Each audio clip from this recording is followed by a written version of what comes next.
we go. Got it. No. I bear witness to the noble principles of the Timefield family.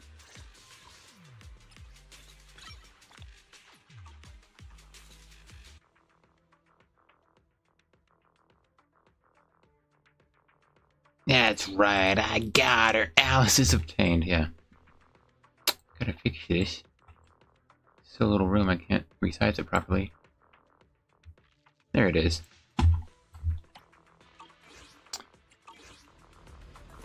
Sorry, I didn't get in position right. Sup, everybody? Nums here. Welcome back to more Zenless Zone Zero. As you can see, I did in fact summon Alice Timefield. Woo, she's all... I don't know if she's here.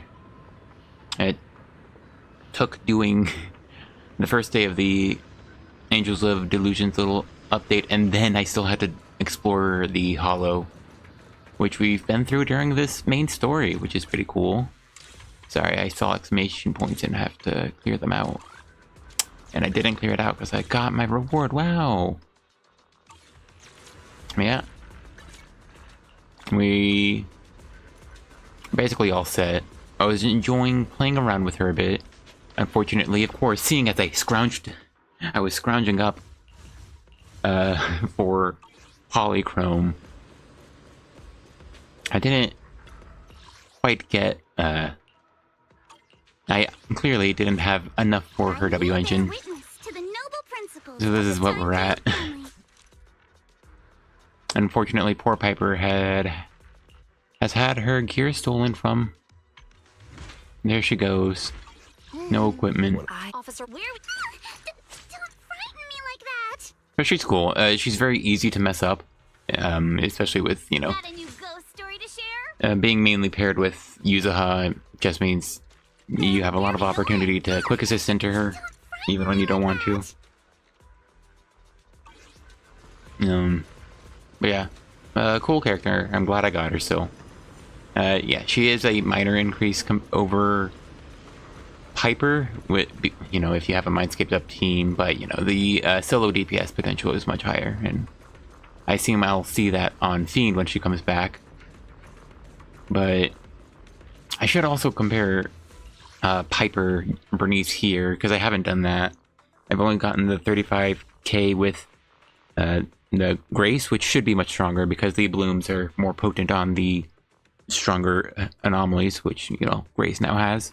Well, I think always had, but it's even stronger now with her buff boosting her anomaly damage with an anomaly agent, or getting her additional ability. Anyway, there is a new Shiyuan, we can do that. And when scrounging up for polychrome. Oh, did I grab this? No, right, you have to complete it. You have to complete it before you get the 240 polychrome, and then I'll do the main story. And then I don't think I have enough for a temple. Yeah, this game is a bit stingy, which is unfortunate. But I will do a YOLO pull after the main story. You know, assuming I actually get around to finishing it, huh? Where did we leave off? Oh yeah, we had a nice little... We're about to have a nice little talk with Shunguang. Oh, I just realized I didn't grab a bottle of water. I should get out there and get water real quick, just to not dehydrate while talking.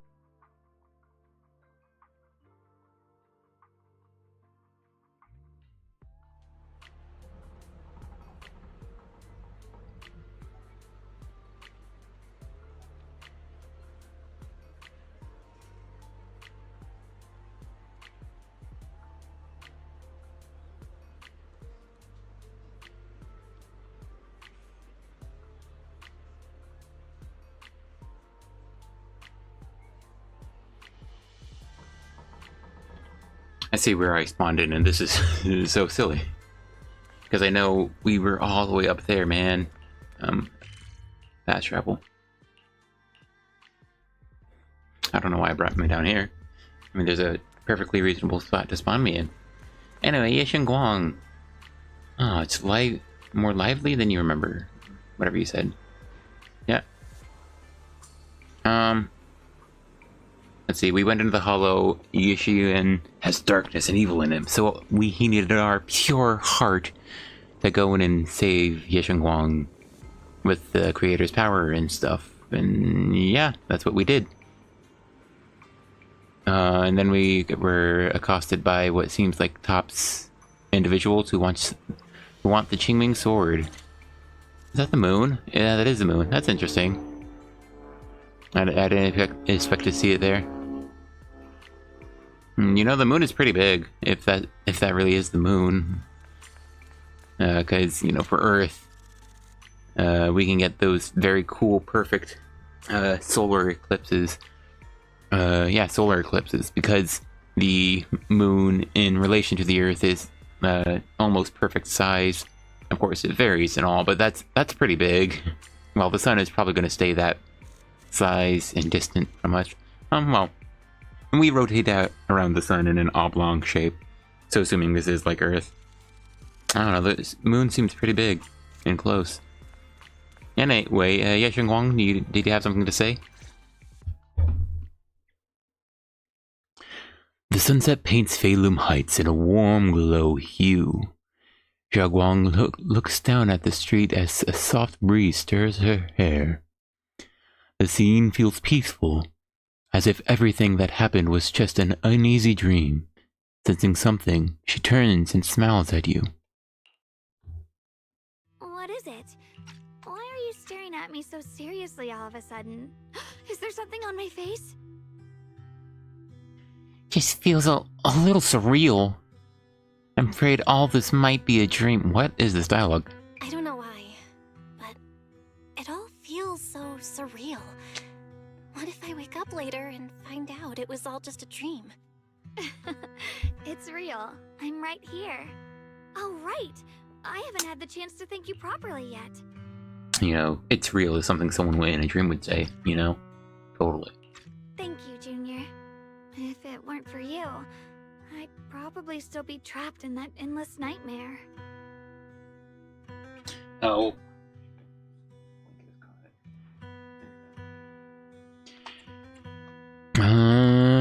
Yeah, it's Yeshuan's. It's all thanks to Senior Ye's info, really. He's the one who found a way to save you. My brother. Once he's free, there's so much I still need to ask him about. When I was at my most desperate, it was your voice, Junior, that kept me going. I know, we're in love or something. You saved me once again. Junior? There's something I want to ask you. It's about my other self. Uh-huh. I can't always tell what she's doing. She didn't say anything weird to you, did she?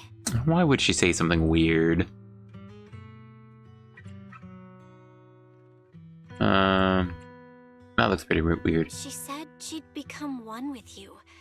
Like water returning to its source. Oh. Yeah. That's more or less what our relationship is like. She's the part of me I once refused to acknowledge. Yeah, I know. Now you're gonna become part weirdo, you know? She's more direct and selfish than I am, but also braver. She's able to speak her mind so openly, to say what she wants and what she doesn't. I could never do that. Maybe that's why she exists. But things are different now. From that day on, she stopped being someone I pushed away and became a true part of me. I feel like I can finally be more honest with myself. I can finally say it now. I've always been afraid. Ever since the day I got the Qingming sword, that fear's never left me. I'm scared of pain, of losing my memories, of one day just disappearing. I'm afraid of everyone's expectations, and even more afraid of failing them. Yeah, that's fair. This conversation was a bit, I think, sort of dull for me at the start, but I think this is, like, fair. It's stuff you can sort of ascertain, but it's also not... I think this specific part isn't, like, too bad for the character herself to acknowledge. I used to think how wonderful it would be if the Qingming sword hadn't picked me. If I were just a simple, ordinary girl. I'm sorry, Junior. I might not be as good as you think I am. Thank you for sharing that with me. I feel like I understand you a little better now, Xiaoguang. I should be thanking you. You're the one willing to listen to me. Alright, it's getting late. We should head back to Swabian Temple. I heard Yishuan Shifu's back? Aw, I'm probably in for a scolding this time. There was a helicopter. It was very close, very loud. Sorry. I didn't mute soon enough, I think. Seeing Zhao fret over the impending lecture, you can't help but laugh. You laugh together and talk as you board the cable car back to Feilum Heights. The car slowly descends. This long day is finally coming to an end. Cool. Oh yeah, well, just bring us to the next cutscene. Sorry about that. No, I gotta walk. Should I send a message to everyone at Yunkai Summit? Forget it. I'll just go back and get scolded, I guess. You guys are physically here. I don't know, it just sort of surprised me. It is pretty crowded. I guess she said it was lively. Well, I guess it's livelier in this specific section, I guess. I said I guess twice, dang it. Oh, hey. I've only just now realized. Phylum Heights is such a bustling, colorful place. The air smells of coffee and fresh bread, mingling with the calls of vendors and the carefree laughter of children. Yeah, okay. Just watching and soaking it all in is enough to make you feel genuinely happy. I'll make you feel. Xiaoguang, it's getting late. Should we head back to Swabian Temple? Yeah. Sorry, I lost track of time. Let's head back. We don't want everyone to worry. Where are you There's a stopping? local shop over there. Is that your video store? It looks really unique. Yeah, it's been here for a while, man. Look, we even have a movie trailers playing. That's pretty cool, huh? Also, ew, Sparkblick, I can't even talk to you. I'm busy going on yet another date with Shunguang. Like a baby bird, Xiaoguang is filled with wonder at everything around her. She stares at the video stall for ages, as if even these most ordinary sights have become incredible miracles. Did you pick out all the videotapes one by one? We've got an even bigger business at running on 6th Street. So are there way more videotapes at the video store? Yeah, seeing as this is a stall and that's a street, yeah. A mountain of them. Wow. I wonder what kind of stories are hidden inside them. Happy ones? Sad ones? I want to see it. Maybe with you? Alright, get on with it. That's a promise. Huh? Xiaoguang suddenly leans in close. You instinctively close your eyes. Something incredibly gentle seems to brush against your eyelashes. What? Sorry, I shouldn't have what? What did you do? I noticed a tiny speck of dust on your eyelashes. I couldn't help but brush it away. Oh, how cute. How romantic. Can we get on with it? Your vision's improved. Oh, it's so true. I forgot she was blind. We have to compliment her on this. Yeah, I think this is the first time I've seen this world so clearly. Thanks to you. Alright, cool. Let's walk. Okay. Oh, what a wonderful smell. Oh. So this is what incense smells like. What? Oh, I guess she has forgotten, I guess. Sorry, I don't like myself for being so repetitious.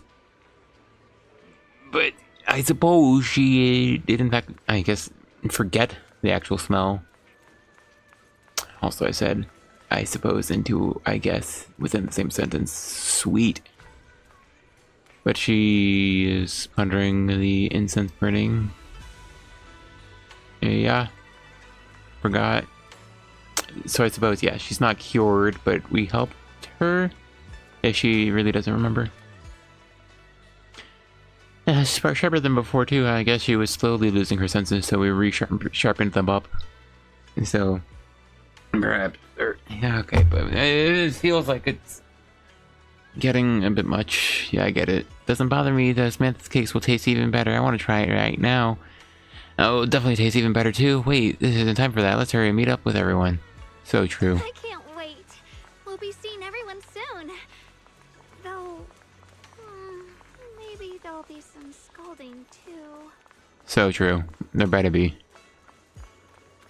That's the only proper thing for a teacher to do after I run away with the super powerful girl who was completely crippled and stuff. Hey guys. Oh, it's Lou. He's here. Now we're gonna get dishonored on you, dishonored on your whole household, dishonored on your family, dishonored on your dog. Shunguang gently pats Ishu and Shifu on the back. Shunguang! No, dang, she was actually worried and stuff. Ishu and Shifu, it's me! Are you alright? I'm perfectly fine now, if you don't believe me. I also want to hear that again. Are you alright? That was interesting. For some reason, it felt like it Are you alright? ended especially abruptly, but also like she was somewhat out of breath. You can ask Junior. Yishuan gives Zhao Guang a quick look over and asks her a few questions before finally confirming that she's perfectly fine. I wasn't so sure she'd make a full recovery. She'd almost completely lost all 5 of her senses. Oh, lost all 5 senses? I'm sorry. Okay. I wonder if the way her voice cracks almost feels like a bit much, but it is still kind of cute. It looks like someone's got some explaining to do. I got distracted. What did she say? Everything is finally explained to Ishu and Shifu, though the part of Shiyuan is still left unmentioned for the time being. Alright, but how did she recover then? What did we explain? What did we say? I see. No wonder you didn't want to tell me about Shunguang's condition earlier. Anyway, at least things seem to have turned out well in the end. She still sounds tired. Shunguang wouldn't have recovered without you, Belle. I wonder if it's intentional, if someone will mention it, but she definitely sounds like tired compared to how she usually speaks. Just cleaning up the mess they made themselves. By the way, we couldn't contact you for quite a while, Shifu. Did something happen? I was supposed to be here sooner. I tried to take a shortcut through a few hollows, but I ran into trouble in one of them. So it took me a bit longer. Not just a bit longer. To be precise, you were trapped by an unknown enemy and were completely out of contact for a while. Trapped? Who the heck could possibly trap you? They were extremely cautious in hiding their tracks, and I haven't found any clues yet. However, judging from our brief encounter, they're definitely not weaker than me. They were as strong as any Void Hunter. A Void Hunter? How could you possibly just run into an enemy that strong out in the road? Clearly, someone's deliberately targeting Yunque Summit. I haven't quite figured that out yet, but we can talk about it later. Speaking of Void Hunters, you mentioned earlier there's information about Sunbringer inside the Hollow. I guess that's important stuff too. I'll need to discuss this with the mayor. You know, for not being a Void Hunter, you sure talk with him a lot. You do report to him. What? Even though you're not a Void Hunter, so you don't need to, but yeah, I guess. He's not actually all that size. I guess he is the good guy. All our good OP people talk to him. By the way, have you heard anything regarding Ye Shuyen's whereabouts lately? Yes. My brother... We haven't heard anything. Shifu, have you got any leads? Why is Belle such a bad liar? Come on. Like, why do you make video game characters who like, hey, what are you doing? Oh, well, I just, well, gosh, I was just looking after my dog, you know? Ah, there he is. Ah, sorry, I got him. It's okay, guys. Ah, wow. As long as you're not doing anything suspicious. Yeah, no, yeah, that'd be weird. I wouldn't do anything suspicious, you know? Why do we gotta make video game characters like that? Lie better. Gosh, you were an illegal proxy. Not your illegal one, but you were an illegal proxy. You should be good at this. It's not much of a lead. Just a rumor that he was seen in Lemnian Hollow. but it's okay. I'll keep looking into it. Anyway, you've both worked hard. Take some time to get some rest. And Xiaoguang, we're lucky you recovered this time. You mustn't be so reckless in the future. Understood. Sure. After chatting for a bit, everyone goes their separate ways, just as you're about to head back to your room to get some rest. A message suddenly comes through. Oh, hey, Shunguang. I need to talk to you and Zhao Guang. Let's meet at this spot. Just you two. Don't tell anyone else. This profile picture is adorable. This profile picture is a little plushie of himself. That's awesome. It's a message from my brother. I got it too. Finally stopped writing letters. My brother can be a bit old-fashioned sometimes, but why did he specifically emphasize don't tell anyone else? Feels like he's trying to avoid someone. Whatever, I don't really get what he's trying to say. Let's follow the message and meet him up. Alright. You sneak to the meeting point with Zhao Guang. I hope Shiyuan catches us. That'd be cool. Is anyone over there? Anyone who would find us suspicious? I mean, I think it'd be pretty cute if they put forth the effort to have two of them standing around over here, and if you like walked backwards to like this spot, you'll get a little, oh gosh, my seniors are right there. I better head out discreetly, and it teleports you back to this position, you know, to make sure, you know, to, you know, check and everything. But I guess it'd be an unnecessary little thing, but it'd be cute, I think. Where are we going? Oh, sorry. Nah, I'll take the long way around. Oh, hey, cats. Where is he? I guess he is feeding the cats. He had dialogue there. I didn't read it. Oh, hey, man. You're looking nice and edgy today. The night is deep and still. A tall figure stands in the shadows, almost blending with the darkness itself. At the sound of our footsteps, he slowly turns around. On that familiar face is a gaze tinged with coldness and weariness, like a lone wolf licking its wounds. Okay, gosh. Only when he sees you clearly do his tense features gradually soften, faintly revealing a trace of the gentle warmth you once knew. Xiaoguang, how are you doing? Are you feeling better? Don't worry, I'm perfectly fine now. My senses feel even sharper than before. So, can you finally tell me what you've been hiding from everyone? Junior Bell, thank you for looking after my sister. I know it hasn't been easy. It's the least I could do. It's no trouble at all. It was the right thing to do. Xiaoguang means a lot to me as my senior. Sure, as your senior. Are you trying to change the subject? I'll tell you what you want to know when the time comes, but not now. We have something more urgent to deal with at the moment. He was in the creator. Vine Boom sound effect. And saw Sarah there plotting and scheming and, I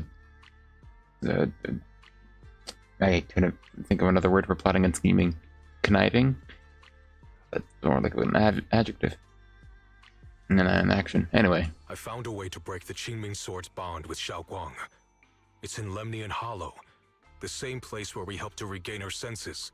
Oh, okay. That object seems to have some ties to the Creator's power. I've already mastered a special method and can use it to erase the bond. Let's head there now, Xiaoguang. Once we break the sword's hold, you won't have to live in its shadow any longer. You'll finally be free. Oh, but yeah. Someone else would be bound to it, and then she's gonna say, "No, brother, it's my responsibility." But then, what about the Qingming Sword after the pact is broken? I guess it'll be a bit sad. Yunkui's summit will find the next sword keeper. That's their concern, not ours. Gasp. I mean, oh, it's more like a sigh. I'm sorry. I can't do that. Why? You know full well as long as that sword exists, you'll never have peace. At any moment, you could... The Qingming Sword needs a sword keeper to keep the two forces inside it under control. Otherwise, it could cause a massive catastrophe. You know that already. If such a disaster were to occur, countless innocent people could lose their lives. Alright, what if you throw it really, really far? Like, over the dark wall, whatever that is. So what? Is my sister's life worth less than the lives of strangers?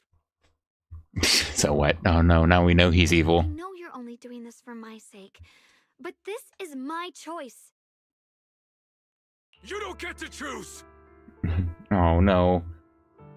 Now he's doing the thing all those other people did to her, where they aren't giving her a choice, because, you know, she has the sword, and so because she has a sword, she has all these responsibilities, and everyone coddles her, make sure she's careful, doesn't let her go on missions, you know, and now her own brother is doing it, and now the tense music is on.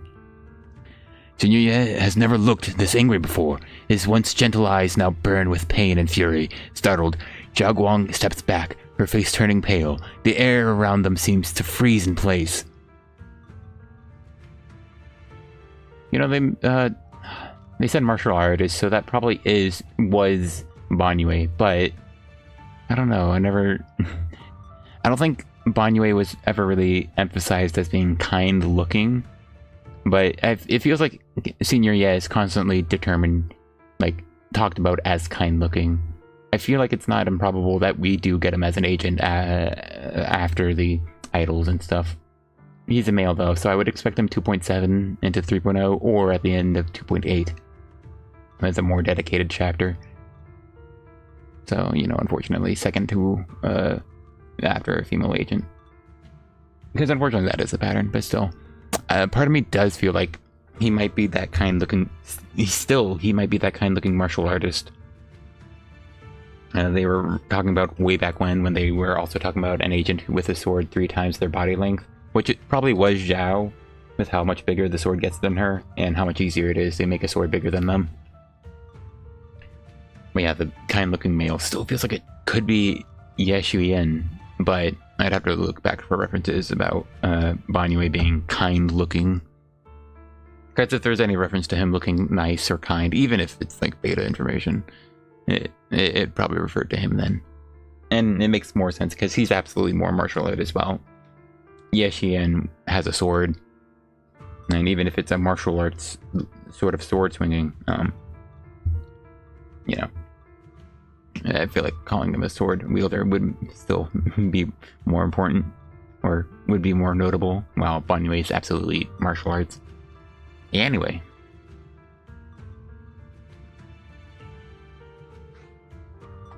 Please don't get angry with Zhao. Just let us talk it out like friends. Senior Ye, please don't be angry with Xiaoguang. She's only just recovered. She can't handle the stress. What do you mean? Belle, now you're doing the coddling again. I got carried away. I'm sorry. No, but he's mature. He can compose himself, even though this matters a lot to him. Forget it.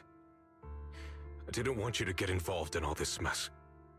Fair enough. Like, who am I to these people? Like, it's been like a month. But if that's what it takes to make you give up the Qingming sword, then so be it. If what is what it takes? Xiaoguang, listen.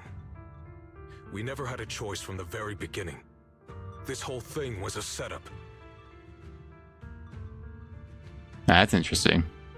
So is it what he learned that they found these orphans and determined, yeah, one of these guys are probably pretty worthy of using the Qingming sword. Let's take them in. What do you mean? Whether it's Yixuan, Lu Hongzhou, or all of Yunkui's summit, they're all hiding a terrible secret. If you want to know the truth, come with me. I'll tear off their sanctimonious masks with my own hands, right in front of you. Well, that sounds very threatening, but go off, man. I believe you. And fair enough if what I assume is true. It sounds like what he's getting at is that they set up these kids like, yeah, let's raise one of these, whoever's more potent with stuff, let's raise that one to be the next wielder of the Qingming sword. Probably wasn't Yixuan's. It couldn't have been Yixuan's thought. She's one of our playable agents and people need to care about her. Plus she's Void Hunter level. She's one of our 3 top tier DPS, so it can't have been her. People need to love her and not think anything poorly of her. Xiuyuan turns without saying another word and heads straight towards Suibian Temple. His figure looks resolute yet lonely against the night. After exchanging a glance with Zhao Guang, you follow after him. Oh, hey, thanks. Yeah, this is faster. I'll be honest, from this angle, at a glance, I thought they were hugging, which I guess would have been kind of neat thing if I thought about it, you know. Oh, hey, Louis and Xiuan, hey. It's about time you return to pay your penance. Oh, wait, hold on. I think I missed whatever Xiuan said. I think it like had an issue and it only popped up for a moment. Come on. She definitely had a little thought bubble overhead.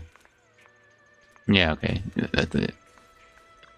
Oh, hey, Lockspring, you're here. Oh, were you helping out? Where have you been, actually? Were you with Shiyuan? Looking at Suibian Temple, under Xinyu command, you gather everyone at Suibian Temple. Oh, everyone. Shiyuan, you actually have the nerve to return to Suibian Temple? Aren't you ashamed of yourself? Oh, she has her sword case. I didn't know that. Oh, Xiuan looks very happy. Look at that smile. It's Yunkui's summit who ought to feel ashamed. Shiyuan, what's that supposed to mean?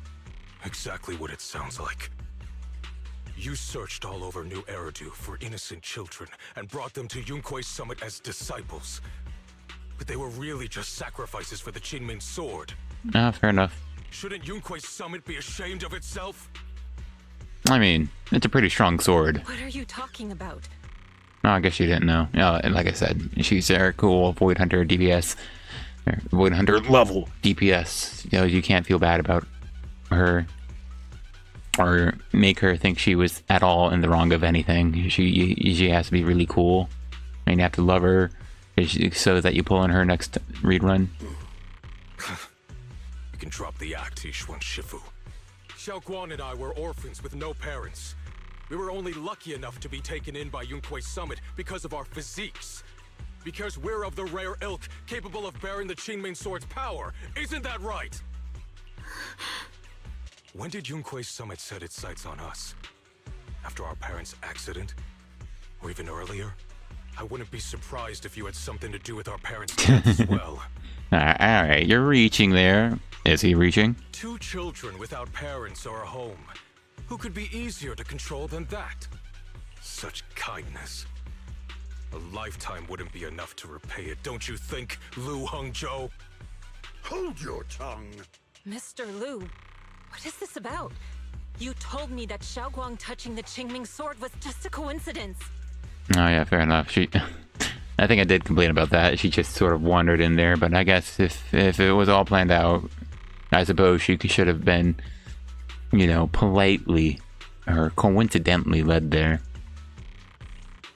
I will say, I really like harsh darks for shading.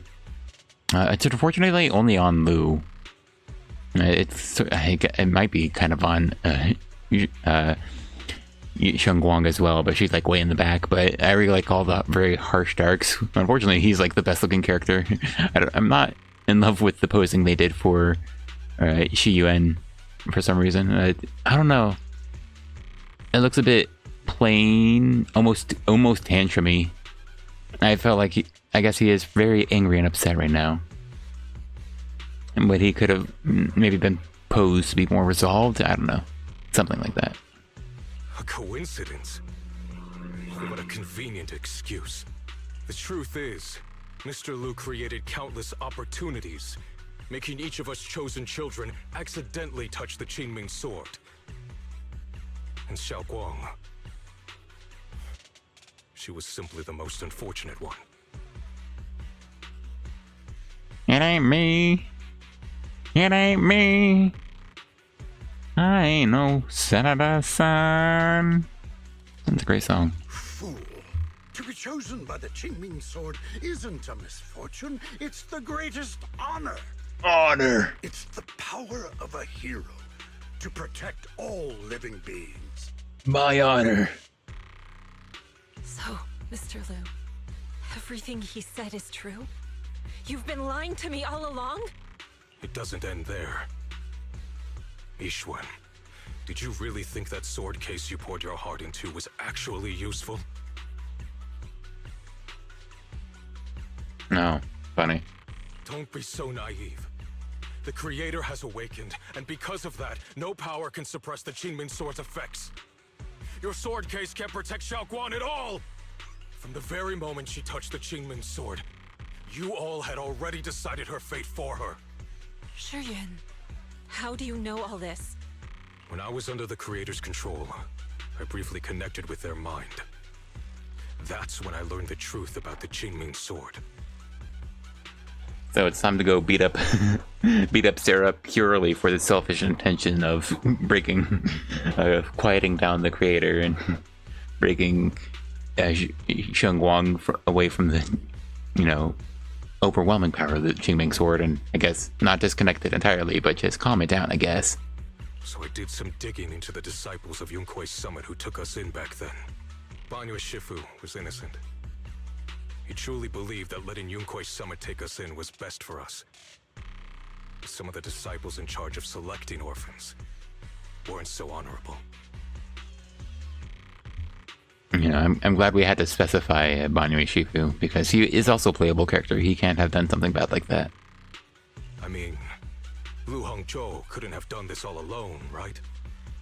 And those disciples who secretly acted on your orders, they don't feel any guilt either, do they? Because they know it's the right thing to do. Right.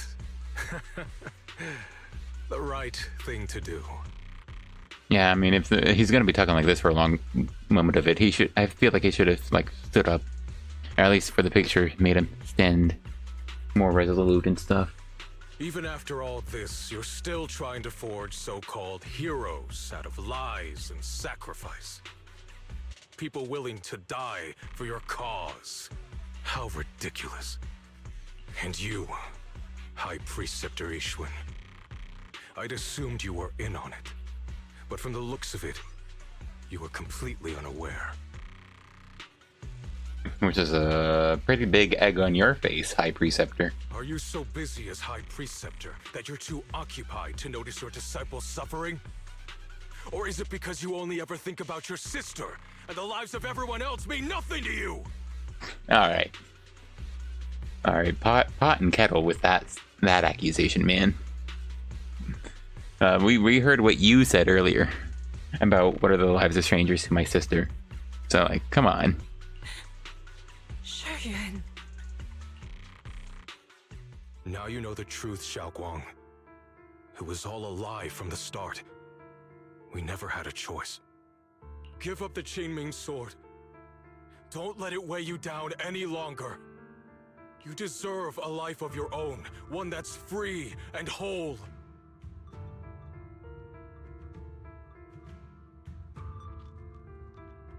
I'm sorry, I think there's some form of hypocrisy within forcing someone into a free life by this one way, I guess. I'm trying to think of it, though. Not necessarily hypocrisy, but I guess there's something to it there. Where all the decisions are being made for her, including this one to be free.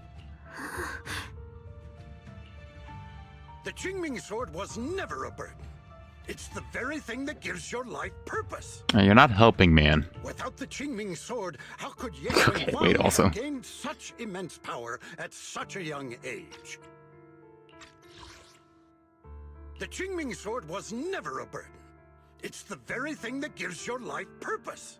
Uh-huh. You should see it as an honor. Honor! Not a burden. Whose honor? Yunkui's summit's or yours? It's easy for you to preach, because you're not the one who has to pay the price. Which is true. Do you think I wouldn't if I could? I think he thinks exactly that. If I had the choice, I would have made the pact with the Qingming Sword myself long ago. Oh, but you're too much of a loser. Rather than standing by helplessly, like when the old capital fell, watching my mentors and fellow disciples die, one after another, unable to do a thing. Alright, but why weren't you able to do a thing? Were you there? Your jealousy toward the Sword Keeper is your own obsession. Not everyone craves power the way you do. Some people don't want to be heroes. They just want a quiet, ordinary life. You and Yunkui's summit took that choice from us. This isn't my obsession. It's for all of New Eridu. The Qingming sword needs a sword keeper. Yunque Summit needs one, and so does this city. It's for everyone's sake. One life in exchange for thousands. There's no greater justification than that. For everyone's sake. What makes their lives more valuable than Xiaoguang's? Just because she was born different? Just because the Qingming sword chose her, she deserves this? My sister shouldn't have to live in constant pain for the sake of everyone else! At least my choice can save lives. And you, what have you done? You thought you could defeat the Creator on your own, but in the end, you failed and became a puppet. I like this conversation. It's fun. I think, and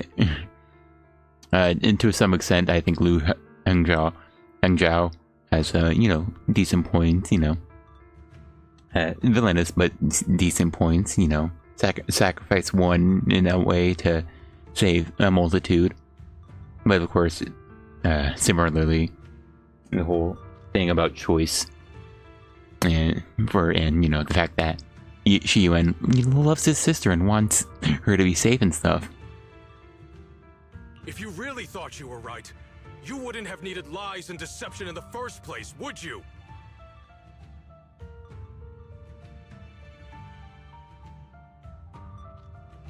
No, I think you can convince yourself that you do. I think plenty of people do use lies and deception because they think they're right, but others won't understand. I think plenty of political and, you know, commentators and individuals do that all the time. And they think they're right, but they need deception in order to get their point across and for others to believe them. Yeah. You could have gone about it honestly. Sought out someone who'd willingly lay down their life like Yunque Summit always has. You could have found a willing sacrifice to achieve your grand cause. You know the harm the Qingming sword could bring if left without a master, yet you won't risk your life to stop it. Doesn't that make you the real selfish one? Alright, well, that was a bit of a baby response. Well, because it was mostly a no you. Could Ye Shunguang really stand by and watch countless innocent lives be lost because of her? Oh, that's just guilting. Huh? Yeah, now she's getting guilt tripped, dude. Shut up, Lu Hongshou. This was never Xiaoguang's responsibility. Her path was decided the moment the Qingming sword chose her. She was destined to become a hero. Enough! Hey, Zhuan, that's fair enough. Yes, Shiyuan. This happened because I failed to watch over everyone. Yunque Summit owes you an explanation. Oh, I feel like we got most of the explanation from Louis here. I don't need an explanation. Just let Xiaoguang go. She shouldn't have to live her life bound to the Qingming sword. Shut up, Belle. I mean, it's fair. I was gonna say the same thing. He was doing the thing. We were doing the thing where we're all fighting for Xiaoguang, but yeah, cool. We're dating her right now, so we have to think of her first. Sorry, everyone, but maybe we should hear what Xiaoguang has to say first. It's her life. We don't have the right to decide for her. Yeah. Did she run away? Do we all comedically turn around and see she's not there? Thanks for speaking up for me, Junior. Yeah. I mean, we're dating, so of course I would. Mr. Liu? I don't know why, but we are, I guess. One question. Was what happened to my parents back then really connected to Yunque Summit? No. I did keep the Qingming sword's cost a secret, but I'd never go as far as to do something like that. Yeah, that wasn't convincing. I didn't learn about your special constitutions until after your parents were gone. I get it now. Everyone, I'm sorry. I'll discuss what to do next with my brother. Xiaoguang, are you alright? I'm sorry, it's all my fault. I mean, you were a bit of a loser, not paying attention and everything, but you know, of course it wasn't your fault. You're a cool Void Hunter level agent. I'm fine, Shifu. I understand both my brother's fears and Mr. Liu's reasoning. And you know, that button probably would pop off getting stretched like that all the time. I've already made my decision. Oh, also this cutscene ended. I was about to comment on the like visual differences between their outfits and the very plain NPC outfit. Xiao gives you a small smile. There's no fear in her expression now. No trace of confusion. It holds a certain serenity. The kind that comes after seeing through every truth and lie, yet still choosing to embrace one's fate. Okay, thanks. Why? I don't know why I explained it like that. The white text. Oh, yeah, I guess she left to her family and all. Also, it's the 20-something. I'm pretty sure I think it was up for 19 days. I think the co-op is over now, which is a shame. As Shifu, I have failed to protect my own disciples. Whether as High Preceptor of Yunque Summit or as your Shifu, I have failed. Say that, come on. Where's the third option? You should feel bad, you should feel ashamed. That was a pretty dumb thing to do. Even now, I still dream of that battle years ago. Dream of my sister, Mr. Lu Hengzhao was supposed to come with us, but he wasn't strong enough back then, so his sister forced him to handle logistics. This guy was a wimp. He did suck, protecting the families of all disciples involved in the battle. But I know that survival for him is a punishment worse than death. Oh, that's so sad. He hated his own weakness. He hated that he could only watch helplessly as his companions died. Also, he was weaker than his own sister. They do that a lot here, I guess. Just like back then when I could only watch my sister die. I know that feeling all too well. That agony of wanting to take their place, yet being completely powerless. Maybe that's exactly why I was so quick to trust what he said. Either way, these are my mistakes. I'll give you everyone a proper explanation about Lu Hengzhao's situation. Based on the current information, not only will he be expelled from Yunque Summit, but he'll also face a punishment from public security. Oh, cool. Why? Well, what was illegal action, to be honest? Is it like a conspiracy? Plotting a conspiracy? But what kind of conspiracy? Though none of this can make up for the pain Zhao has endured. After a long silence, Yishuan Shifu speaks out again. It's getting late. Xiaoguang and the others are probably still waiting for you. I'll take care of the West. The others, I mean, the Yis. Just say the siblings. Oh hey, Lockspring, you were here, but you didn't say a thing. What are you plotting? Look at this face of evil. Malicious. Malicious. I think malicious was correct. Hey, Ye. Hey, Kanye. You walk to one side with Zhao, Senior Ye, and Lockspring. Oh, is he finally in the conversation? Zhao, we're leaving right now.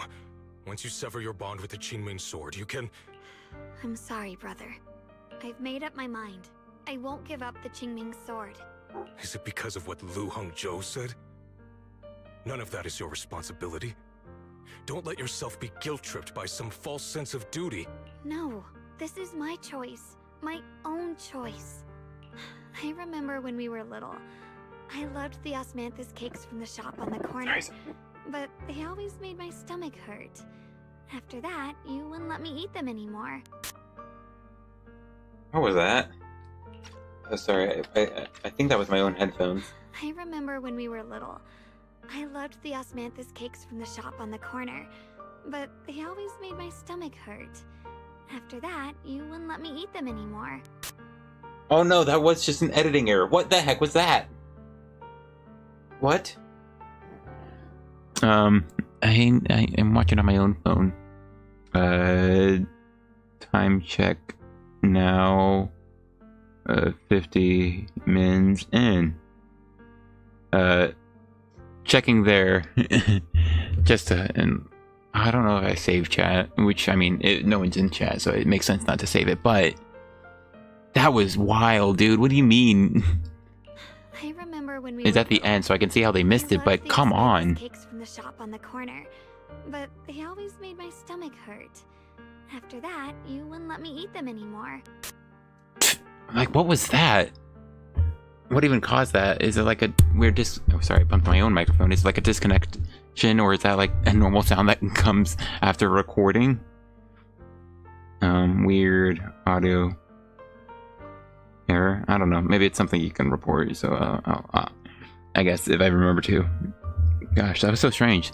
Also, like weeks into the patch, the over half of the patch done. Weird. But being the kid I was back then, I couldn't resist. I bought them secretly, and after eating them, my stomach hurt so bad I almost ended up in the hospital. What a loser. Xiao.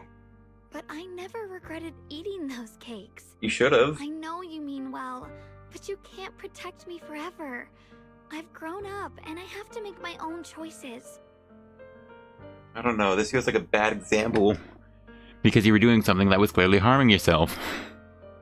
And it wasn't for like any gain, it was selfish. It was selfish. You liked the flavor, so you ate it, even though it wasn't good for you. It's like being allergic to peanut butter and eating the peanut butter anyway, man. Come on. I can choose to eat the things I love and bear the stomach ache that comes with them. It's all part of living. I need to experience it all. To make mistakes, to stumble, to cry, to laugh, and not be locked away in a perfect little glass house until I fade away. This is completely different. True. You can have all the cakes you want, but I can't stand here and watch you march straight to your own death. I mean, it was a very unconvincing argument. Yeah, Shunguang. Also, I'm like leaning very far back, so I don't know how this audio sounds at all, but I am trying to speak up. Whether it leads to life or death, no one knows until they've seen it through. Isn't that right? Do you know what's more terrifying than dying? Living in constant fear and pain, with no end in sight. Well, that would be the end in sight, probably. Unless you're talking about like being returned to nothingness or something. Which plenty of people believe already means death, but it could be different in this world with the flow of ether and everything. Like, whatever a core is, and then it possesses you and turns you into a monster. I guess souls probably are a thing in this world. Maybe, though. I mean, they determine robots have souls, so I think canonically the average individual in this place could believe in souls.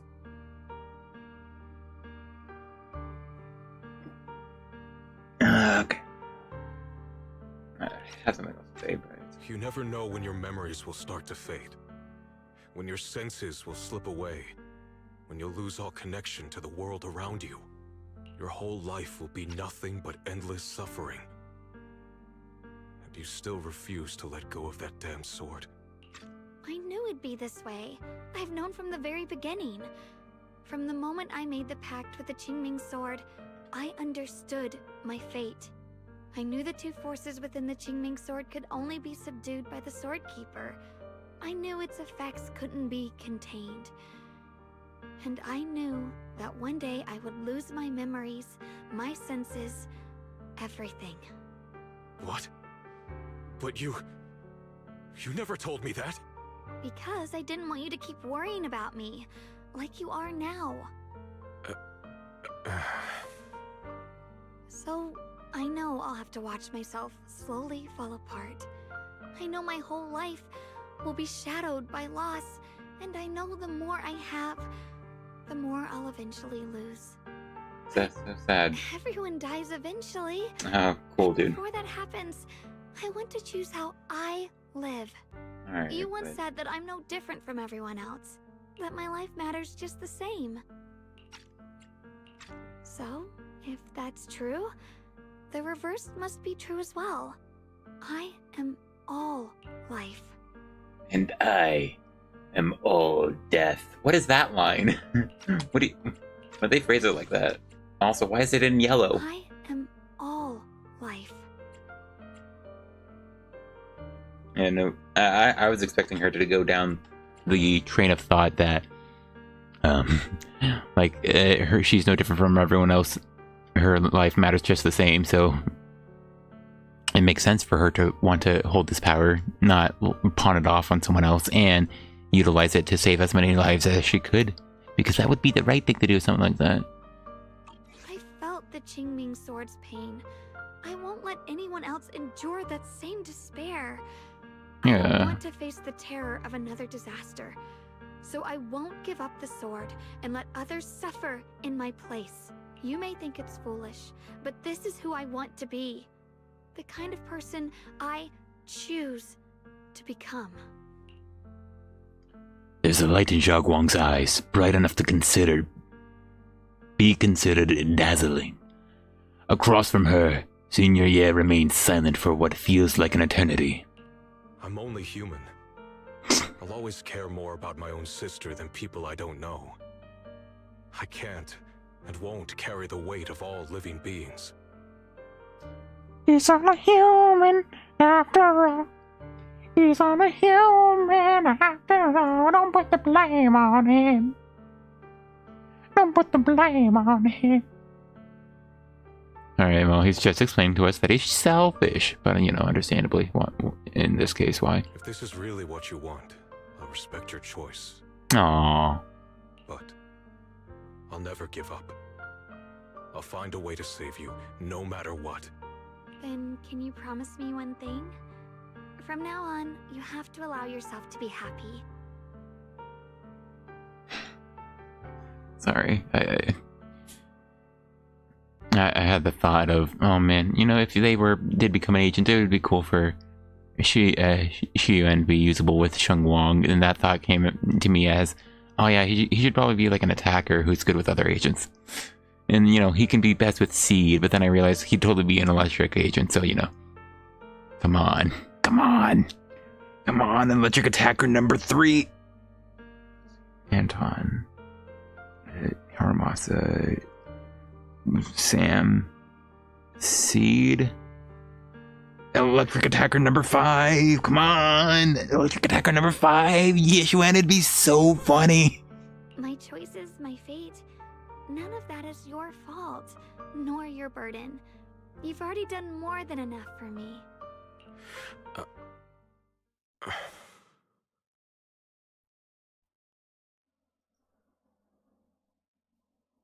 I couldn't tell. Oh, okay, it is pure silent.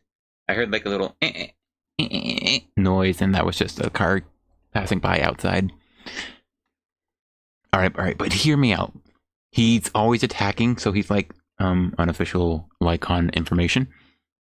But you can always swap to him, unlike Zhao, and he always does like an entry skill that combos into his next attacks. It'd be so cool, dude. And so, mostly because that's the only way you can make like a secondary DPS who works with Shunguang. Just make him literally constantly attacking the whole time. At least with like basics and normal, maybe normal special attacks. Whenever you do your specials, he does like special combos, and maybe he has like a long special for anyone with a hold special attack. That'd be pretty cool. But he can still have those combos, and they're stronger when you actually play as him. Come on, imagine, that'd be so sick. And then he summons Sobek. Yeshuan opens his mouth, but no words come out. He looks at Xiaoguang one last time, M-dash, his eyes filled with pain, reluctance, helplessness, and perhaps a trace of relief he himself doesn't notice. At last, he remains silent, turns around, and walks out of the room. Sorry you had to listen to us argue for so long, Junior. It was a pretty long argument. Excuse me, sorry. Xiaoguang subconsciously twists the hem of her clothes on her finger, and her head lowered, her breathing careful and uncertain. After a moment, as if gathering the greatest resolve of her life, she slowly lifts her head and meets your gaze. I'll be honest. This feels like overly wordy. Like every sentence doesn't mean. Yeah, she grabbed her clothes nervously and composed herself, but like, gosh, this is a bit much.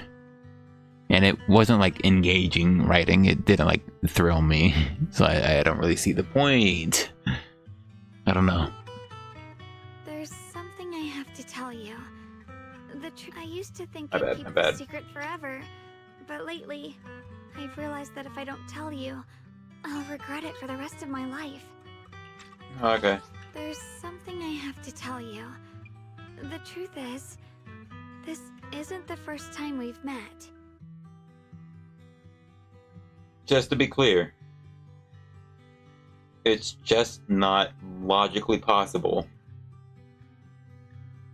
It's just incredibly logically improbable. We just weren't that size in her memory. We did not look like that in her memories. When I was a child, right after I gained the Qingming Sword's power and learned what my fate would be, I was alone in Failun Heights that night, holding the music box my mother had given me. When I was little, my family would hum along to its tune together. But for some reason, that day, the music box suddenly broke. No matter how I tried, it wouldn't play anymore. Just like how my parents would never come back. That's kind of funny. At that moment, I felt like I was broken too. The same as the music box. I couldn't hold back my tears. Then you appeared. You fixed my music box and bought me some osmanthus candy from Good Goods. That's how I came to love the taste of osmanthus. Like, the thing is, it feels like it has to be... I forgot how high up that lighting was. There's a bright light hitting Nicole's face. I have a little Nicole standee, sorry. I won it by saying a comment on Reddit. Yeah. Just can't be possible with how big we were. Because I believe the incident that killed her parents was like 8 years ago, and then that was before she joined Yunkwei Summit, and so we weren't that small then. Because we were older than that before the fall of the old capital, which was 11 years ago. Or it was probably 10 years ago then. I think they're trying to de-age the siblings. I think they genuinely just want to de-age them, so they aren't that old. And so that, say they were very young within their, like, super cool special academy. And so they're hunting down their teacher that they had when they were 10 years old instead of 15. Which, I mean, had some meaning change to me, at least. I don't think that works as well. You know, because I don't think it makes too much sense. To be crazy. I think it makes sense for them to be a bit older, at least teenagers. And, well, I think the oldest during the fall of the capital would be 15, but I could believe like 13. I can't believe the Belle we played as earlier within that cutscene was 13. You know? So this feels like a fake memory, because it's the logical conclusion, but it also feels like retconning like ages of characters for the sake of getting us more attached and personally connected to this person we've never seen before a few patches ago. So like I asked you at that moment, if you knew that the road ahead led straight into an abyss, would you still take that step forward? And then you told me that if I quit before I even began, there would be no way forward, and that the abyss I feared might not be as terrifying as I thought. I don't know, it doesn't sound like a 10-year-old, but you know, I've played Coletta's agent story, so I guess it does. But that was so long ago. I'm sure you've forgotten by now. Yeah, forgot. That's what it is. I thought it was just a dream. So we really did meet? Still, something felt off. Yes, we've met before. Maybe that brief meeting didn't mean much to you, but to me, it was like sunlight breaking into a cold, dark room. Your words kept me going through the long darkness. Perhaps it wasn't just your words. It was the sense of peace you gave me. It made me feel like I could find the strength to face whatever lies ahead. After saying that, Shunguang seems much more at ease. She takes another deep breath, as if she's ready to reveal the deepest secret hidden in her heart. And about the other Shunguang. In the past, I wanted to hide her. I thought she was so selfish, so despicable. She made me feel ashamed. Dang, like she's a real freak. But I don't feel that way anymore. She's a genuine part of who I am. The fear and unease within me, and the proof that I'm still human. Dang, now you're really a bit of a freak then, huh? No Sorry. matter how capable someone is, they still feel fear, don't they? So I'll let myself be afraid, fragile, and want to run away. But Okay. beyond those fears that make me human, I also have the courage and love that come with it. Fear keeps me cautious, while love and courage carry me forward. Back then, she said not to die before this world does. And now, I'd say I'll coexist alongside it. At first, I only entered Limnian Hollow on Xiao Zhao's advice to look for my brother. But deep down, it was out of guilt. I didn't want to keep being the one everyone had to protect. Later, when I first saw the Hollow expand and chaos engulfed Phylum Heights, I chose to enter it out of duty, as the Qingming Sword's keeper. I was the only one who could do it, so I had no choice. But now, from this moment on, I choose to accept the Qingming Sword and become the Sword Keeper. That's cool, not dude. out of guilt or out of duty. I Cool. didn't submit to this fate. After seeing every possible path, I chose it. Because I want to make a difference in the world. And for myself. And also, I want to do something for you. It might sound strange, but... Junior, you really are someone very, very special to me. That is You're strange. so effortlessly gentle, yet so dependable. As though you can take in all my pain and anxiety.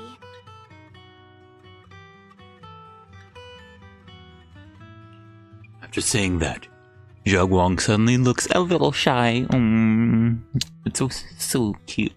Anyway, over time, I've come to understand a lot. And it's all thanks to you. I'll always be there to support you, Xiaoguang. I can't make decisions for you, but no matter what happens, I'll be there to catch you.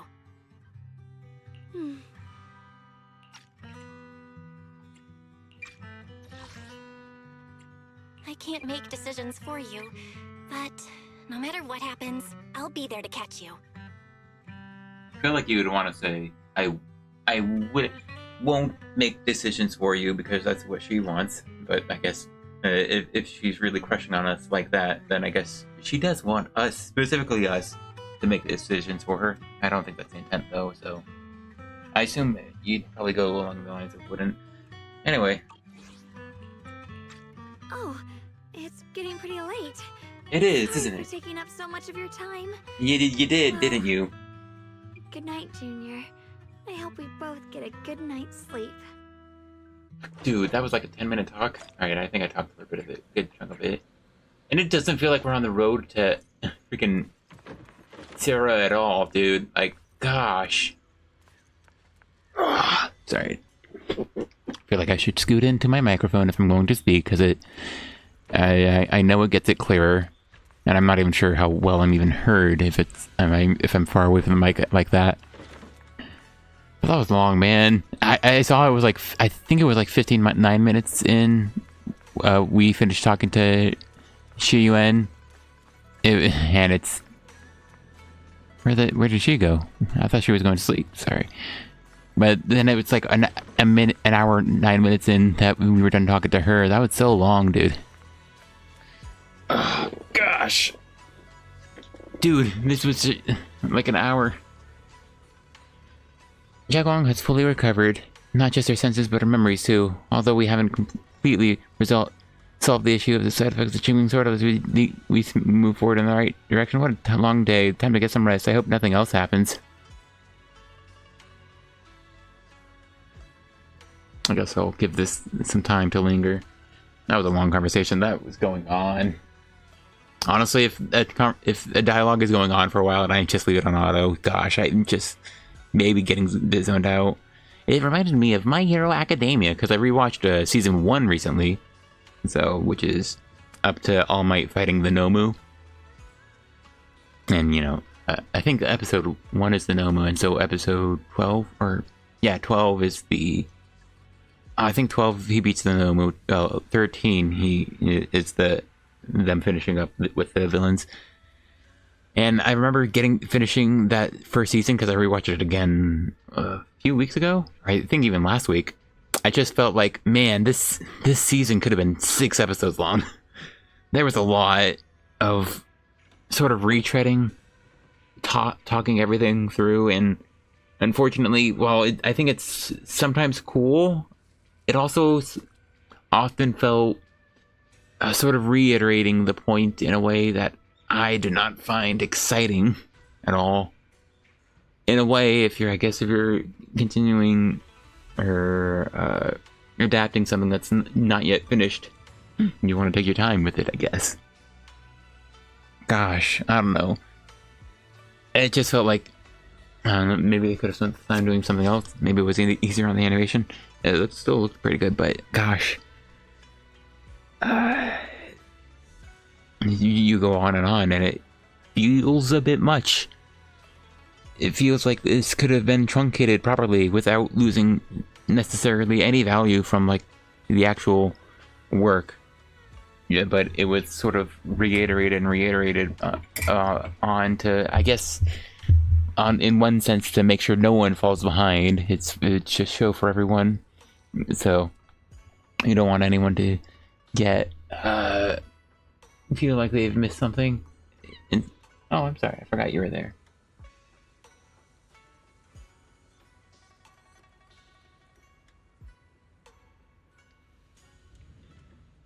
Sorry. I was trying to pull the blinds a bit. I forgot the cat was there. So I just heard her meow. Oh, sorry. Anyway, yeah. Anyway, I'm feeling similar here. The dialogue is just really a lot. It was a bit of a frustration with... I mean, it was a frustration back in 1.7 with Hugo's stream. I remember checking. It was like literally over 2 hours between the last combat section and the next one, and it's definitely my fault because I talked through it and gave my thoughts throughout it. But that felt like a long time for literally just dialogue, back to back, constant dialogue and talking. And I mean, we're an hour in, and sure, yes, I'm definitely talking through quite a bit of it and taking time away from it, but it feels like it's a lot of talking, and some of it is quite engaging. I quite like the Lu and Shiyuan conversation, actually. And I think it was good back and forth where both sides had points, but yeah. Anyway, I hope nothing else happens. I hope this is the end. You drag your tired body into bed. The moment you close your eyes, your consciousness drifts into a long-awaited sweet dream. You feel like you're back at the perfect spot to watch the sunset in Feilum Heights. And the sky... Oh, this is a lot of white text for a black back. It was still typing as I was saying with a lot of text. The orange sunset blazes with brilliance, warm but not blinding. You hear the wind whisper, and the distant bustle of city streets, while catching that familiar sweet osmanthus fragrance lingering in the air. You see Zhao standing right beside you, and she gentle smile and turning slightly towards you as she speaks. You can't make out the words, but her voice is soft as feathers. Feel unprecedented sense of peace because you're hanging out with your girlfriend. As if the chaos of the world has drifted away into this moment, just as you're surrounded by happiness and tranquility. The electronic sound that doesn't belong to this beautiful world suddenly rings out. Oh, come on. Alert. Massive energy anomaly detected in Lemnian Hollow. It appears to be undergoing a second rapid expansion. Additionally, its current expansion rate has far exceeded the previous recorded peak value. Crisis level has been elevated to maximum. Oh hey, something bad's happening. No, this can't be. Looks like the hollow's about to swallow Feilum Heights whole. Oh dang, that is pretty big. I don't think we could see it above there. It's gotten even bigger than before. Man, the moon's red again. We need to regroup with everyone now. Yeah? Well, at least this does feel like a finale, but like an almost abrupt finale that doesn't feel related to everything else. No, hey, Terrifying black miasma flowers have spread all over the city. I did almost miss that. Lemnian Hollow is like a raging tsunami, threatening to engulf everything. Yeah, that is, I don't know how I almost missed that, but yeah. Makes sense for that to be sprouting around. Absorbs in miasma, scrunches up, and then bursts into miasma. I just wanted to see, oh, hey, that's a big one. It looked a bit more threatening from behind, I think. That does look pretty threatening. It's big, red thorns. Hey, Xiuyuan. Oh, hey, our friends are back. I guess I'll talk to them in order. We have to move faster. But what about the funny statues? I see. While people are talking, they got all set up. They got... Oh! Sorry, I almost fell off my chair. I was about to say, oh, they got some flowers up there. Oh, hey, that's a big flower, huh? Hey, Alice. Hey, I just got you. Thanks for showing up. Also, surprisingly, Ambi pullable. Orphe isn't, but Ambi isn't here. What a loser. And where's Astra? Belle, Belle, how are you doing? Everything all right? I'm alright. Aren't you guys gonna evacuate? Of course we aren't. We may be civilians, but Waifu Peninsula is our home too. We won't surrender this place to the Hollow or the Ethereals. Nice. Alice dropped a pretty cool line there. Anyway, that's how it is. We've got to protect Feilum Heights. You must be familiar with our combat power at this point, right? Everything else aside, we can hold our own when it comes to a fight. Exactly. If you need any help, just come and find us.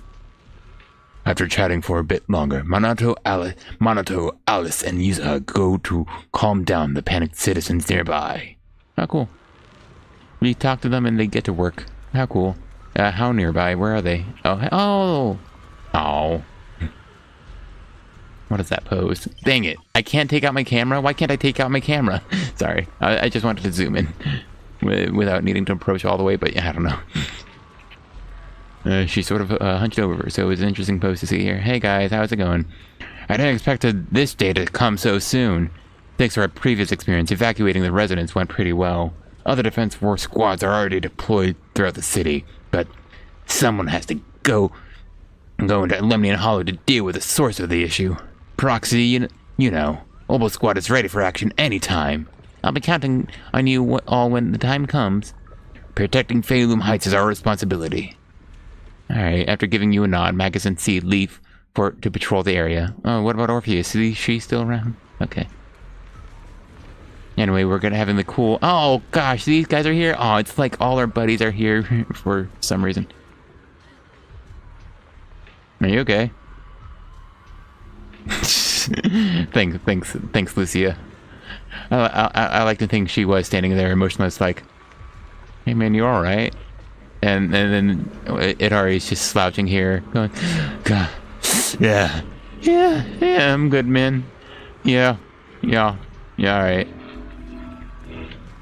I think she's fine, Lucia. A strong ether energy here. It's just like being in a hollow. Must be those black flowers and their abnormal miasma causing trouble. If this keeps up, Feilum Heights is going to be in deep trouble. This might get dangerous here. So this is where we step in and help. Yeah, looks like most of the defense force is tied up with evacuation duty. They seem pretty short-staffed. Proxy, just say the word if you need any help from us. Yeah, sure, man. After that, Lucia takes Itari aside for a brief rest. You know, if I do get Lucia, I'll end up with all of Spook Shack. I don't really care to get Lucia though, but it's a shame because I probably won't get a good replacement for Lucia, which is frustrating. Gosh, imagine if they were nice enough to let Zhao have some. If they let Zhao work with Rupture Agent and gave her a what was it? Oh yeah, some sheer force. That would have been cool. Oh, crazy though. You know, why would they ever do that? Roxy, seems like we're about to get caught up in another big battle. Feilum Heights has gathered quite a few members from different organizations. The Defense Force, Hollow Special Operations, the civilian group Spook Shack, and of course, us, Krampus. At a time like this, we should all put aside our differences and work together. Who are you saying that for? We need everyone's strength. This is no small matter. Exercise caution and stay safe. After giving a final instruction, Dylan and Banue leave to make pre-battle preparations. Yeah, I can't wait for the everyone is here cutscene like they did last time around. I don't really care. Oh, hey, these guys are here. I'm glad I looked around. I assume it would have been led here. Don't push yourself too hard. From what I can see, beside my Talus, only disciples of Zinquai Summit can handle these abnormal miasma. However, our efficiency in clearing the abnormal miasma remains low. It must be related to what's unique to Lemnian Hollow. Indeed, you must enter the Hollow to resolve the crux of the matter. However, it seems like that Fameloom Heights is currently understaffed in terms of city's authorized personnel. The defense force is mainly responsible for civilian safety, and HSO has also temporarily reassigned some members here. Even with the help of Yunquei Summit disciples, we still won't have enough combat power to enter the Hollow. They should be able to help. That's great then. As expected of you, always finding a way in these crucial moments. Yes then, Shokaku and Horomasa send a message about developments. Yanagi and Miyabi say a quick goodbye before heading off to check out the situation. Cool. Everyone is here from Season 2 and, you know, those guys too, I guess. Alright, is that it? None of our other friends are around? I don't think they put many toxic flowers over here because they expect you to stay over there, so they didn't bother putting them all along over here, even though it might make sense to. Also, I did want to compare the size of the Hollow. Yeah, no doubt about it. That's pretty big, huh? How close is that? Ah, you know, that's right over the ocean. I think you can sort of see where it used to be. Let's get a clearer shot. Yeah. Let's see. Follow that line. And yeah, you can see it's already eaten up that rock.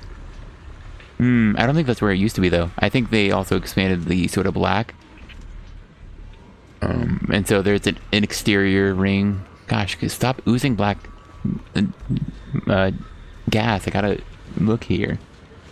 Yeah, the polygonal... moving polygonal shapes of the Hollow is already expanded to the rocks here. I don't know what that means. It's hard to see where it starts. It looks like it ends right there. Like there isn't a perfect ending. Maybe they don't want you to look too close. Also, I think I heard a baby crying in the background. That's kind of funny. I mean, also adds the horrific atmosphere, the chaotic atmosphere. Can I go somewhere? I just want to check. Dang it. Oh, that would have been funny. Anyway, or fun. But fair enough. Why would I go there? Hey, guys.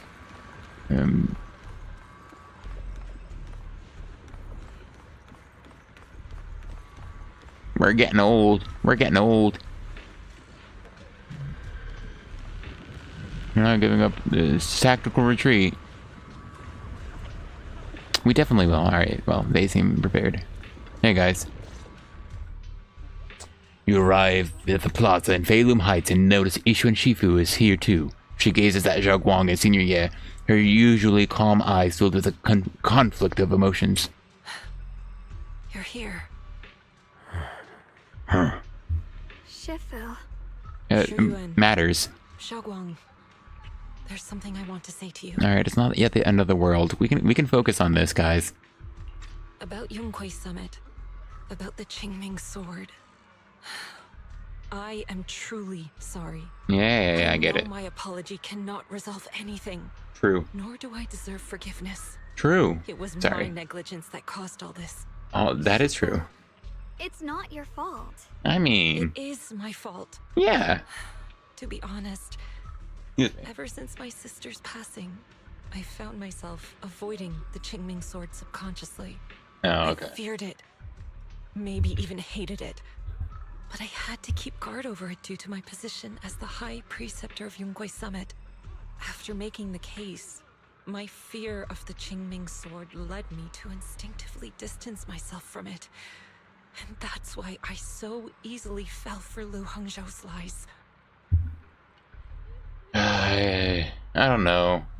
I think this sort of internal, this is like type of internal resolution or analysis, self-analysis specifically, is sort of boring. It almost feels like stuff. It feels like sort of the stuff the people engaged with the story should sort of conclude first.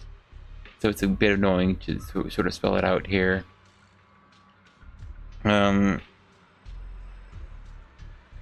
don't know, like specifically the way she's saying it, I feel like it would be better suited for like people to sort of identify themselves or interpret, rather than just the character themselves explaining it. Just mostly because of the way she's saying it, I don't know, it's hard to describe, but it's also just more text that it's wasting my time. Looking back now, the sword case I poured everything into didn't amount to much in the end. Yeah, that's so sad. There is a giant... Dude, I can point at my screen. It's right there. The hollow. It's right there. If my guess is right, the sword case originally did work as intended. Though it could not completely sever the negative effects of the sword, it still provided Xiaoguang some protection.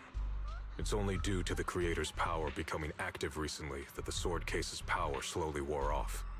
Shiyuan, I understand your anger.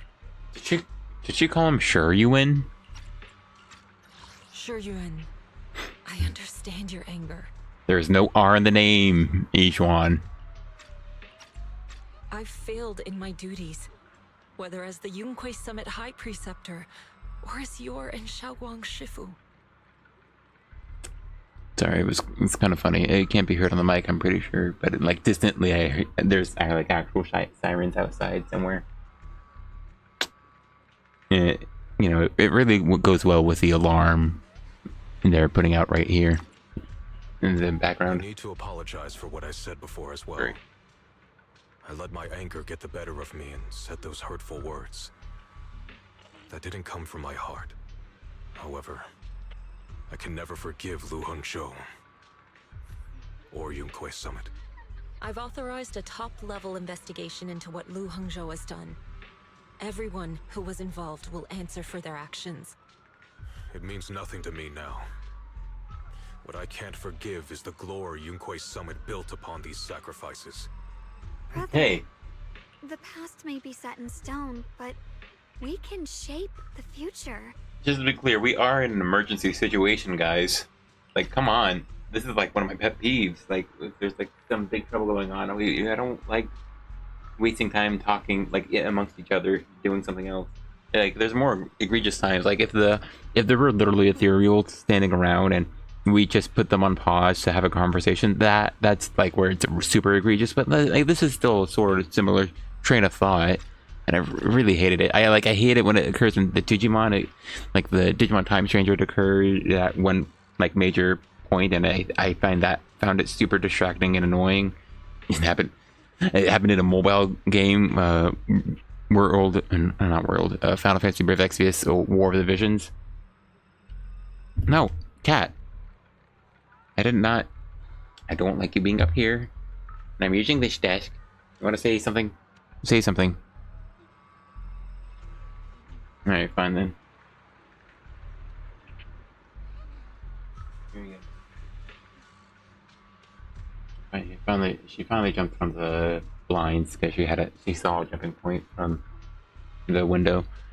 But yeah, it feels annoying to be having this conversation right now. I feel like it's something that could have happened after the resolution, but if he leaves, then I guess, you know, not much to do. But yeah, this could be saved for later. And I don't want to be a sacrifice anymore. I want to become someone who stands in front of the people I love. A hero who protects them.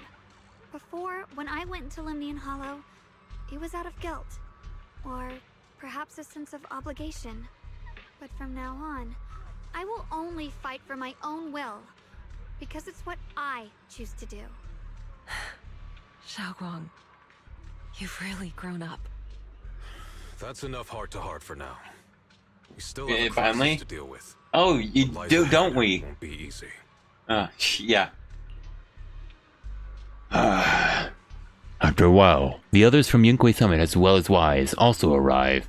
No one speaks. The air is filled with the eerie calm before the storm. Every face carries a weight. Everyone, I have bad news. The latest data shows the energy of the miasma anomaly within Lemnian Hollow has already reached its peak. Oh, Looks that's like that. Wait. It was only temporary. Okay. Right. And based on the information we have, It's the why is it energy of on the auto? miasma anomaly and the hollow itself are expanding at an alarming rate. Okay. It had a slight bug where it was still being auto, even though I pressed it. The area is filled with an eerie calm before the storm. Every phase carries a weight unlike ever before. Alright. You reach its peak. Looks like that bit of relief was only temporary. Alright.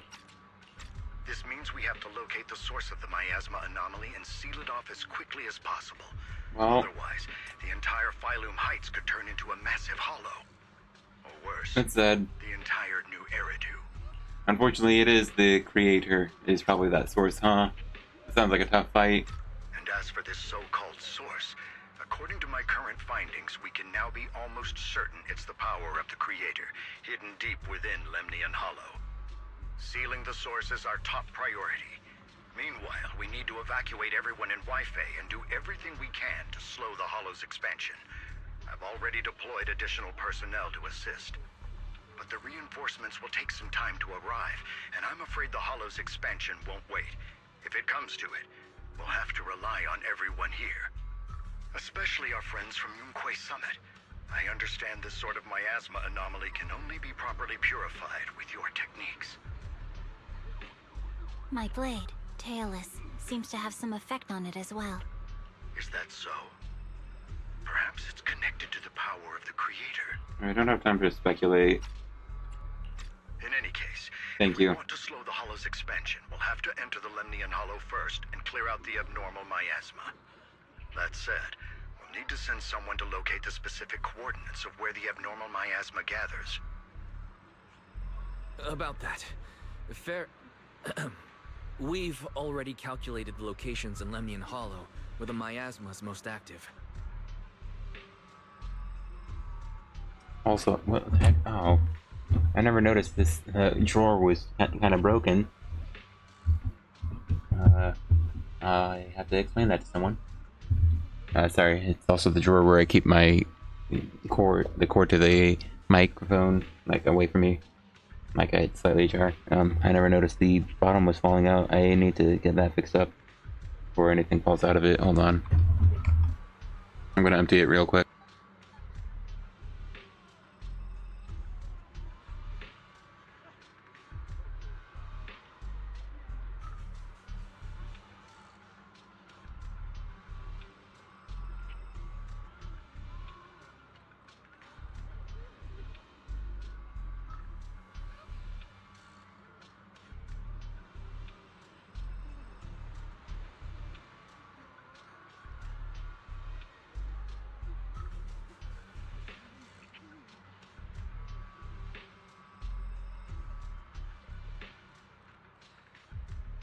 Unfortunately, the heaviest thing in it was this big old plaque of my name I made in sort of playmaking class.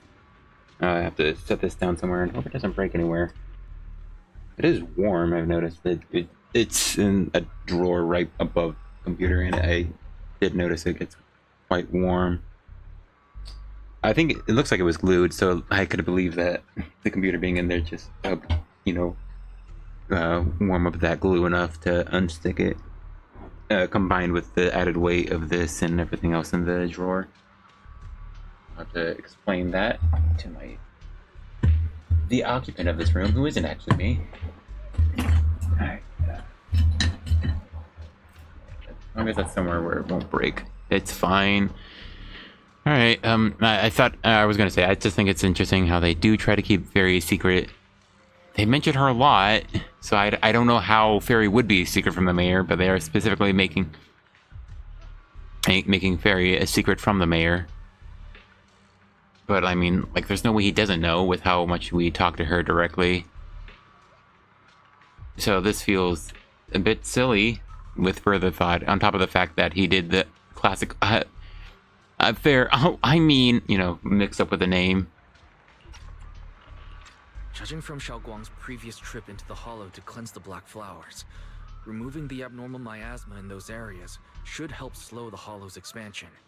Then, with the manpower we have, we'll need to split into teams and head into different areas to clear out those black flowers. Everything else is relatively manageable.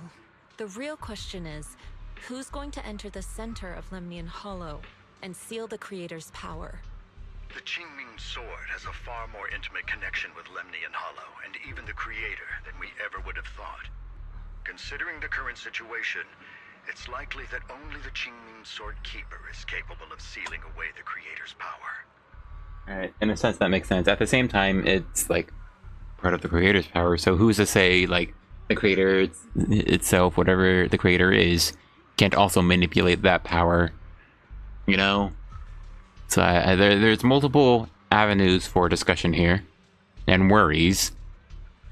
Also, I'll be honest, I would expect Miyabi to pop in and say, I will go and defeat it with Talus and stuff. Our analysis came to the same conclusion. The huge energy fluctuations in Lemnian Hollow bear a connection to the energy the Qingming Sword gives off. I hate to admit it, but it's possible only the Qingming Sword has the power to put a stop to this. I'll go. The Qingming Sword's power has a mysterious connection to the Creator, and it's linked to that section of Lemnian Hollow. As the Sword Keeper, I have to go. Xiaoguang. This is the most reasonable choice for now. But using the Qingming Sword comes with a heavy price. Monsieur Shunguang, are you sure you can accept it? Yes. Please don't worry, Mayor. This is my choice.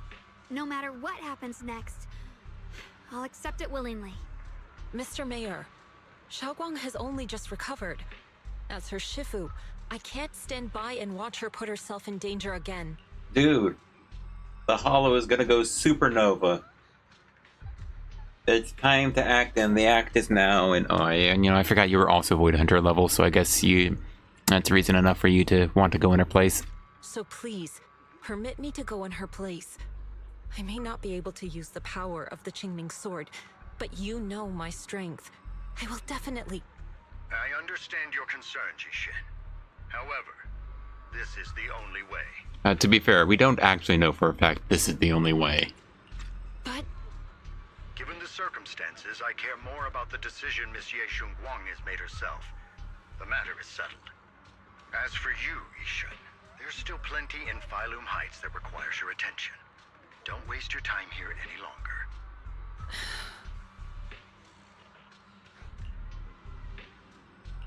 I'm going with Xiaoguang. I'm her proxy. No matter what happens, I'll bring her home safe and sound. As our proxy, I should be going in as Eos. Unrelated, I've finally noticed, very unfortunately, Yeshunguang's left arm is clipping into herself.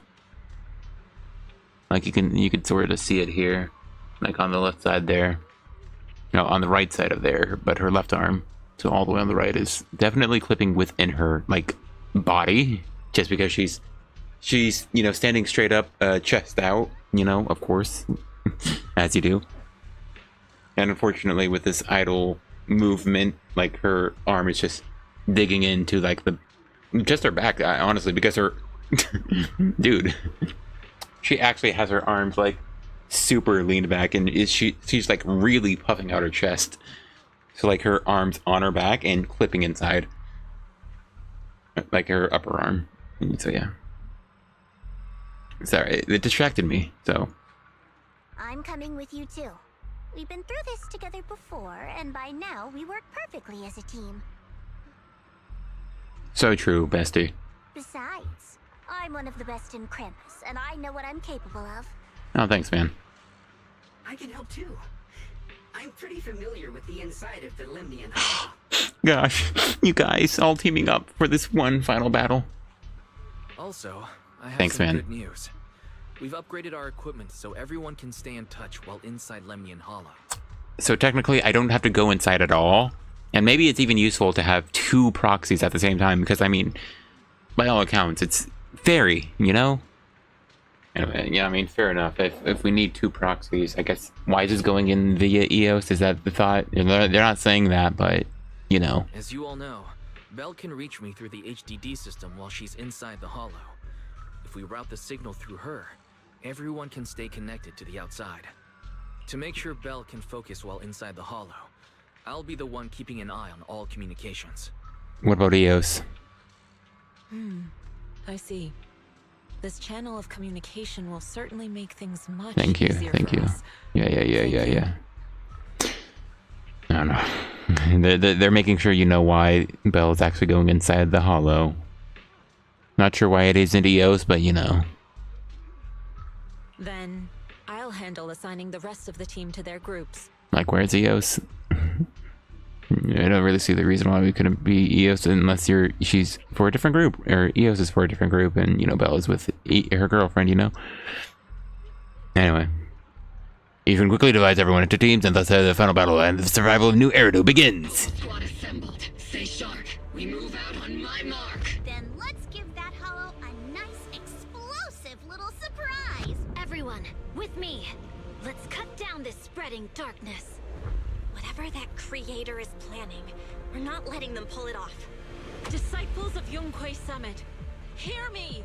Stand your ground and guard Phylum Heights! Comparing that to 1.4, that was super lame. What? We had some PNGs of specific, not sorry, PNGs, but like they're just standing around in their idle pose, their mouths aren't moving. That was lame. What? That was our super cool everyone is here moment for season 2. Gosh, I wasn't even a big fan of 1.4 because I thought it ended way too fast and we got like to the finale like too quickly. But man, this was just anticlimactic. I guess we're not at the actual ending yet, but like we're starting to, you know, ramp up to the climax, and I just feel like that was lame. Like we see who's teamed up together, but we're not seeing them fight together yet. But you know, it's just so lame seeing them all in their idle pose. I don't see why you wouldn't like. I understand, yeah, it's obviously more work to animate it, but like you couldn't even do a simple animation where everyone's just standing around. Like, was that idea crossing their minds, or did they truly think this was good enough? I don't know, this was kind of lame. Everyone is ready. The air is heavy with tension, like the calm before the storm.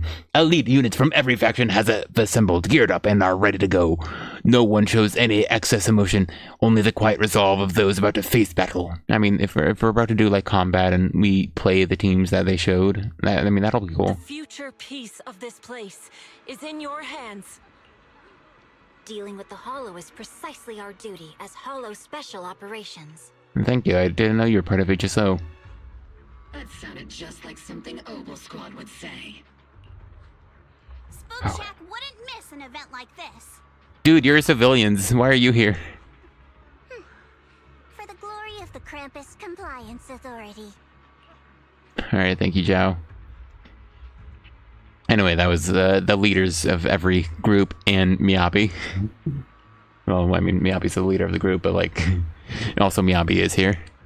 Yushuan approaches Xiaoguang, her eyes filled with unspoken worry and guilt. Xiaoguang, I've let you down as your Shifu. Above all else, I hope you make it back safely. Don't worry, Shifu. I will. And with Junior on our side, we'll definitely get the job done. Oh, you can count on me. You can count on me. We'll do our best. Besides, no one knows that area better than us. I mean, I guess. I believe in you. You're all disciples I can truly be proud of. I mean, I would feel better if Shiyuan was with us, but sure. You know what? He'd probably do a self-sacrifice thing and waste his life trying to save Shunguang, to be honest. So I guess it's fair to keep them separate so he doesn't get distracted trying to save her. After giving her final instructions, Yushuan steps back and faces everyone, delivering the final order. Well then, I'll leave everything from here on to all of you. Cool. Everyone goes over their mission and his objectives one last time, and with no words left to say, it's like surging currents. They rush toward the battlefield of fate without hesitation. The battlefield of fate. Sorry, now I'm stuck thinking about that one Soul Calibur meme. You know, where they do different openings. Fate. Fate pees into the urinal of time, dripping droplets of consequences onto humanity, or something like that, you know? Gosh. This is the final battle. Let's take a break. This is the operation involves 5 squads who will act simultaneously. You will lead the members of HSO, except Hishimi Miyabi. And the members of HSO, except for Miyabi, guarding the... I hope this is a fun mini-game. I never heard anything about it, though, so I don't expect this to be anything too much. I mean, as long as we're, like... If it's, like, little submissions and we play with the different teams, that'll be cool, I think. The squad is primarily responsible for clearing the abnormal miasma in Phalum Heights and protecting citizens who have yet to evacuate. Their remaining 4 squads must enter Lemnian Hollow. Aside from our squad, the goal of the other squads is eliminate abnormal miasma within the hollow due to the unique traits of the abnormal miasma black flowers, except for Yoshimi Miyabi, only techniques to Yonkoi Summit. Based on the current intel, the main objectives, Area 1 of the 4 miasma flare tower. Jufufu and leading global squad. Leading. Funny. But yeah, I think that makes sense. They're making sure that there's at least one Yonkoi Summit member within every group. Leading the members of Spook Shack, who are just civilians, by the way. We're letting them run into the hollow. It is comprised of civilians. Their members are exceptional combat capabilities, making them more than capable of completing this mission. Alright, sure, thank you. Area 3 is the near mining site. The Miyabi leading Banyue and Dylan and Banyue would be able to handle miasma as well. Shunguang reaches the depths of the hollow and source of the creator's power and seal it away. It's possible that we'll face the creator itself. Don't worry, Zhao. If we work together, we can defeat even the creator. That's not what I'm worried about. Never mind. That's the situation. Get ready, everyone. I'll do my best to provide everyone with the intel on the terrain of the Lemnian Hollow. Let's go now. Cool. Finally. Alright, I personally didn't need the full recap. But, if it actually matters to the gameplay, I think it'll be cool. Okay. I don't think I needed that whole recap at all, man. They could have shortened that immensely. That was like a lot of dialogue. I'm glad it wasn't trying to do any cutesy voice because it was Zhao saying it to all of us. Anyway, we're loading. I hope we actually do the thing. I hope there's actual gameplay in here and we actually like change up the squad. This battle concerns not only the fate of Wi-Fi, but the survival of all new Eridu. It's unlike any we've faced before. I ask that you all work together with Yonkoi Summit and me to clear the miasma and halt Lemnian Hollow's expansion. Alright, if they're gonna do that, then I truly dislike that they made Zhao give that recap, because that was completely unnecessary. Also, the last time I saw that sort of, you know, cutscene overview of what's the plan of battle is, it was freaking 2.2, and that was immensely boring. So I'm not looking forward to this now. As you walk, Zhao's gaze freezes for a moment. It was right around here that you saved me before. Oh, Zhao, I love you, but please don't waste time on the cool, emotional conversation. Also, we're still like almost an hour, 2 hours in, and we didn't get to combat yet. Oh, that incident. Oh, we have Junior to thank for that. Also, is that another helicopter blasting? I gotta close this now. Yes, Shunguang. I've always envied you. Huh? You're the chosen sword keeper. The one who stands out instantly in any crowd, always at the center of everyone's attention. You never have to prove your worth, and yet you can have everything. And me, I've always been the one who never gets chosen. Holy crap, she's very depressed because she didn't get picked for dodgeball. Xiao, what are you talking about? I don't understand. It's so true, man. Can we get to the mission? As much as I wish it weren't true, there will always be a natural divide between people. What we sometimes call talent, and other times destiny. In that regard, luck has never been on my side. When we were dividing into groups just now, I said I was one of the best at Krampus. That was a lie. Oh, is that why she sucks? When it comes to talent, I'm one of the few in Krampus who has none. Dylan can hear the voices of the dead, Wengine has the experience and wisdom of a long life, and the others each have their own exceptional gifts. Oh, is that why they made her mid? Is that why they got rid of her sheer buffing? Is that why they made her mindscapes not that good to pull? Like, dude, her first mindscape is literally just Rush Shred. It's literally worse than Dylan's because Dylan got the same exact Rush Shred and her meter built up faster.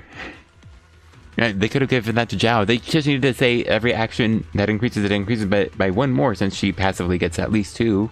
So that becomes 3. But then her other instances increased it by like 21 or... Yeah, well, 21, I think. I don't know if there's another burst that increases by 15, but that would be 16, right? So it's mostly a big boost to the small passive increase. But that would have been cool, I think. You know, once I refresh the buff faster, that was... It's not a major change, but it makes her more consistent, right? And on top of just giving her more attack sooner. Because then she goes back to charging it. And being out of usability for 5 seconds, which is so annoying. But still, all her M1 does is 15% Rush Shred, and it's still better than her M2. That's so lame. Gosh. I mean, especially because her M2 isn't a combat attack buff. A 15% team-wide combat attack buff. But she's an attack buffer, so she inherently lessens it. And that's all it does. They couldn't even be bothered to, like, add something else, dude. They couldn't be bothered because she's free. Now, they couldn't even be bothered to make it, like, 18... The Rush Shred to be 18% to match Astra. They had to make it worse for some reason. That's insane to me. But yeah, on top of her other things, gosh, she's almost as good as Astra, which means she is pretty good, but like, she's not that good, which is super lame. Like, it's super lame. And again, the second time I really, really wanted an agent, and you just don't play them on field at all. You swap them in and out very quickly. It's so lame, man. Sorry, I'm complaining about that, but yeah, it feels like in canon, she sucks, so therefore her agent version shouldn't be that good. And you can't really make her that good because you only have M1 and M2, and that's it. Her Wengine is good, but yeah, I mean, it's only useful for her, which would be a bit lame. I'm the only one who has nothing. All I have is a heart that refuses to give up. No Also, yeah, we're having this. Now is only the facade I force myself to maintain. I'm always afraid. Afraid that if I ever let my guard down, Krampus will cast me out. And I'll turn back into that same worthless fool who kept getting thrown aside. This is so sad, Zhao, and I think your backstory is very funny for the juxtaposition of who you look like to be and fight. Like, at the same time, now's not the time. That's why I've been fighting so hard to keep up the meaningless record as Krampus's unbeaten legend. Pushing myself to the limit even when I'm hurt, because no one fears failure more than I do. I even hide the fact that I like vegetables and tell people I prefer meat, as if that would make them respect me more. Pretty ridiculous, isn't it? Zhao, I've been meaning to ask you this for a long time, but aren't you being too hard on yourself? Junior once told me that even if I wasn't the Qingming Sword's keeper, I still deserve to be respected and heard. It's a right everyone should have. This world isn't just for those deemed valuable. To exist is enough. No one has the right to deny your existence. Sorry. Look at me rambling. We're short on time, so let's just keep moving. Aren't we? Aren't we short on time? Everyone, the tunnel ahead leads straight to the mining area. Yeah, cool. I think I've been there. I forgot. I needed to find polychrome. Oh, I didn't read that. Are you tired, my dear child? You were never meant to suffer like this. Just then you hear those strange voices echoing again.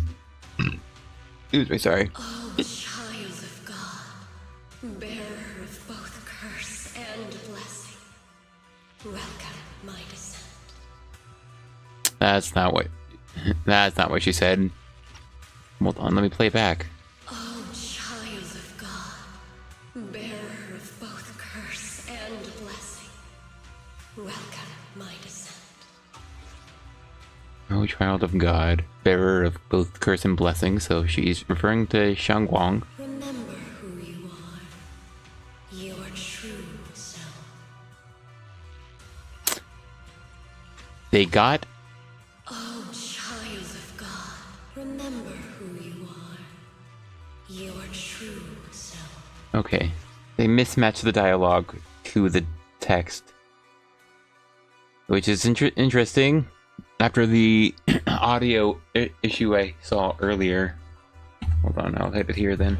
The time is 1 minute, or sorry, 1 hour, 56 minutes in. Yeah, it's me both times. Friggin' ats in chat now. What is it? Audio tech mismatch. I don't know, I feel like noting that. If I already noted the first one, I might as well note this one as well. That's silly. Junior? What's wrong? Does your head hurt? I'm fine. It's just... I think I heard that strange voice again. Alright, so it was only to her then? It might be the influence of the creator's power. We'd better stay alert.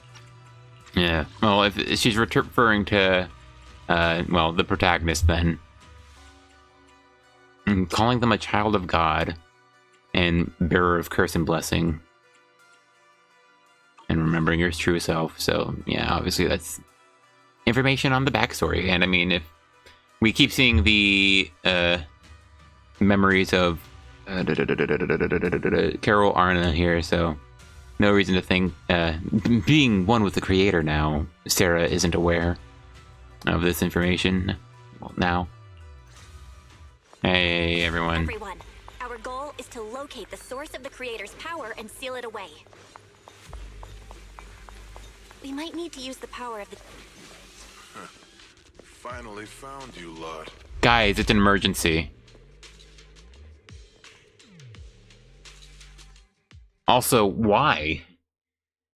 Why would they start dialogue there? You can so quickly and easily interrupt. Also, we're not getting into combat yet. We let our guard down, but this time you're not getting away. You're the ones who attacked us before. That's right. Let's not make this okay. We're getting an hour in before combat. 2 hours. Over and nobody gets hurt. Guys, otherwise, we'll have no choice but to take it by force. It can attack all of New Eridu. It only responds to its sword keeper. It's nothing but a useless hunk of metal in anyone else's hands. Guys, it's an emergency. Stop. Concern. We're just following orders.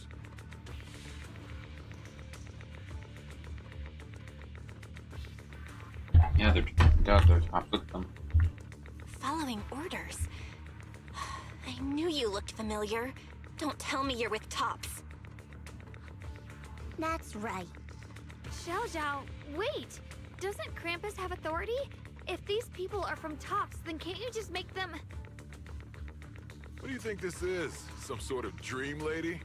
Krampus still operates under Tops. Besides, the mission to capture the Qingming sword was entrusted to the rabbit standing right in front of you. What? Yes. Xiao, you... The treachery. Mission to capture the Qingming sword? Xiao, is what he said true? Looks like this Zhao isn't exactly on our side. No way. Xiao's helped us so many times. There has to be some misunderstanding. Alright, you just murdered that guy, Bang Boo. Oh, there goes the rest of them.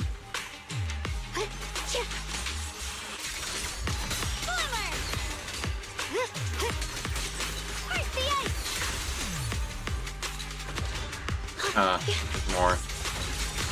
Sorry, I'm like way far away now. Gosh, I'm so bored. We couldn't find a better time for this conflict, so you have to save it for the very end.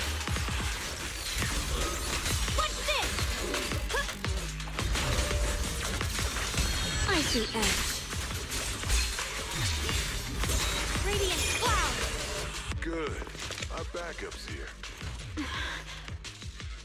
And then we see Zhao's change of heart. Look how sad she is right now. Okay. Zhao lowers her head, her expression hidden from view. At the same time, more tops begin rushing in. What a Guys, troublesome bunch. emergency! But don't worry.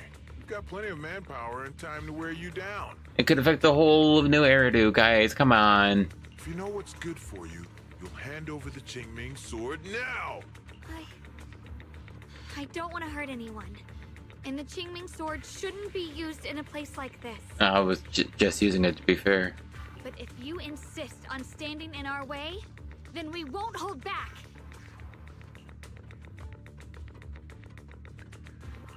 Xiaoguang's right. We're not handing over the Qingming sword. I'll be honest, what? Hollow is spreading fast. If we don't seal the creator, all of Wi-Fi will be lost. And you have to say and New Eridu. They already expressed they don't care about the Wi-Fi peninsula, but say and affect the rest of New Eridu. Wi-Fi will be swallowed by a hollow? That's terrible. I mean, that guy's funny. But, guys, you had to say New Eridu. They care about that part of it. Gosh, I'm so bored of this side of the freaking... Who cares? Gosh. What's that got to do with Oh, us? boring. It's not like we live in this dump anyway. We're just following orders. Plus, the higher-ups promised we'll earn first-class merit and a big performance bonus if we bring back the Qingming sword. Even a Krampus judge would be tempted by that, don't you think? Shut it. Yes, Zhao is Think of it, Miss Zhao. coming to our Must have side. been ordered to seize the Qingming sword too, right? Should I put lasagna in the microwave while this conversation Aren't you going to happens? help us take these guys down? No, she's on our side now. Come on, she had a change of First, to heart. exhaust ourselves, so you can take all the credit yourself. How cunning. No wonder they call you the unbeaten legend of Krampus. I have no such intention. Now listen carefully. I, Zhao, Krampus Judge, hereby order you to abandon the plot to acquire the Qingming sword and withdraw. Do I cook lasagna right now? Xiao Zhao, but you... I want to Yes, eat Shunguang, while streaming. I know want to do you that can handle after, this without man. my help.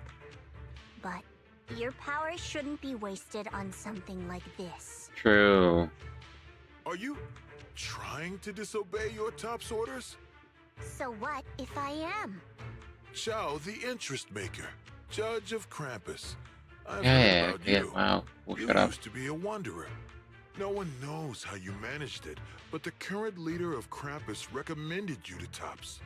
If you choose to betray Krampus and Tops, powerless and without anyone to rely on, the punishment heading your way would be unimaginable. That's none of your concern. You're really willing to throw away everything you worked so hard for? All for those two who have nothing to do with you? I'm so bored of this dialogue. It's so lame. It's so long, dude. And unrelated to anything. Is this guy black? I don't know. I for some reason, this white guy sounds black to me. No, but I don't know why. His voice is just that sort of...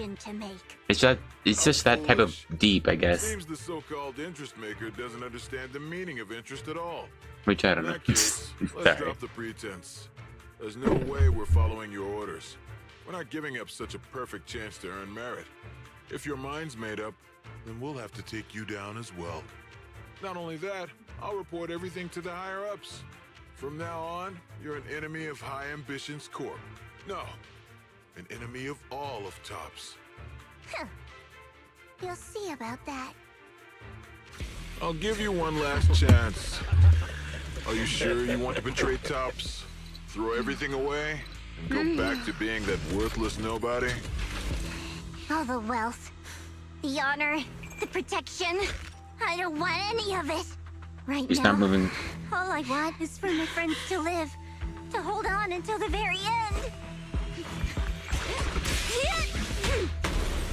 Go on ahead. Finish your mission. Don't worry. I'll catch up soon. Now, let's end this quickly! I'm so boring. Come on. They didn't even animate the fight. Come on. Boo. They They didn't animate the fight, and they're not gonna make us play as freaking Zhao, dude. They're not making us 1v1 normal 8 enemies as freaking Zhao. Come on. The deepest part of the mine. That's where we're headed. Yeah. Oh, did I not explore this place? Oh yeah, no I didn't. I don't remember this floating object. Under the overwhelming surge of abnormal miasma, an illusion that feels both strange and familiar takes shape once more. This is that strange thing from before? I can't see anything ahead. You must all be seeing the same hallucinations as before. Maybe that means we really are getting closer to the creator. I don't know why people keep guessing. No, it's alright. That was a different JRPG I played. Your teacher, Carol. She saw the truth long before you did. Oh, yeah, fair enough. When you see my teacher? Sorry. Don't you see? It was Carol who brought all of this upon you. What you call the fall of the old capital. You should do the same as she did. And let go of the burden that was never yours to bear. Return to that primal state of purity, chaos, and quiet emptiness. Sounds a bit boring. Just what the hell are you? Junior. Don't what's swear. wrong? Are you feeling sick? Or just don't curse. That's not nice. Must be affected by the illusion. Alright. No more bloodshed. No more disappointment. No endless road to absolution. There is only eternal, ultimate, and absolute freedom. Okay, yeah. We're doing the Final Fantasy thing. Going to fight some deity entity thing. Ew. Sorry. Just like your teacher, Carol. No, I mean that's kind of hot. No, my teacher would never join you. Seeing it is their teacher, I expect us to get that backstory cutscene after all this that tells us how the actual intentions, or at least how she actually had her reasons. After a burst of searing pain, your vision finally returns, and the light comes back into focus. Sorry. Junior, don't scare me like that.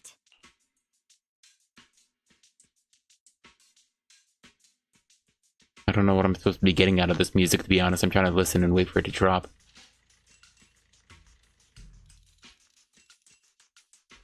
It's just sort of quiet percussion, like few instruments, nothing like constant, aside from the rhythm. But I don't know what kind of emotion it's trying to give me after that. You know, the ooh. I don't know, this feels like until it drops, I don't know what this music is trying to make me feel. It might just be the passive music of this area, which makes it feel a bit distracting for right after that cutscene. It's okay. I'm fine now. But I just remembered something. That spherical cocoon-like thing, it looked just like the one embedded in those floating boulders we found. Oh, cool. What boulders? The floating boulders? You mean those huge rocks we saw before? No. If the vision you saw came from the creator power has covered the whole Lemnian Hollow right from the start? I don't remember the vision or the floating rocks, to be honest. Oh no. Oh no. We need to warn the teams in the other areas right now. Gosh, that was our only combat sequence, dude. Oh, excuse me, sorry. I see. Got it. You focus on stealing the creator, and I'll take care of getting the message to everyone else. I just realized we're not actually going to be playing as the other characters, are we? We're just running around as Shunguang like we did the rest of the freaking chapter. Gosh, I can't believe that Zhao segment. First off, absurd placement of everything. Of them all choosing where to fight and stuff, but on top of that, you just start seeing Zhao fight. Like, they didn't even let her beat like get through one pile of soldiers. Maybe we'll get back to it. I doubt it, but they didn't fight. And because of just how Zhao plays, of course we're not going to be playing as her for that segment. I think that was so lame, dude. Gosh. And now I'm starting to get the sinking suspicion that we're just not actually playing as those other squads. So why? If that was the case, I guess we'll see where I'm still taking up time because I want to express my disappointment ahead of time. But if we don't, that's so lame. Why did we waste so much time explaining the plan? It's explaining a plan that was later shortly and succinctly described to us in a freaking cutscene right after they explained us the plan, if the plan doesn't really affect us at all. Like, stories, I guess, but like, they didn't need Zhao to explain everything in such a long text of dialogue. One, if they were going to follow it up with that cutscene that already said everything, and combined with the fact that it doesn't matter because we're not playing as them. We'll see. I'm probably getting ahead of myself, but man, I'm already disappointed by that Zhao segment, dude. Like, come on. Actually, I've heard some rumors about the thing you saw. As we mentioned before, Sunbringer was betrayed by her followers. After that, she entered the Hollow alone and met the Creator. The Creator turned Sunbringer into their messenger, and even created other messengers modeled after her power. Their existence serves one ultimate purpose: to turn the entire world into a vast hollow. So it's like Sunbringer dead now? Or like possessed by the Creator? That one I assume I will get an answer to by the end of this. Though I've already seen, I think after the patch went live, people were speculating Sunbringer next, so I doubt she's dead in any official capacity. Which is also why I assumed Shiyuan would still be alive. Or something else. Anyway. That's interesting information to get now. Wait, you mean Sunbringer submitted to the Creator? No, he's going to say no so that we can still have speculation about her becoming an agent later. Because the Creator promised a world free of division and inequality. A place where people could finally let go of their hatred for one another. In such a world, everyone is equal. There's no fighting, no conflict, no division, only eternal peace and tranquility. Yeah, but it's the type of peace and tranquility you get in the Pinky Guard. That was a great animation, by the way. This so-called new world sounds pretty suspicious to me. And if there's no difference between anyone, doesn't that mean there's no individuality either? Would a world where everyone's the same really have any meaning? I feel the same way. Of course, it's just something I heard. Maybe it's just a story someone made up. Well, then why even tell us? Let's just keep moving. Who told you? Anyway, he's a villainous-looking Bangbu, so I suspect he'll be evil soon. I don't know why I'm wasting time. I'm picking up my polychrome. Sorry, I should read those. I could help him out. Hold on, can I click on him? Yeah, am I even able to click on him? Oh, it doesn't give me, it doesn't show up on my map. I hoped he would.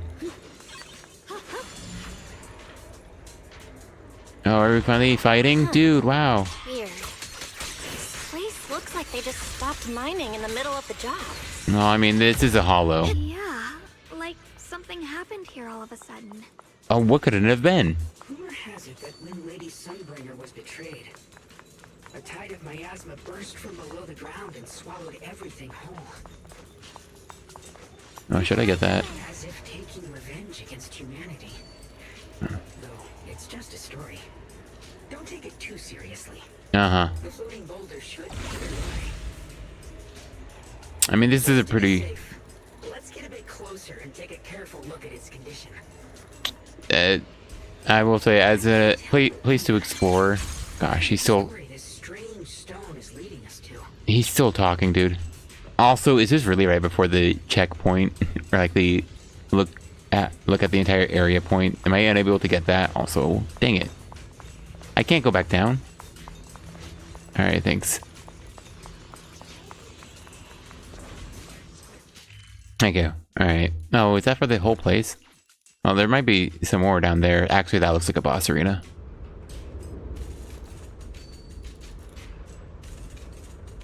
Cool. I mean, it's a cool looking place. Anyway, a big boulder. Boulder is certainly a way to put it. Wait, what did it?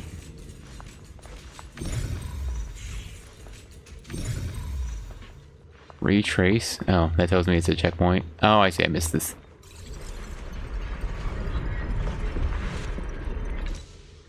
Okay. Oh, I see. We're making places I can travel to. Thanks to Initiation 1. Without your help, we wouldn't have gotten close enough to take a look. He sounds kind of villainous, to be honest. And looks villainous, which is profiling, but I mean... Sure. Looks kind of strange. That's not a boulder. Not even a rock. On closer inspection, the floating boulder seems to be seeping miasma. It looks a little unstable. If I'm not mistaken, this boulder's strange condition might be linked to the creator's seal. Oh, is that our boss arena? I agree. I can feel something ominous every time we get close to this boulder. And it's even stronger now than before. Don't tell me. The creator's about to awaken? Oh, that sucks. I'm afraid so. Just then, a transmission from Wise comes through. Bell, I've just confirmed it. It seems the other teams have also noticed the same anomaly with the floating boulders. There's no immediate danger, but it's hard to say what might come next. Everyone needs to stay alert. Oh, there's more of them? I see. If that's the case, we're running out of time. Yeah, we haven't really done anything. Based on my previous experience, the creator's location should be right beneath us. Oh, I see. We need to get to the bottom of the mining area fast. Wait, what experience makes you say that? What previous experience? We're on a floating truck. Can you make it go down? Okay, guess not. Is all this stuff around us lumite ore? Yes. These must be the raw materials of porcelain. The reason this whole mine existed. Oh, wait. I don't know if this matters to me. Oh, it's just... Aw, it almost looks like a path. I like that verticality. I assume this is gonna open something.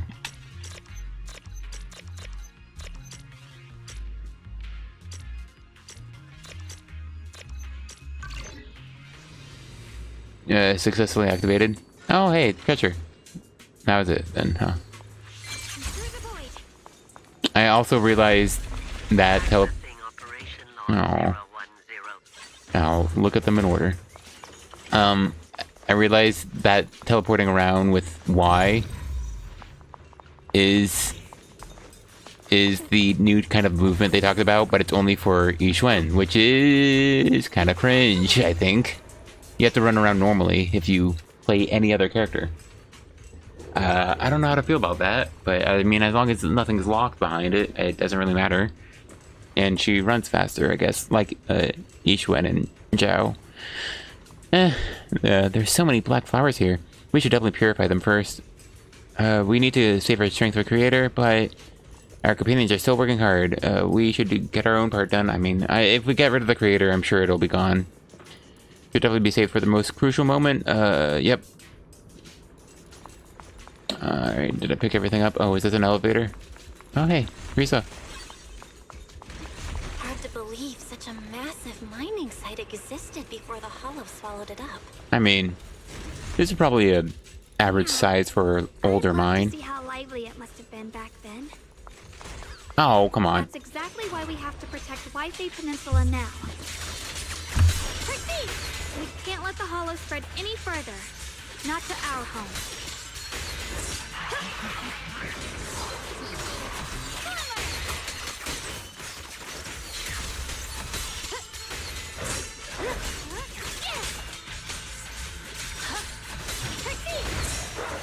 I Oh, did I hold it too long? There are significantly more black flowers here. Look, there's a huge platform up ahead. Let's check it out.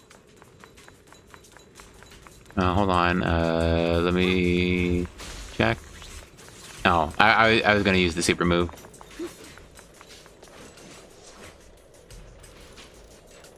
Come back after accepting a mission to explore the factory's hidden past.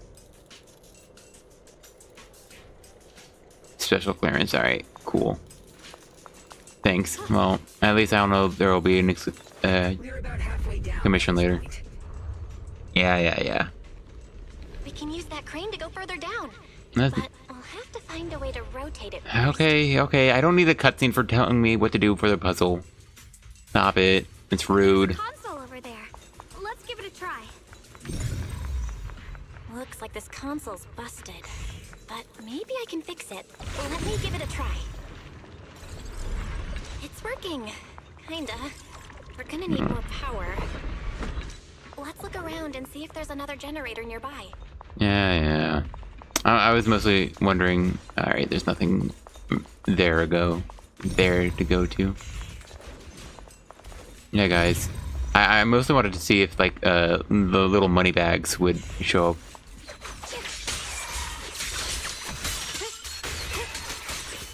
Come on. Is that it? Oh, thank goodness. I was wondering if the little money bags would show up brighter.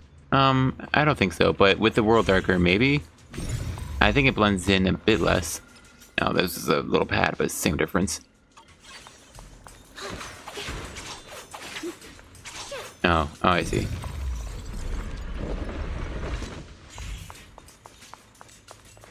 Oh, hey, man. I already have you. I'll get that on my own. Meaning, I don't know why I'm running around.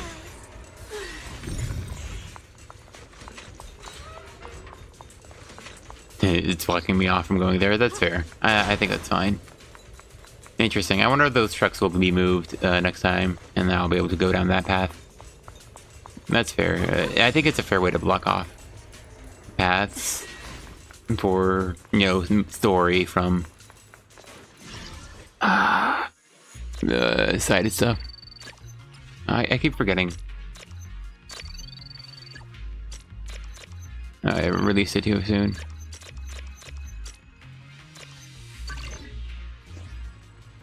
I don't know. The long presses feel off on selecting. There's not it doesn't feel like there's proper feedback on when to put in inputs. Oh, I see. Oh, sweet. They only made you do the one. Oh, I see. Alright, didn't I go to this? Oh, sorry. Cat, it's right behind me. She's right behind me. Just then, a transmission from Wise comes through. Bell, just updating you on the situation. All squads have reached their target areas and discovered a large number of black flowers and ethereals that are affected by the miasma. They're dealing with them right now. Yeah, I figured. That's so boring. Like, why? Did they not want to take away too much time from Shunguang? Did they not want to hire that many voice actors back for this moment? Like, they only had, one individual speaking of each group, right? So, a lot of them just didn't come back to say anything. It's so boring, man. I don't see why they wouldn't, genuinely do it. Where you split up and try other teams, and you can get it feeling more hectic. If this feels like the same boring... Well, yeah, no boring. If this was a normal environment where I could explore at my own pace, I'd probably enjoy it more. But this is the same thing we've been doing the entire story so far. I don't see why you wouldn't want to maybe try a little boss rush. Have set teams that we were forced to play with against certain enemies as they spawn in, and we play as the different teams getting to their next location. It doesn't need that much, but it's a video game, man. Let us play the video game. Gosh. Man, this is a really lame ending. gosh, even I really disliked how fast 1.4 was, because I felt like I enjoyed the first half of it quite a bit. It had one of my little favorite moments with the little, like, it was less clear, less obvious how, and doing the best they can do with a sort of this style visual novel cutscene, letting it be clear that Anby and Billy could have the assessment levels to understand when someone's position, getting ready to be threatening, even in a subtle way. And, that's a really cool, subtle characterization for them. That was a cool moment. But then it felt like we got around to beating up Bringer way too fast. And, I think there was maybe a decent amount with how that level played out. In that section with the hands and how you're sort of climaxed further. I didn't love the everyone is here moment, and I didn't love the credits either, because it felt like none of them knew each other, and I felt like we could have had a few more like chapters with everyone, but we actually couldn't because they were out of characters to sell, so that's the reason why they couldn't add more chapters, which is kind of lame. So that's why I dislike how fast it was and how soon we got it to where we are now. Which, goes into just how we got to season 2. But I still feel like that was better than this, because this feels like we're doing the same thing over and over. We're going somewhere, following directions, just following a little marker telling us where to go.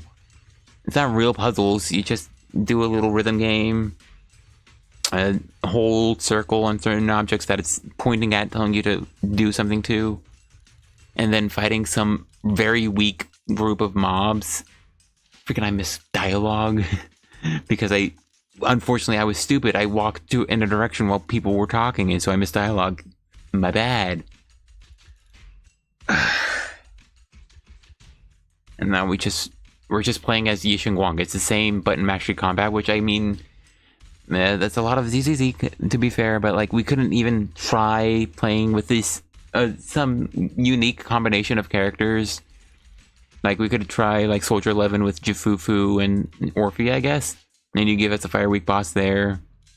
We couldn't try Spook Shack with, or we could try Idhari with Panyanhu and Lucia, or Minato with Panyanhu. And maybe Yuzuha, or you could give us a Yuzuha Alice team as well. You couldn't give us all those like sort of different teams to play as it all gets ramped up and exciting. I mean, maybe they still do, but it sounds like everyone's in position. It sounds like we're not going to play as them at all. Gosh, this is so boring. It's just run to location and dialogue. The same issue I had since 1.2. And my biggest issue with 1.2 is that it felt too short. Now we're getting really what feels egregiously into the opposite direction, which is I don't like, because I felt like I got through 1.2 in less than 3 hours. I don't quite like the opposite, because it's not compact, it's bloated is what it feels like, and it's not fun. My blade is indeed quite effective against this abnormal miasma. This Miyabi sure is impressive. Mobile squad is in place and will provide firepower support to cover the purification teams. Is this going to be one person has a line and the other person has a little clip follow-up? Oh, these black flowers. They're so pretty. But they're even better when they wither. Thanks, Seed. So in the next one, it's going to be, what?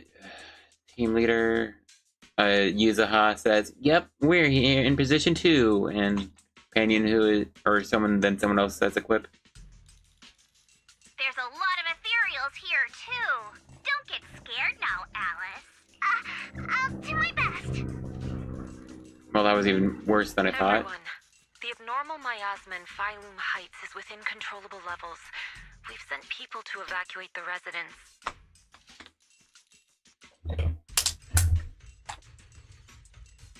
That Yuzuha moment was a clear comms.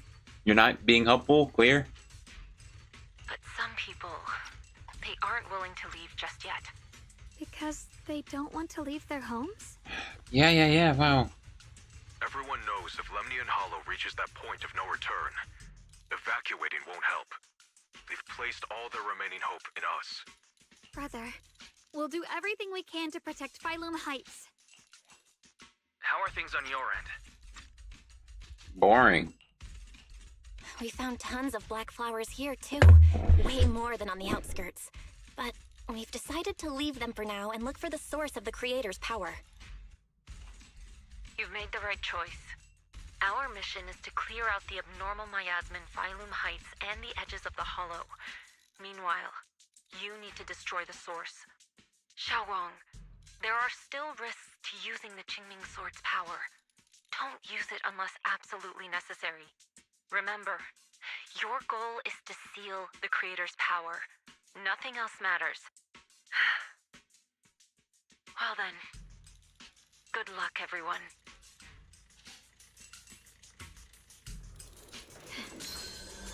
Cutscene over. I'm sorry, I'm just very bored, dude. We're 2.5 minutes in. Hold on, I wanted to read this.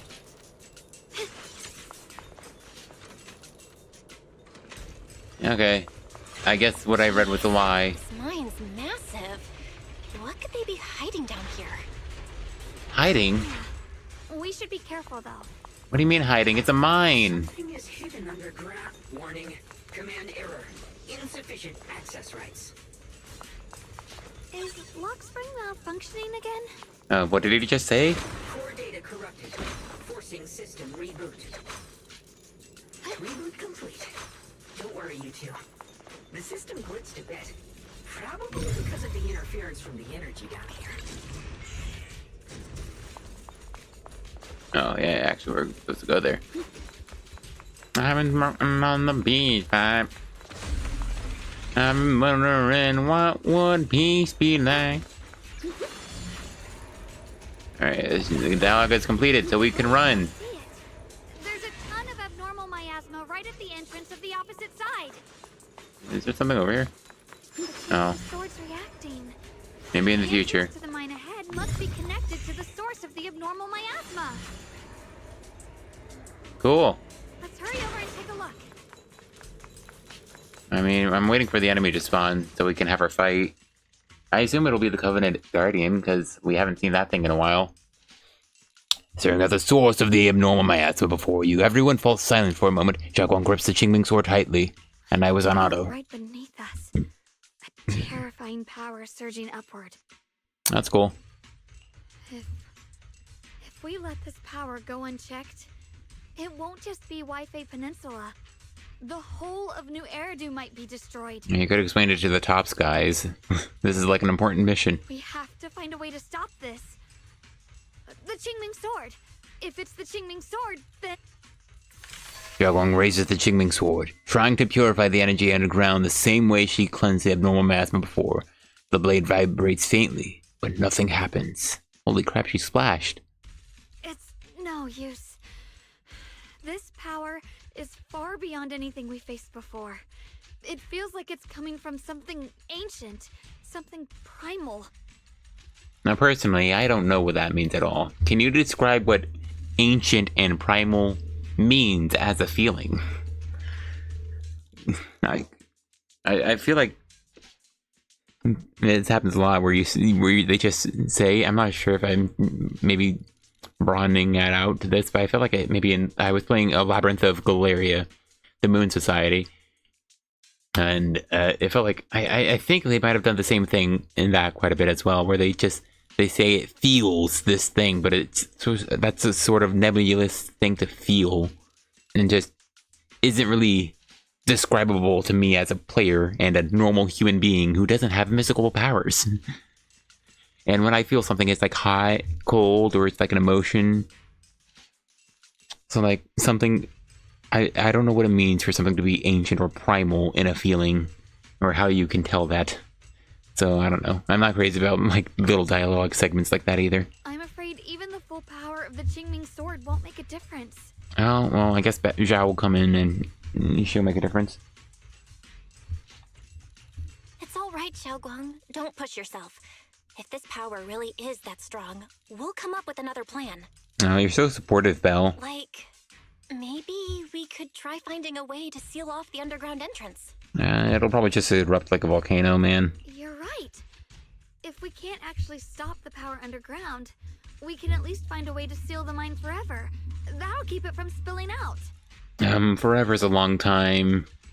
I feel like trying to seal it would just kick the can down the road, and also doesn't solve the issue of the hollow expanding, I would bet. It's going to be difficult, but if I use this giant black flower, I should be able to pull it off. Alright, is this where the enemy comes in? You wouldn't let us down, Junior? You can seal the underground entrance using that giant black flower. Yeah, I don't really believe her either, Lockspring. Exactly. I can use the Qingming sword to channel the flower's energy, similar to how he purified the miasma anomaly. Okay.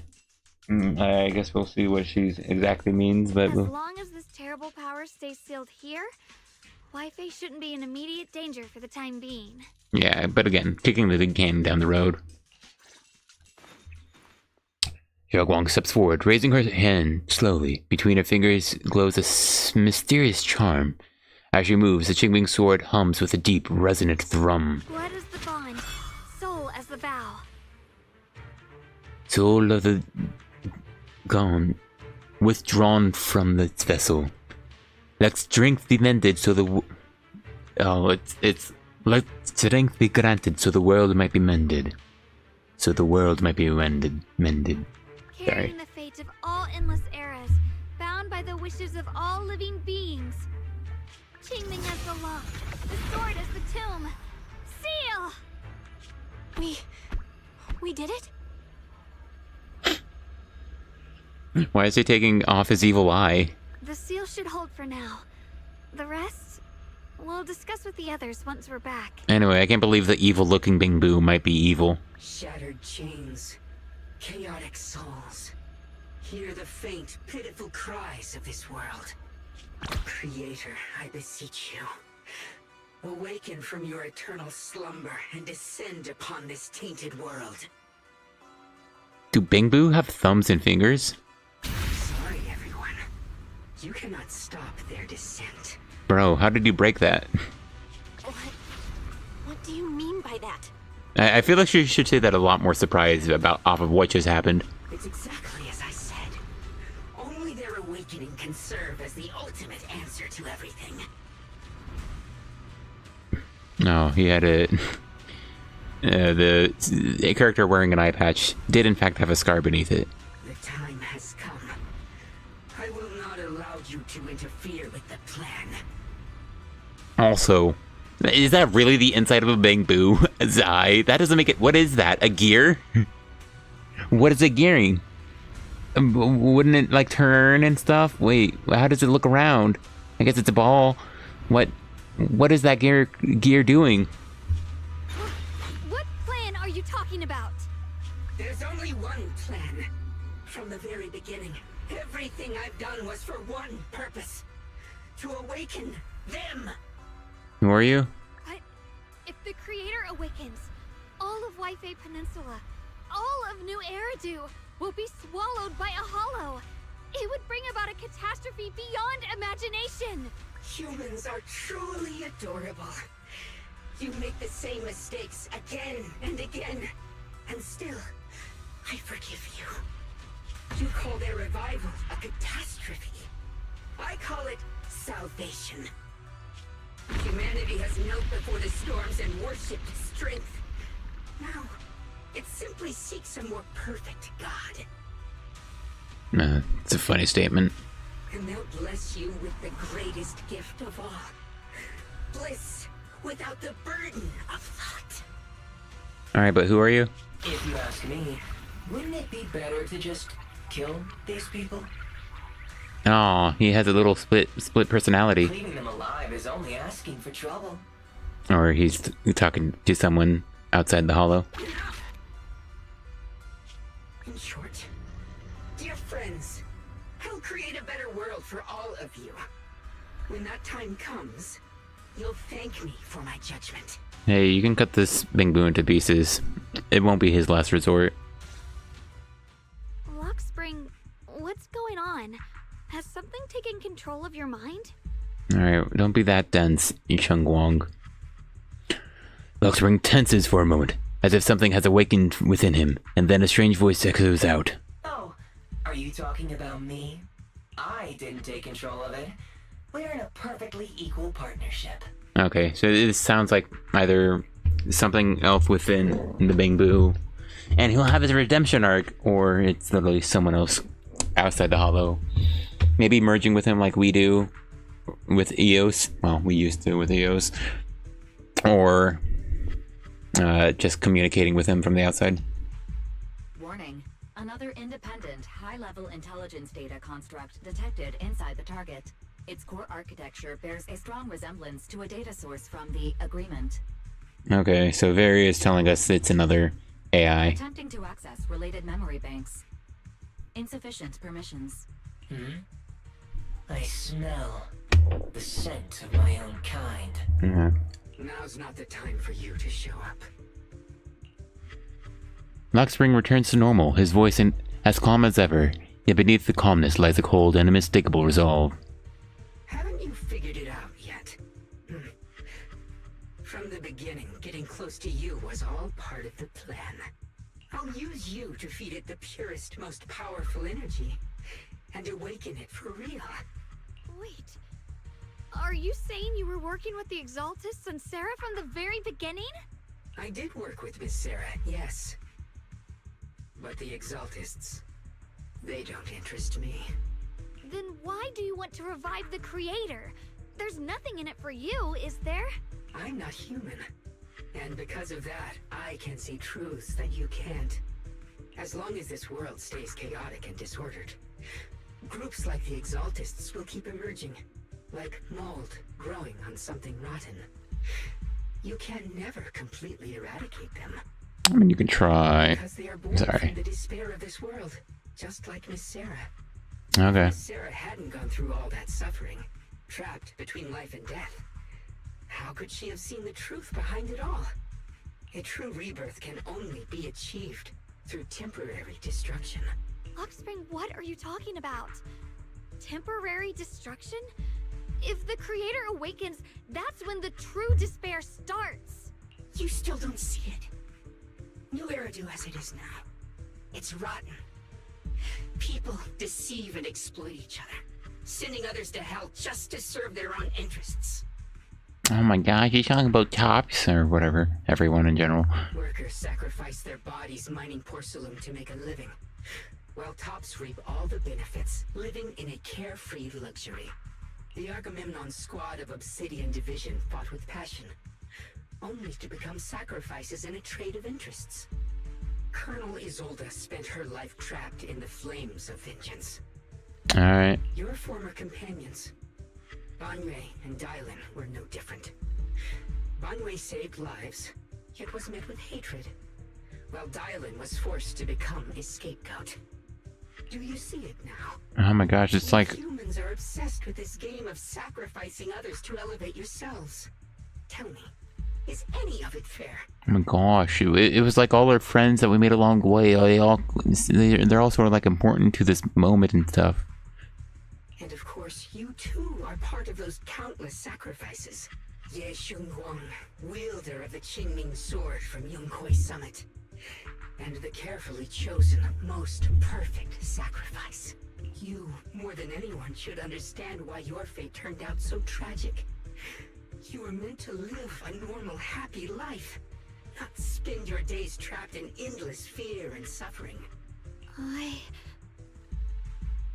And you, Phaethon, along with your teacher, Carol Arna. Oh my gosh, he knows who we are. What does that mean? You know about my teacher? Everyone knows about your teacher. Look at where we are. I know a little. And that's exactly why I feel such deep anger and injustice for you. Are you really willing to live as the so-called children of the devil? Who calls them that? Is it well known Phaethon was the students of Carol Arna? You did nothing wrong. In fact, you were the ones who tried to save everyone. And the root of all this tragedy lies in humanity's division. Wow. You can never truly understand another's situation, nor ever grasp their pain. Oh, that's so sad and deep, man. Humans cause humans problem. Like this. It will be a world of unity, equality, and eternal peace. Wow. I've heard this already, I don't care. When those who harm others feel the same pain. When those who sacrifice others are themselves sacrificed. Only then will people truly abandon their malice toward one another.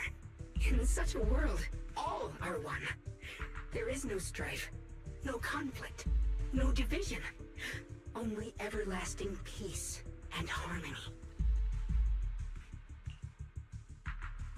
Yeah, I don't believe there's no such world. There's no such world. Goodbye to this cruel world. There is no such world. You're lying to yourself. I agree. The world may be flawed, but at least it's real.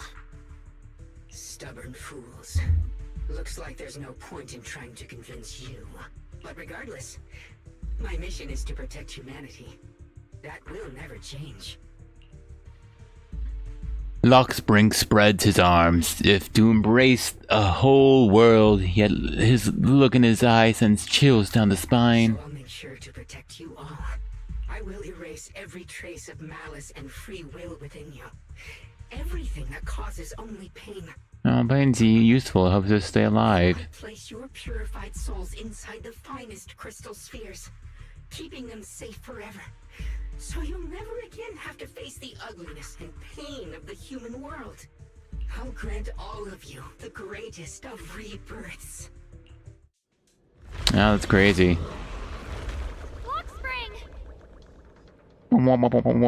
He just waddles away and now we fight. Get behind me, Junior. Let's take out these ethereals first. Yeah, let's go fast then. Shut up, you're so loud. I can't believe Lockspring actually wants to summon the creator. I thought only the Exaltists would try something like... Oh, that was it? Dang, my bad, I shouldn't have vaulted. Just so you finally catch your breath. Transmission is from Wise. Why would there be a second phase, man? What? Now, the activity in Lemnian Hollow spiked again. Yeah. The Hollow. It's expanding at an accelerated rate. We've got anomalies here as well. Those floating boulders we saw are spewing out miasma and ethereals. It sounds like Lemnian Hollow's instability is linked to the same power behind those giant boulders. Shifu and the others back in Wi-Fi are still managing for the time being. Belle, please be careful. Wise say a few final words. Alright, it says. It should be says. Typo! I gotta time it! Freaking 2 hours. 48 minutes in. Typo. Epic story. I don't know, something about odd boulders. No. Who knows what Lockspring will do next? We need to take down these ethereals and catch up to him. I just hope the other squads are safe. Cool. At the same time, the other squads have also been contacted and are already approaching the boulders. Are we finally playing as them? Is this the moment? The boulders spew miasma, so we finally play as them? It's taking forever to give me the option to continue. I'm spamming the X button. Come on. Carrie, I'm spamming cross. Or is this just a cutscene? Be careful, everyone. Cool cutscene. It's spewing out miasma. Not good. The miasma will draw in nearby ethereals. For all the teams you could have given me, this was a weird one. Hollow's expansion could accelerate. Let's take out the ethereal first. Wait! Clear your mind. I got this, Alice! They always give me this guy. And they always do this combo. Why did she target that? I didn't want to target this. Because I know this stupid guy targets them.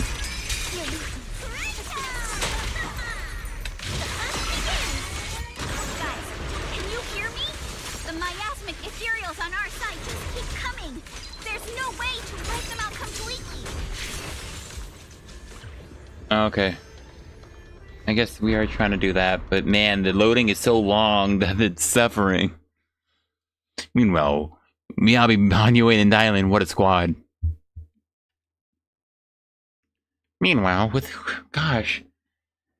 Oh, I'm glad they actually tried it, but man... maybe it's just my computer. Unfortunately, they played it on their own computers.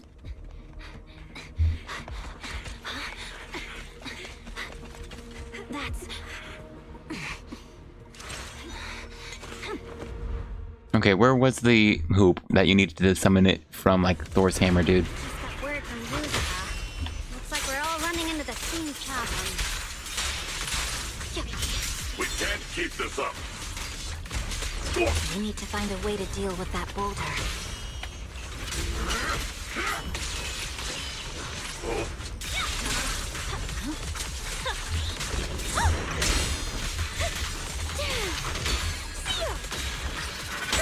Oh, they didn't talk for very long. This is certainly an interesting team.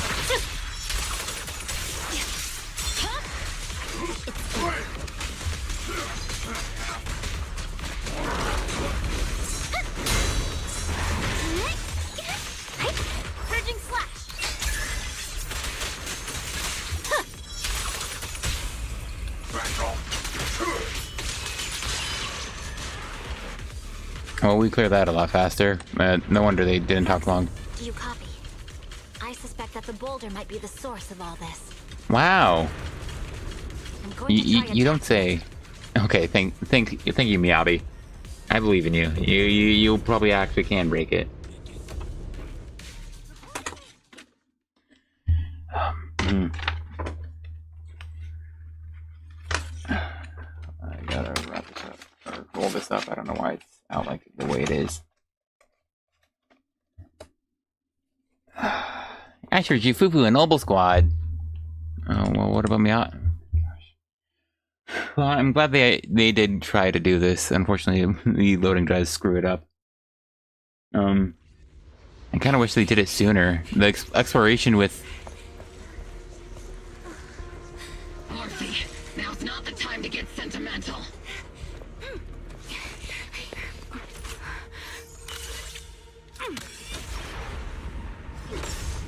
Oh, it has a force field. Working. Keep moving. We'll face it head on. Also. Everyone, we just tried attacking the big boulder, but it didn't work out. Yeah, same here. Combo squad, focus on suppressing the surrounding ethereals first.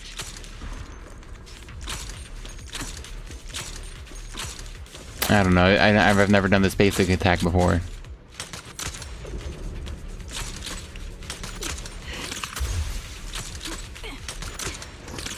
Anyway, I guess that's it. Oh, I guess that might have been there this whole time. Engaging, adjusting for wind.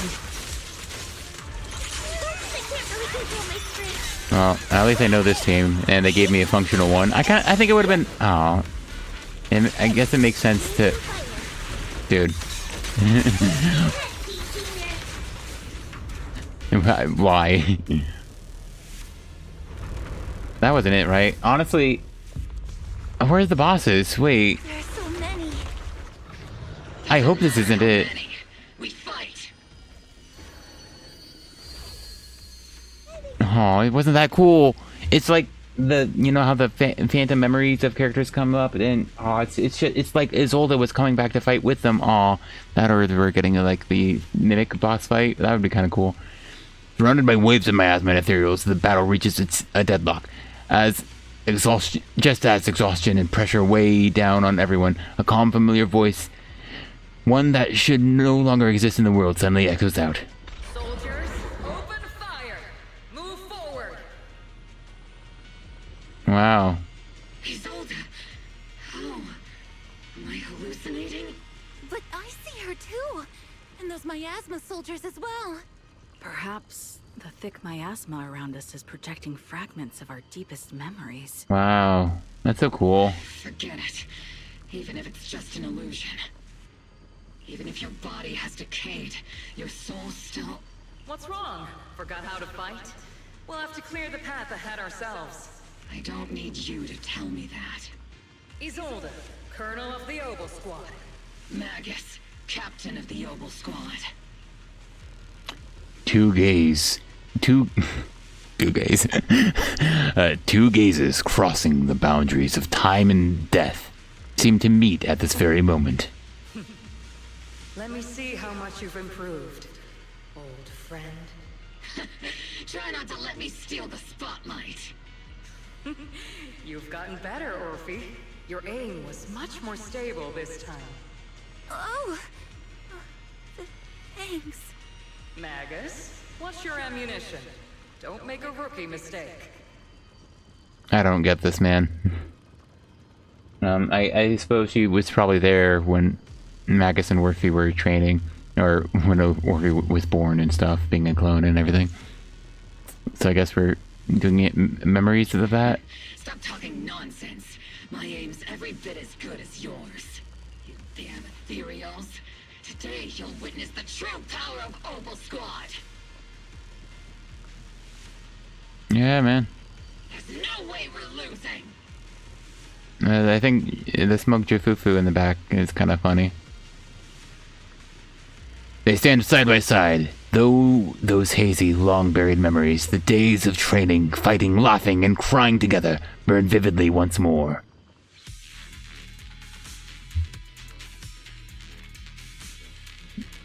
Alright, well, where's the boss fight?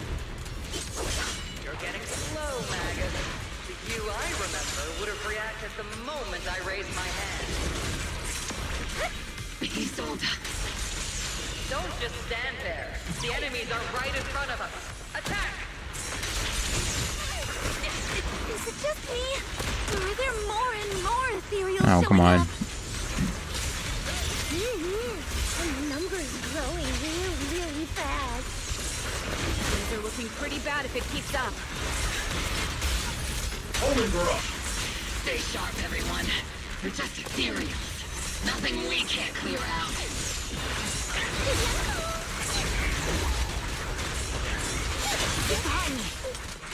I don't know, I guess it's kind of cool. Oh, thank goodness, there was a... Oh, never mind. They just keep coming. But you won't back down. You know me too well. Just as everyone is about to jump back into battle, they receive a call from the proxy. Oh. Job, everyone. I've just been notified the abnormal activity in Lemnian Hollow has stabilized to some extent. All thanks to your hard work. Dude, Oboe Squad is the only one who got an actual boss fight. Come on. Like, they spent all that time freaking... Also, barely see Yuzo in the background there. I mean, this is kind of cool. I wonder if it does save resources for them to take the screenshots like this. Monado looks pretty cool like this. Right there. But I assume this is just a very filtered, like, screenshot of them. I mean, I think it still looks fine. They could have, I think, positioned...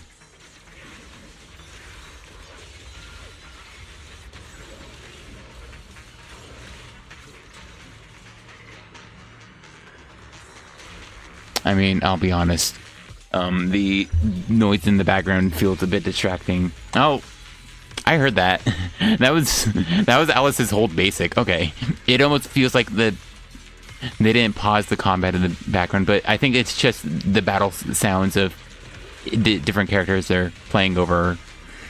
You know, because they're fighting. Theoretically. Alice's like whole basic is very recognizable out of everything. If you're not gonna have any battle quotes, the sound effect, and you can hear some parries there, which could be anyone. But yeah, I was gonna say, for this, they could have positioned Yuzuha better. It's really hard to tell. I mean, she's just off screen a bit, which is a bit distracting. Almost the same for Dylan, but I guess that's the point. I wonder if these were made and then they spliced it up. It was interesting, but yeah, if it saves resources, like, I think, because it looks like there are just the 3D models, with a bunch of effects over them, which I think is fine. I noticed they weren't doing the 2D images for birthdays this year, which, the only disappointment about that is that you could really see a lot of characters and outfits they would never make in 3D, you know? Like, I really like Coletta's, I think, first birthday outfit. I don't know if she got one or two, but she had her fancier outfit. I forget. I feel bad if I forget my favorite characters had a different birthday one artwork, but yeah, it feels bad because the 2D artworks were pretty dang cool. So yeah. Anyway, this is kind of cool, and I did feel like I was, but yeah, back to complaining. If that was it, I mean, I think the Opal segment was fine. I don't understand why Isolde was summoned aside from people like her, and you won't know. You get that resolution. Opal Squad fighting side by side with Isolde or whatever. But they were the only one with like a proper like sort of boss fight. They had the that duo who's I think at least made for like to be like a Shiyu boss, or at least a stage of a Shiyu. But everyone else just like fought basic enemies. Like you could speed through it and just end up missing out on dialogue probably. All they did was fight like little fellas. You didn't get that big moment. It almost felt like a waste of time teleporting to them because they didn't do much. I just spoke to Bell and Shunguang. They're currently doing everything they can to suppress the ethereals on their side too. We'll be counting on you all in the upcoming battles. Don't distract us, man. Hearing the news, the creeping exhaustion from continuous battles burns into determination. Leave it to us. We might just be some. I get it. But Spook Shack's still a force to be reckoned with. Right, Alice? I'll do my best. There's a lot of them. These ethereals are no match for us. We shall guard this place to the very end. Even the toughest knot is still just a rope that can be cut. These ethereals are nothing to fear. This all reminds me of the past, but things are different now. We fight for the future of New Eridu! You can really hear which one of them they were willing to pay for this patch, because they just don't have Monato, Lucia, or Idhari voiced at all. I don't think Trigger said anything either.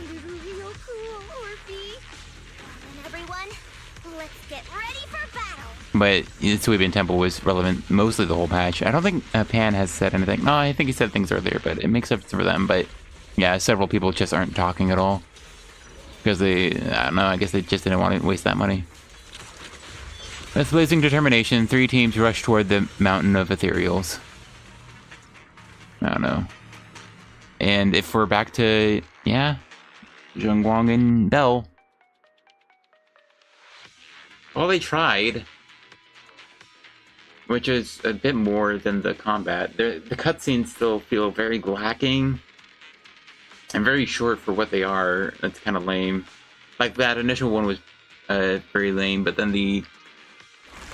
aside from... Is it going on auto? Come on. Meanwhile, yeah, alright, this is this then. It might be on auto, which is frustrating because I don't know how to stop it if it's like bugged when it's clearly not on auto right now. That was very lame. They didn't give it a little break with at least a big elite fight for any of them.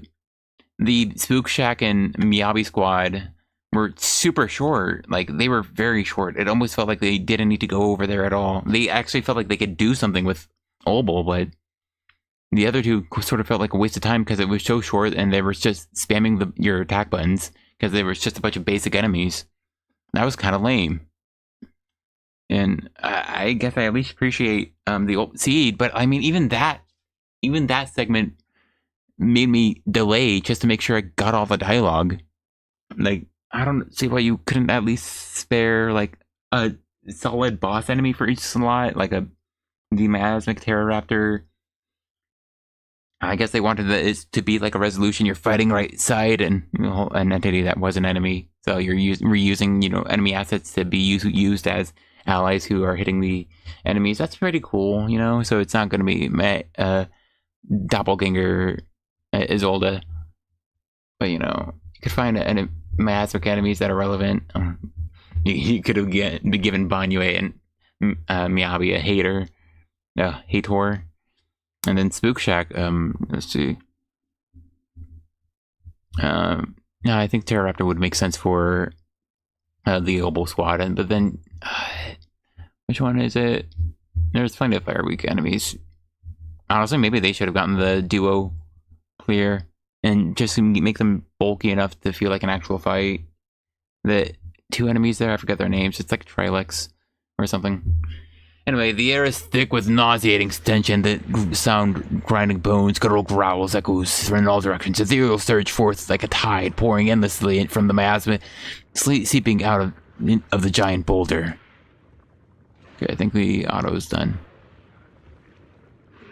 There are more and more miasmic ethereals. Xiaoguang, can you still hold up? There's no end to these miasma-spawned ethereals. There's no Miasma-spawned way to ethereals. deal with them all. Xiaoguang, can you still hold on? Okay. I'm okay. But if this keeps up, we might lose track of Lock Spring. We're running out of time. It looks like I'll have to use the power of the Qingming sword. At every turn. But the Qingming sword will take its toll on you, and you've only just recovered. You can't be reckless. There must be another option. Maybe we can find a way around. To be clear, Shunguang can fly around on the sword case Yixuan made her. Alright, there's no reason I can't ride behind her and just ride that and fly around. We go fast. There is no other path. This is the only way through.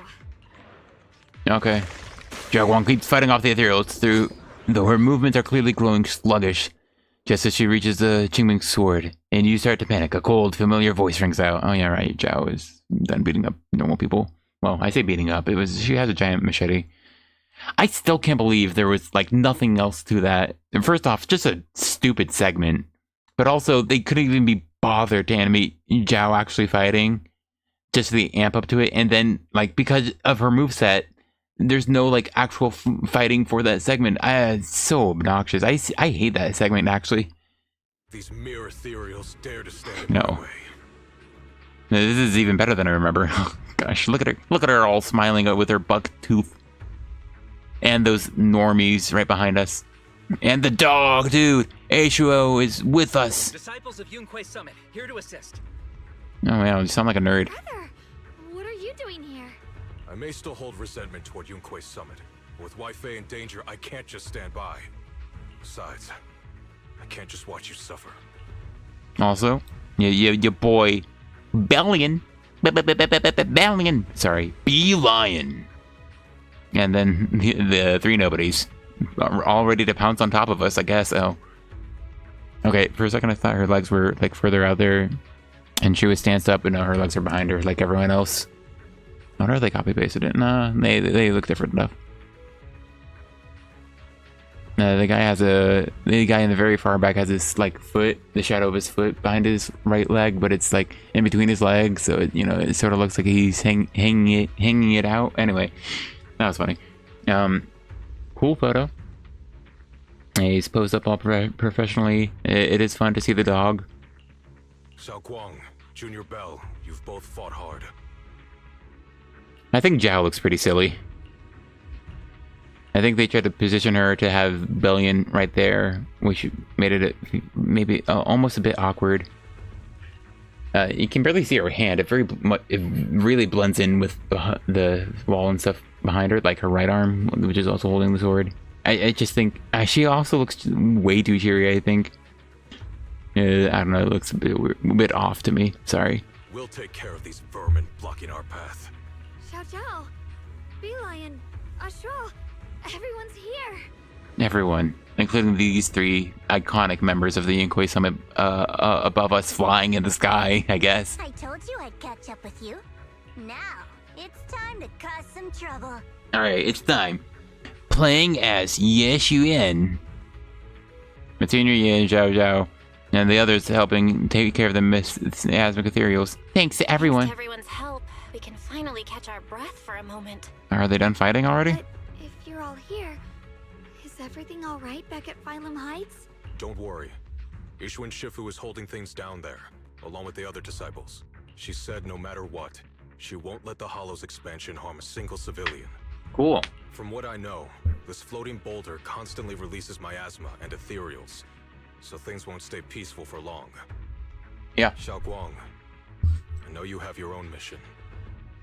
Go, and do what only you can do. Leave the boulder to us. Thank you, brother. I'm coming with you.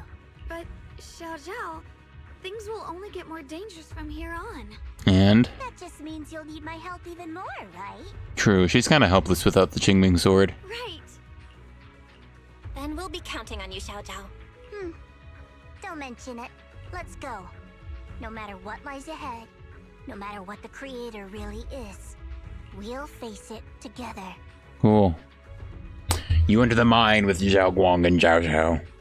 It's Zhao Zhao. Don't push yourself. By the way, when Xiao Zhao showed up out of nowhere just now, it was like our savior descending from the heavens. So cool. That's such a weird way to describe it. Xiao Guang's right. Welcome back.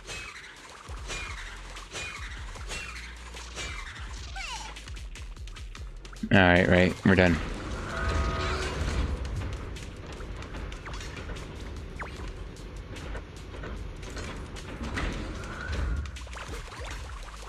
I never would have guessed the underground space was this massive. It's huge. Looks like the kind of place a big shot would use to make their entrance. It's alright. I'm just listening to the dialogue. Also, I'm just enjoying playing around as Zhao. We're just running around. Also, after a while, they did that before. The black text throws up for a second and it, like, blanks out.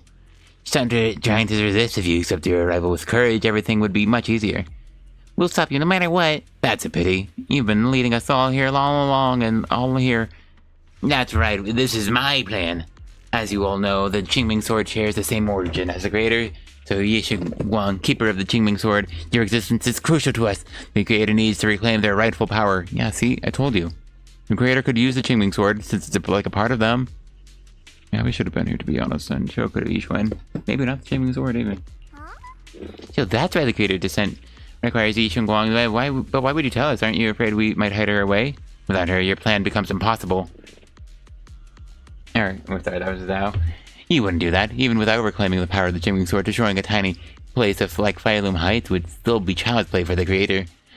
And your only bargaining chip is the Qingming sword keeper. Your best case scenario for me would have been to arrive with the Qingming sword keeper who has already lost their 5 sentences.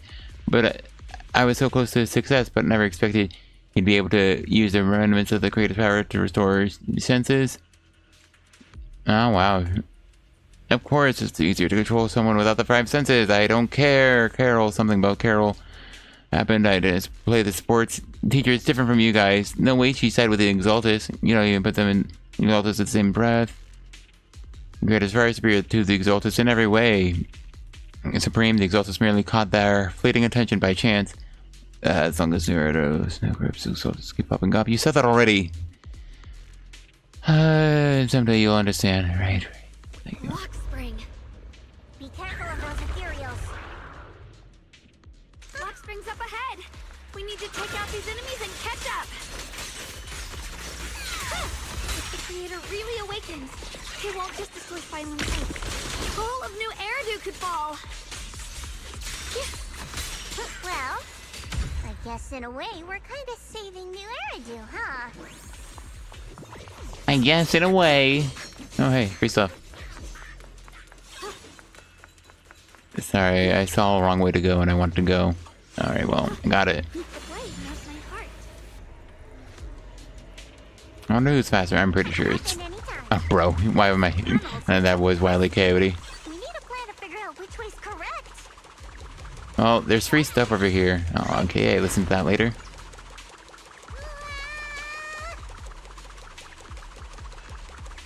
Is the ether veil still up? I guess not. Wait, what happened? And did she? Oh, did she? Where's her walking in her failed fairy? That's so stupid.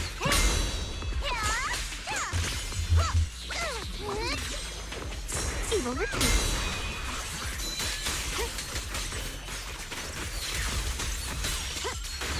The miasma's really strong in that direction. Let's go. Oh, what's this? Oh. Such a large piece of blue my ore. Just touching it gives me a sense of comfort. How'd you even find these stones? What, you thought they looked nice and dug one up to keep? My mom said Lady Sunbringer came to our first camp for the shiny piece of porcelain. She used medicine made from porcelain powder to heal a few people who suffered from corruption, and then she was instantly treated by the Lord as an honored guest. Since then, we followed both the Lord and Lady Sunbringer to reach the present day.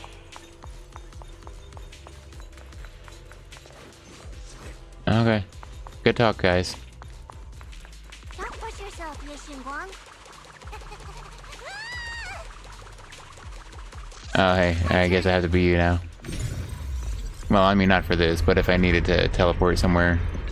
Yes, I did. Let's keep going. Well, I can't be going anywhere I couldn't go normally, right?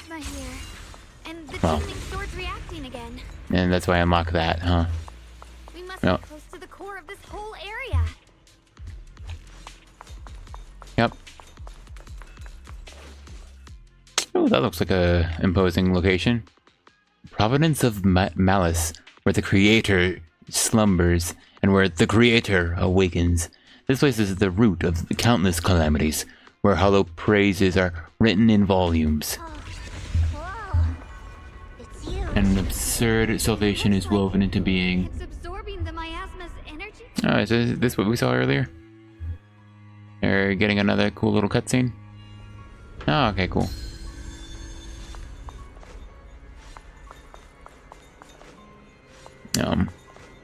Oh, where did we? Oh, I see. We right from here. This thing. It's exactly like what I saw in the illusion before. Whatever's inside must be that so-called creator. Funnily enough, Let's get closer. I mean, not is it Let whatever's inside get out. Area Zero? That's what I'm thinking of. It does feel like Area Zero from Pokemon Scarlet and Violet. Once again, I can run ahead and have skipped that dialogue. Luxspring stands before the massive cocoon, silently watching you. I knew you'd make it here eventually. Luxspring. They're about to awaken. This is fate's choice, and no one can stop it. Even you. You really are a stubborn one. Miss Zhao of Krampus. I know your story. Just like the two standing beside you, you've chosen the wrong side. I thought that after all the pain and resentment you've been through, you'd choose to stand with me. Unfortunately, not everyone chooses destruction. I don't understand, Luxspring. You once said Junior and I were, in a way, both victims, and that we should hate this world. You were angry for our sake, weren't you? That's the Luxspring I know. Gentle and kind. But why? Why do you want to awaken the Creator in the first place? Vicky explained this clearly. Haven't you realized yet? Every struggle, every battle you fight is just the same tragic chaos repeating itself. See, he already explained this point. Humanity can't reach the light on its own. What are you talking about? Humanity's future should be decided by humanity itself. I mean, some of humanity is already deciding this, right? I used to believe that. As you're all aware, I was created to protect humanity. Are you kidding me?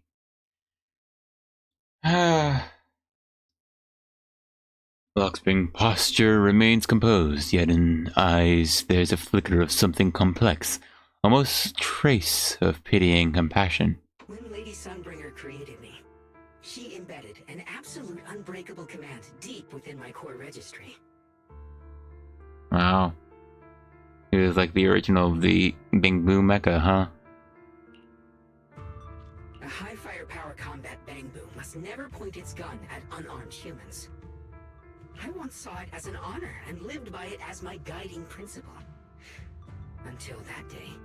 What, did a human try to kill a human, and because he couldn't fire at a human, the human killed another human? Lockspring's gaze grows distant, and it feels as though its words pull everyone back to the moment when the catastrophe began. The city burns beneath a leaden sky, surrounded by ruins and cries of despair. Lockspring follows his master, a man whose face is twisted by hunger and fear. Quick, Lockspring! That woman has the last can of food. Grab it now. Ahead, a frail woman clutches a can tightly. It's only food for the crying baby in her arms. She stares at Lockspring in terror, backing away step by step. What? Command conflict detected. Target identified as unarmed human. The attack command cannot be executed. Alright, so he was taken away by a bad human, or taken into custody by a bad human. And so now he hates how evil humanity can be. Okay. What do you mean? You useless. This is an emergency. If you don't grab it, I'll be the one who starves. Do you understand?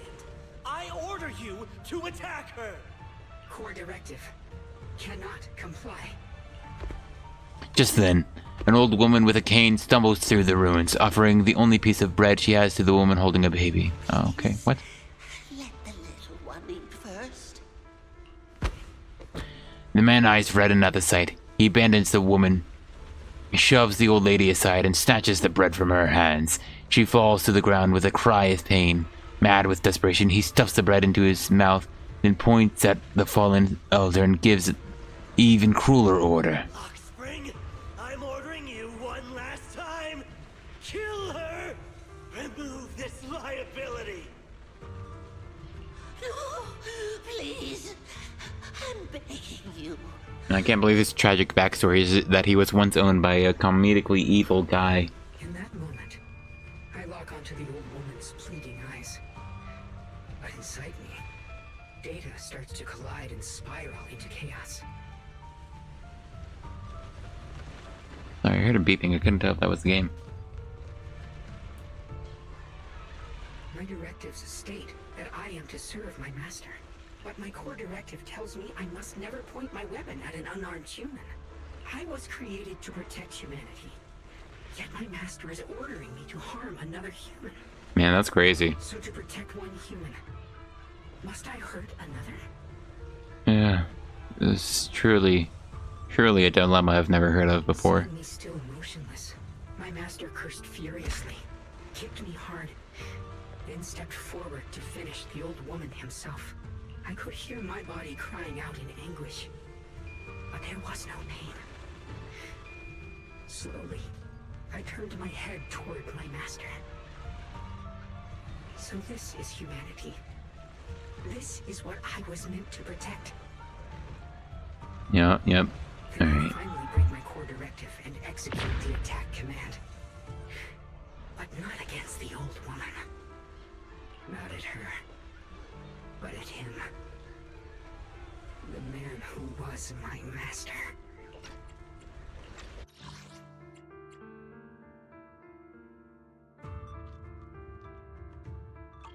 Cool. So it looks like he beat the forbidden fruit test, huh? Yeah, that. Lockspring continues to watch in silence. His expression is calm, but his voice carries an unmistakable chill. Also, I didn't ask. From that day on, I finally understood. Humans are creatures ruled by emotion and desire. Chaotic and short-sighted. Your kindness is fragile and easily shattered. Your morals are worthless when weighed against self-interest. You are incapable of governing yourselves. That's why you need a higher being. One that is all-knowing, all-powerful, and guided by absolute reason. They will chart your path, govern your desires, and bring an end to all your suffering. Lockspring smile. Lockspring smiled softly, his eyes filled with pity and gentleness. In the new world governed by them, we won't need to sacrifice some to save others, or offer anyone up to protect someone else. There will be no Qingming Swordkeeper, no deceit to force someone to bear blame or consequence, no hidden truths or stigmas, no oppression of the weak, and no worship of the strong. That is the reason I chose to call upon their descent. Only then can my mission be truly fulfilled. It will be the most fundamental and eternal form of protection. That sounds like pure delusion. You'll understand soon enough. This is no fantasy. It is a perfect reality. Lockspring, I understand your disappointment in humanity, but you can't focus on only the darkness within people. I once felt the same as you, hating and fearing the ugliness within my own heart. I thought it was selfish and vile. But now I understand that good and evil, light and darkness are simply parts of human nature. And for those of us struggling through the mud, it's because we've seen the darkness that we fight to reach for even the smallest glimmer of light. Because without evil, good loses its meaning. Without darkness, there can be no light. Such childish reasoning. You're just making excuses for your own chaos. Happiness doesn't need to come from suffering. The Creator will grant you true, everlasting joy.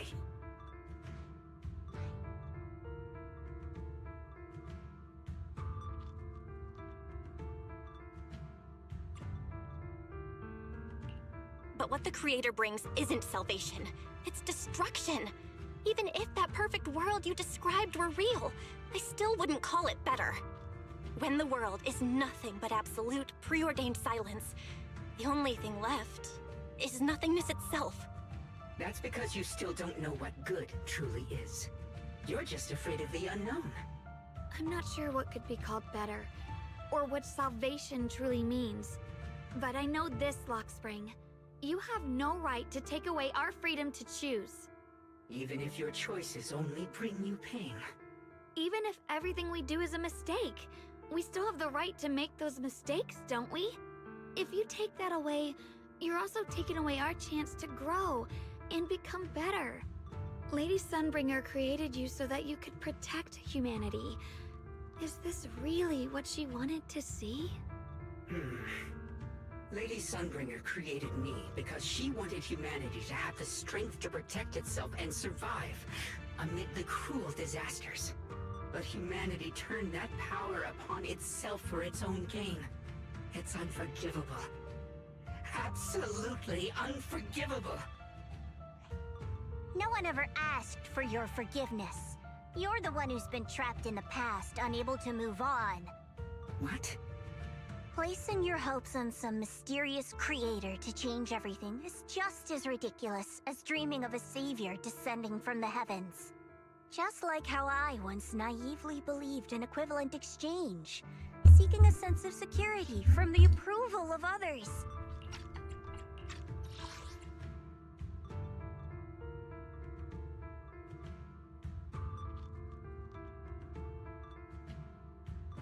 Funny. You despise the ugliness of humankind, so you want to wipe it out. You can't accept your own powerlessness, so you seek to create a new world where your existence feels useful. But if you can't even face yourself, how could you ever truly see others? Or the world around you?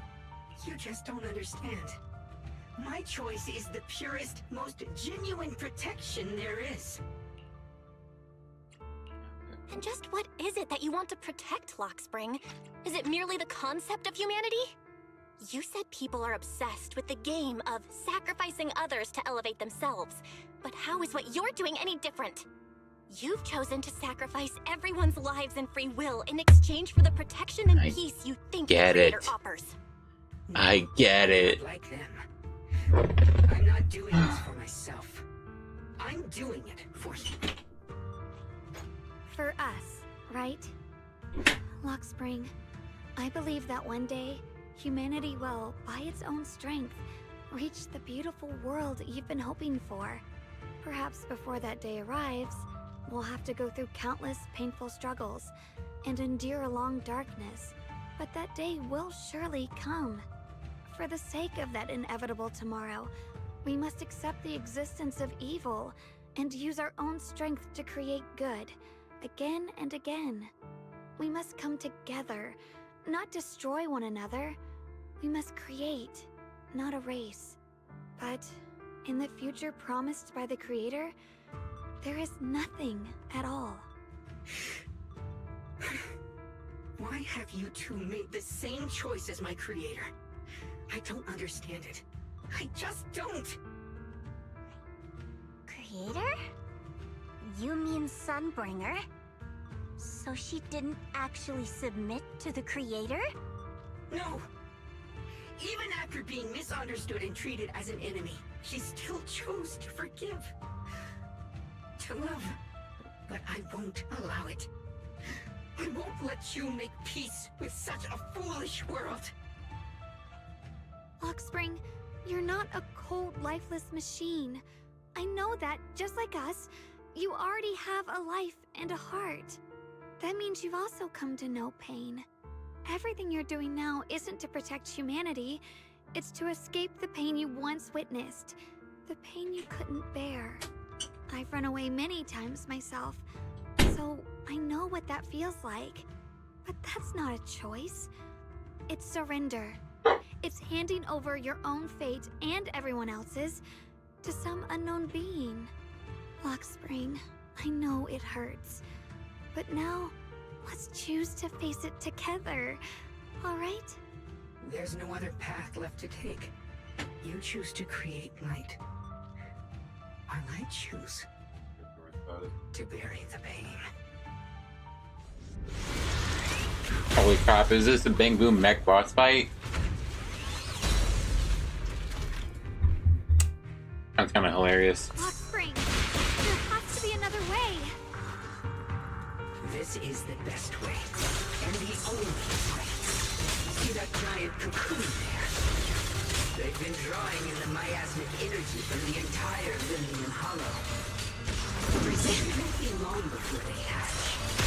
And when that happens, everything will be proven. What's this? I see edge. I'll be honest, I'm so bored.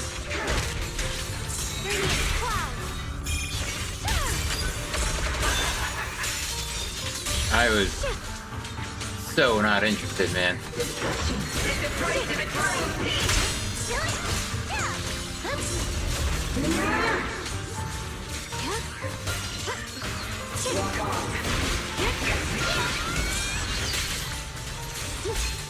Two, three.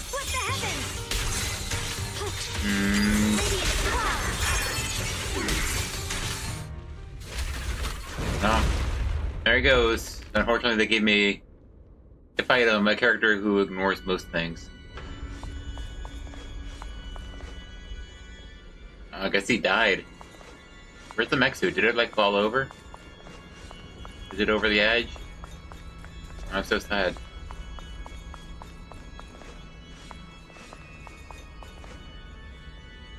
Oh, they're not here. Anyway, hey, you can get on my seat now.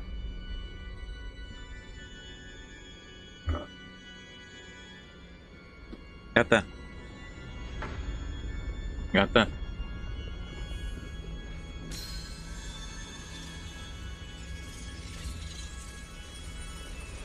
Oh, sorry. The cat was in the chair. Sorry, I left to grab some chips and cake pop. What happened? I get it. Why are you saying that? It was just stalling for time. Yeah, that's not. We've got more important things to do. Doesn't feel like a great excuse. I know. We need to stop the Creator's cocoon from drawing in any more miasmic energy before it's too late. Like, I get in universe, maybe it was drawing in or stalling for time, and it's a sensible thing for it to do. But man, was so boring. I was so unenthused because it was going over like a ton of information we already knew. I don't think the only revelation is that Sunbringer didn't actually agree, which I mean, I kind of figured. I was so bored. Anyway, this looks like a familiar looking battle arena. Alright, I thought there was like a door or something. That might be a door over there, but it looks familiar to me. Oh no! It's too late! Careful!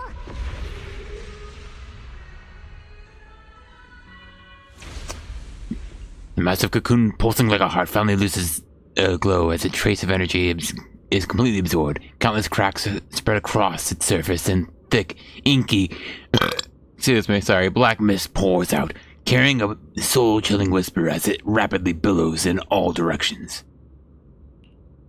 I'm sorry, I was so bored of that earlier segment. What's wrong?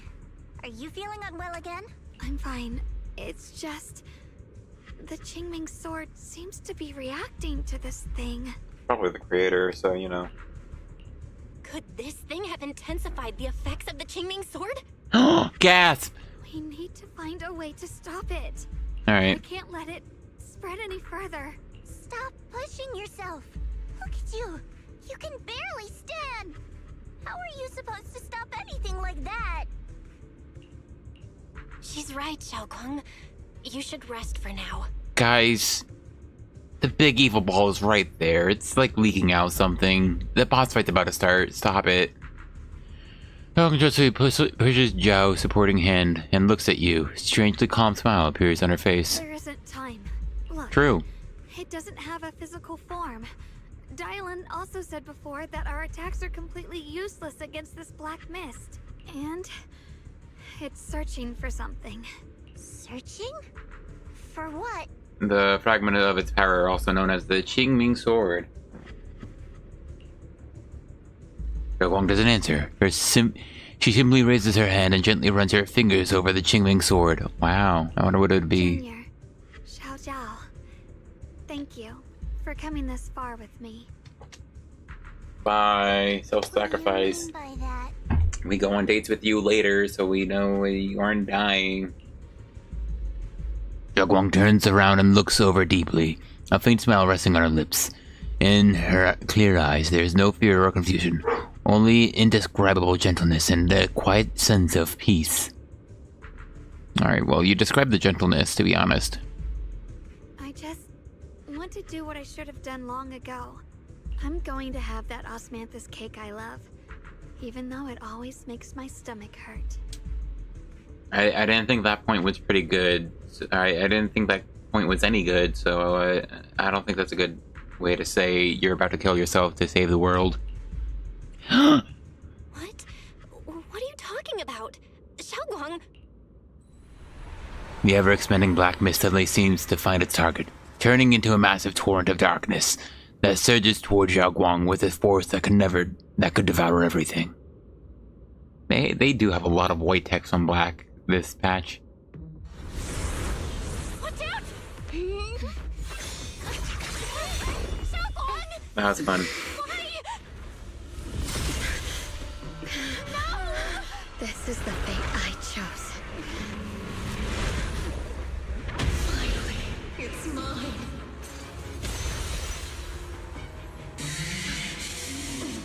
I'm the perfect vessel for your descent. And let this body be your prison! If you do this, you'll also come with me to oblivion. Oh, don't make us do the thing we already did in 2.3 with Idhari. Stop, Xiaoguang! If you do this, you'll go down with them! I'm sorry, Junior.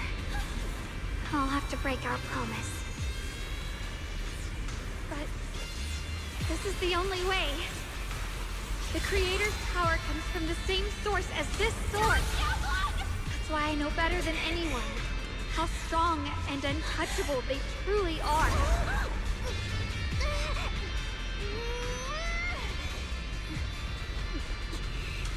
We can't beat this invisible force head-on. I have to become their vessel first, and then destroy myself to stop them.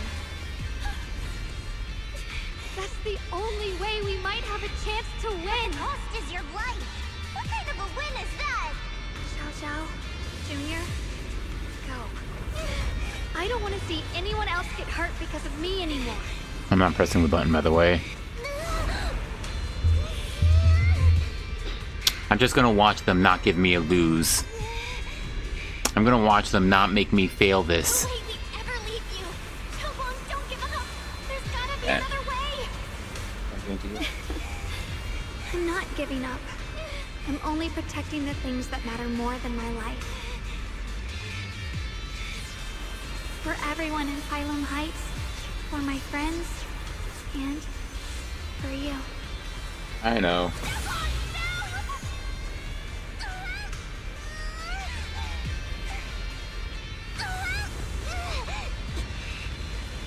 Come on, make me fail. Make me fail. Junior, please. Be happy for me. Let's watch her get splattered. Splatter herself. I've never felt more alive than I do right now. Turn into a red mist. Come on, fail. Meeting you Fail. has changed my life for the better. I can't believe they put in these stupid quick time events that don't do anything. I didn't press a single button. There has to be another way. This is the same as...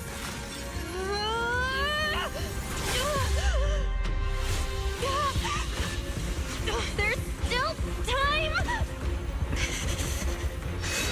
I will bring you home. I like that from Belle. That was a good line.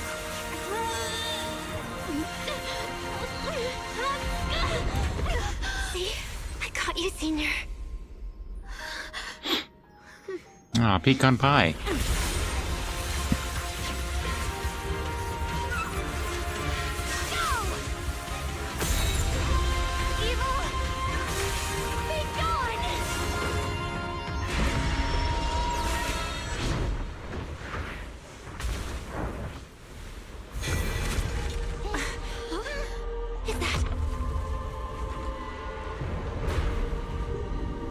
Oh, hey.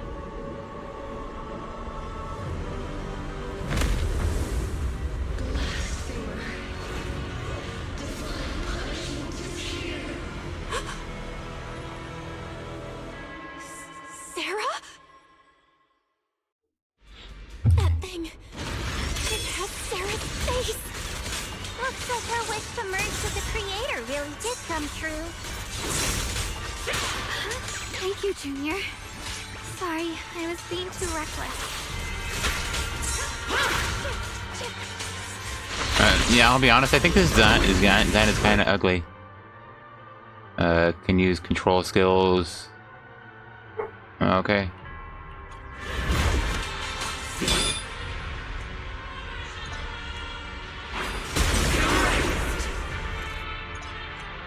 Oh, I missed it.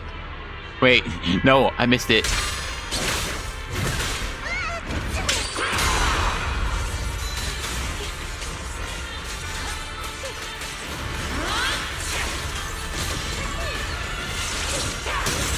Alright, when are you gonna go into my asthma phase? I did this fight already. Been loud. Okay. Oh, did I hold that on accident? Stop your futile resistance. Endless strife and pain were never meant to be your fate. I will grant you true happiness. The right to decide what happiness means will always be ours alone.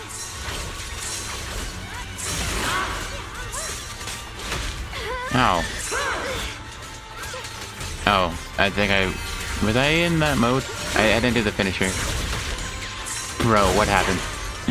How'd I miss the parry?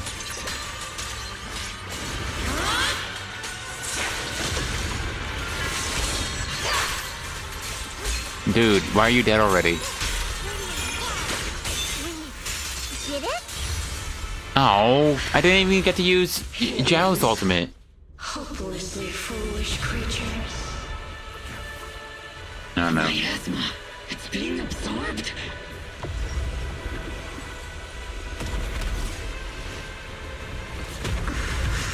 What is this? Could this be? Oh, well, like, was she really there? I will show you what real despair feels like. Oh, was this phase 2? Did she had a phase 2 this whole time? How did she get so much stronger all of a sudden? At this rate, we won't last much longer. What's closer, matter? We have to hold on.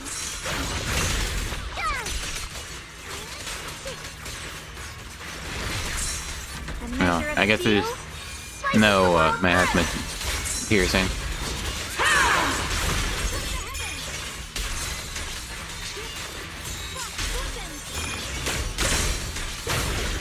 Let this sword array send you away.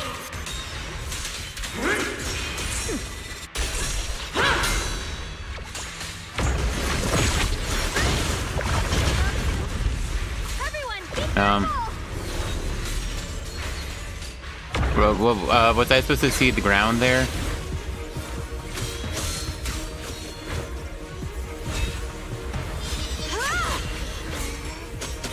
Bell! I just got word from Magus. They're attacking the floating boulder that's powering the creator. It's good work. Gotta hang in there. Just a little longer. I've had enough of this damn rock! Soldier, increase firepower! Okay. Perfect! Attacking the boulder worked! Cool. Well, shame I'm not taking part in that. Before the will of humankind, even the divine shall crumble. Okay, I guess the boss fight's still going. All squads are doing their best to destroy the boulder. You guys, you have to hold on.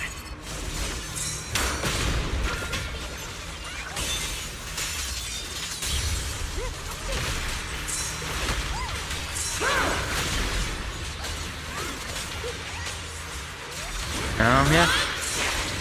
I assume this is like sort of what she does, like after that final phase of fight. We did it! Luke's squad has destroyed their boulder! Oh, cool. You can see the Masmith bar go down. Also, I cannot see what's happening. There's actual... I don't need to react to her at all.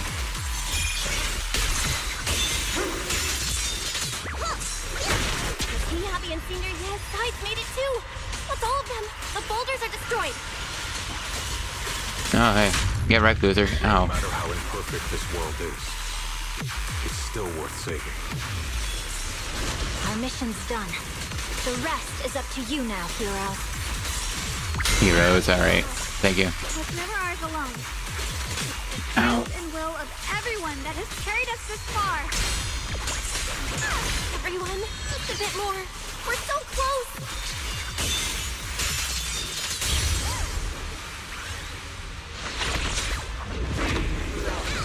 I kind of wanted to end it on an ultimate.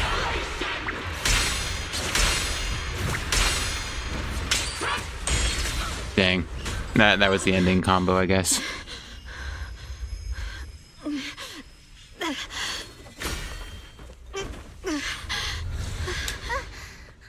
okay?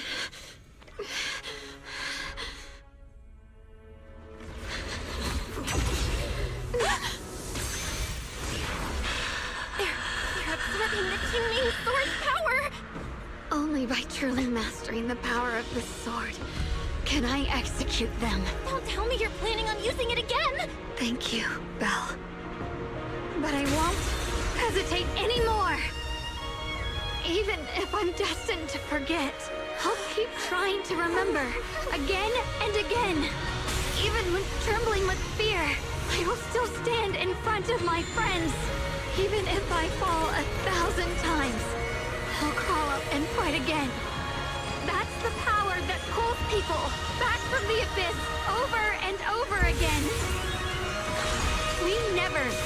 gods.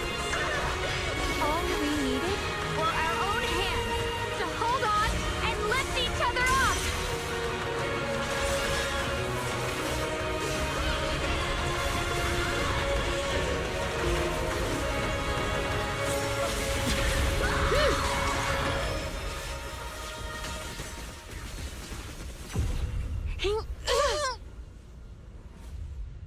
Oh, I can't believe Belle died.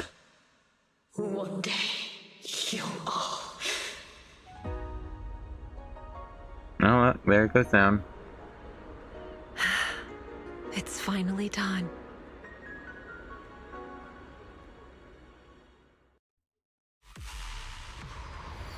Oh, that's a lot of text, man. As the final trace of the crater fades into the air, everything falls silent. The eerie black mist finally dissipates, leaving behind scarred wasteland and those who survived. Maybe it's just your imagination, but even though you're deep underground, it feels like a ray of sunlight has pierced through the rock above, bringing a long-lost warmth that almost brings tears to your eyes. Jojo lets out a long sigh and plops down on the ground, showing for the first time a tired smile, her guard lowered. It's finally over. Any longer, and I would have thought I'd never see the sun again. Well done, Xiao. And you too, Junior. You too. You too, Shunguang. How are you feeling? The Qingming Sword's reaction just now had me worried. It felt like, in that final moment, when I used the Qingming Sword to put an end to that thing, it was as if something changed between me and the sword. I used to believe the Qingming Sword had chosen me on its own, and that I held no power over it.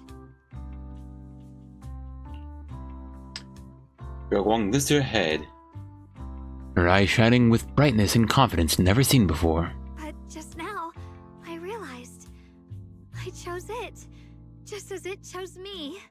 I am without it. I can feel the Qingming Sword's power moving through me. It's not as aggressive as it felt before. Now it feels gentle, peaceful. Perhaps you're more in tune with the Qingming Sword now. If that's true, then its effects... I know. They're likely still there, and could appear again at any moment. But it feels like only now have I truly mastered this sword. I'm not fighting alone. From within this sword, many others are fighting beside me. But you were going to sacrifice yourself to end it all. Shunguang, that was way too reckless. You don't know how much I... You what, Belle? Looking at Shunguang's clear eyes filled with quiet apology, your words of reproach ultimately remain unspoken. I'm sorry. I made you worry again. I can't say I love you, because Wise has to fall in love with future agents. And they can't have Belle say that in general, because it's China. You know, when I sealed the creator just now, it felt as though I had fallen into an endless dream. You seem pretty awake to me. In the dream, I was surrounded by boundless darkness. No matter how far I ran, I couldn't escape or see an end to it. At that moment, I thought, maybe I'll never find my way home again. I knew it was my decision, and that for everyone's sake, it had to be done. But I was still terrified, shaking uncontrollably. Then, at some point, a faint light appeared before me, and from the other side of that light, I heard your voice.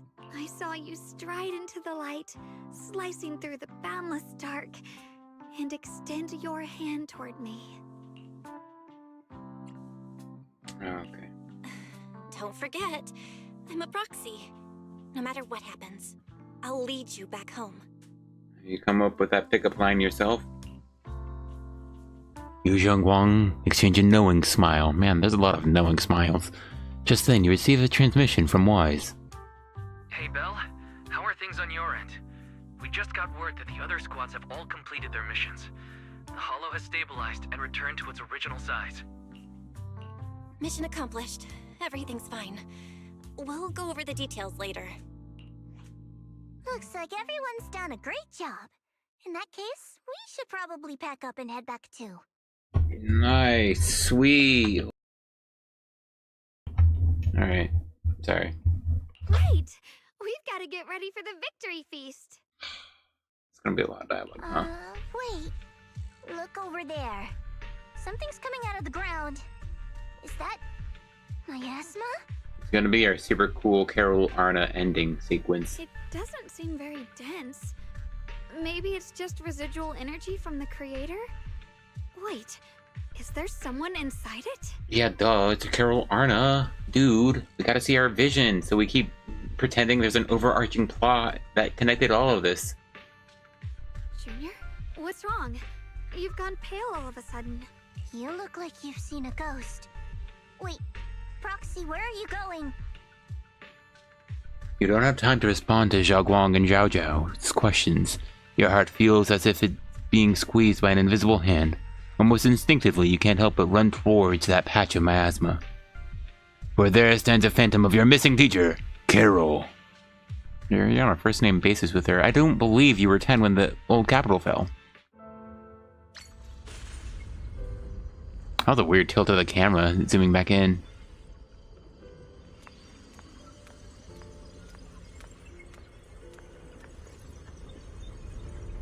Teacher? Teacher? Huh? You are a ghost. Why would you be staticky?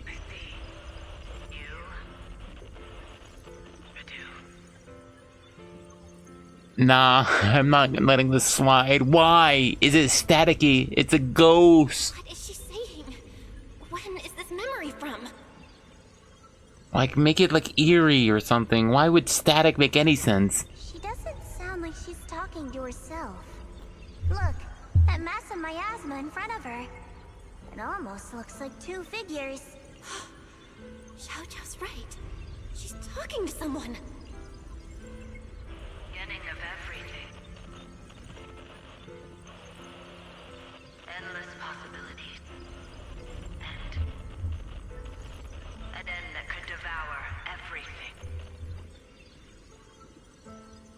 everything. I mean, I think the biggest cringe of putting the dialogue that's, oh, you can't really make it out, is that you only get to conveniently hear specific bits and pieces, and it's always lame. You're wrong. Those children, I have no regrets. What comes will become a terrible catastrophe. Lives. I wonder how I'll be remembered in Eridu's history. As someone who brought a lunatic with blood-stained hands. Wait. What does that mean? What is she saying? No, it can't be. I'm so bored. Thinking? Gosh. Like, why? Just don't have this segment, dude. I'm not, oh man, what's happening? What's happened, man? Oh, what? Did she actually have something involved with the fall of the old capital? She had blood on her hands? Oh, but they're all static and we don't actually know, dude. We did this already. I'm so sick of it. Why is a ghost staticky? The blurry figure of your teacher flickers before you, and in an instant a flood of memories crash into your mind. Are these teachers' memories? Oh my gosh, it's Belle and Wise. I can feel it. Yes. This is what she was seeing back then. These are the two people she was talking to. Who are they? And that intense aura. Is it ether? And why do they look... Oh my gosh. My head and my eyes... they hurt. Junior, are you alright?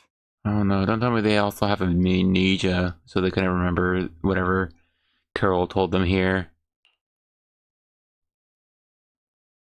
Thank goodness, you finally come to. Sorry. What happened to me just now? When the miasma cleared, you suddenly froze in place. Totally unresponsive no matter what we tried. Are you alright? I'm fine. I was just, caught off guard.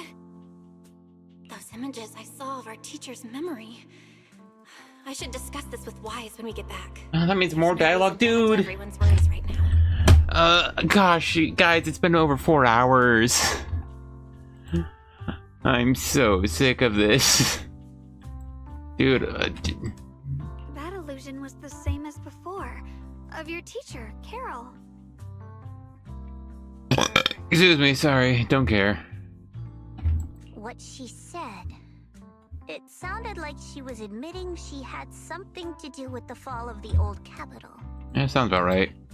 No, my teacher wouldn't. And I have always believed our teacher was wrongly accused.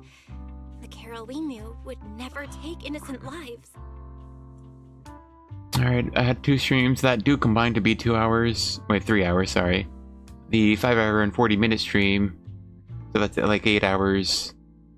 And it's been 4 hours already. Dude, you couldn't. I wouldn't be able to fit this into a single YouTube stream. But the disaster she spoke of, the loss of countless lives, and she said she's... I think you're better off not dwelling on it for now. We only saw a fragment of a memory.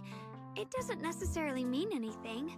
The truth often lies much deeper than we think. Exactly. Sure, some of what we heard sounded meaningful, but from where I stand, the sins behind them may not be any greater than the idle gossip at a Top's cocktail party.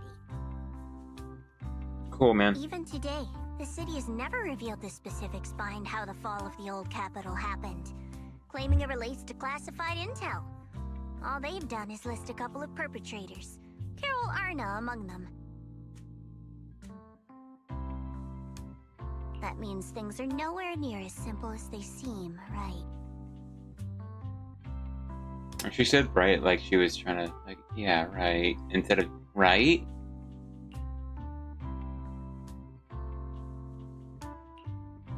You're right. In any case, it's not safe to stay here. We should head back. In a remote, deep underground corner, Lockspring lies on the cold ground, his senses flickering weakly. The only way to end suffering is through absolute order. No, is this where the AI pops in and like, yep, well, you were pretty useless, dude. Humanity must be controlled. He murmurs those words, but his voice has lost its former resolve, filled instead with doubt and confusion. Like a devout believer questioning for the first time the truth he was followed all his life. Alright, cool. Everything he witnessed echoes in his mind. His frail girl, burdened with the cruelest fate, soul staggered to her feet, lifting her sword to stand before everyone. The proxy who suffered injustice, and the Krampus judge who has never known kindness from fate. And none of them have harbored resentment or hatred toward the world. Well, I mean, you know, you don't say none of them. Instead, they held each other up, steady and unwavering. The courage to forget and start over again. The resolve to choose sacrifice, even in the face of fear. The will to keep moving forward, even when knowing the abyss lies just ahead, and even when it means losing everything. Lockspring slowly blinks and the flickering light of his sensors finally steadies. These struggles I once deemed meaningless are the true essence of life itself. Cool, dude. So behind all this strife, the conflicts, the betrayals and ugliness I've witnessed, there was something entirely different hidden all along. Have humans always been such powerful beings? How disappointing. I thought you'd win. Can't believe you ended up like this. Back then, when I was on the verge of shutting down completely, it was you that appeared out of nowhere and told me about the Creator and the Exaltists. That's right. Well, what's the matter? Don't tell me you're trying to shift the blame now. Saying I'm the one who led you astray? No, quite the opposite. I want to thank you. If it weren't for you, I might never have gone through all of this. Never found the answer in the end. What are you even talking about? Has your logic core completely fried? Forget it. Nothing can stop that plan from moving forward anyway. But before that, I might as well have a little fun. Ignoring the taunts, Lockspring gazes calmly into the darkness before him, and yet he feels as though his eyes pierce through it all, seeing something far beyond, something vast and distant. Perhaps one day, humanity's courage will fade away, but not today. Not now. Lady Sunbringer, perhaps. You were right. Utopia that drifts above New Eridu. May you bring forth what is truly... How boring. You're useless now. Thank you for saying the B word for me. Guess it's about time for me to find some amusement elsewhere. New Eridu. Rejoice in the return of yokai. Lockspring's sensors flicker a few more times before going completely dark. All sound fades away, leaving the surroundings in absolute silence.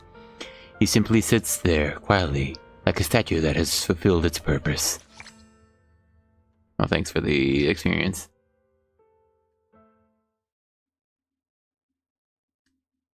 Is that it? Alright. Yeah, it was yokai! Woo! Yokai!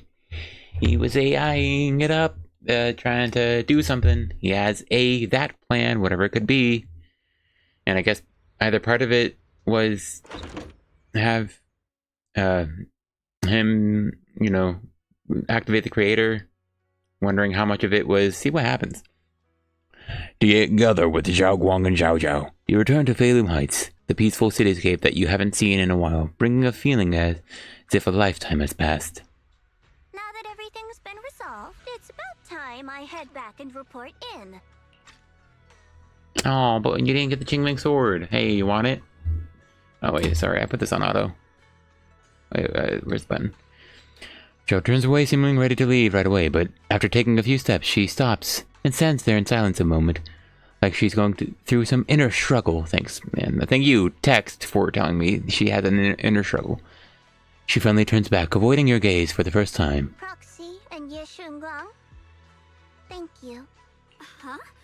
We should be the ones thanking you. If it weren't for you holding off those TOPS agents earlier, we would have been in real trouble. The whole mess started because of me. I just cleaned up after my own mistakes, that's all.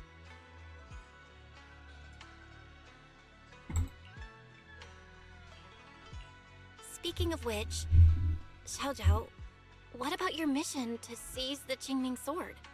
Oh, that's right! That mission came directly from TOPS!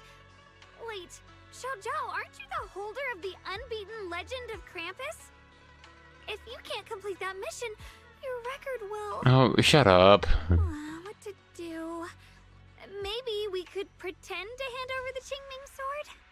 You don't have to. What comes next has nothing to do with you guys. Just like you said before, this is my own choice.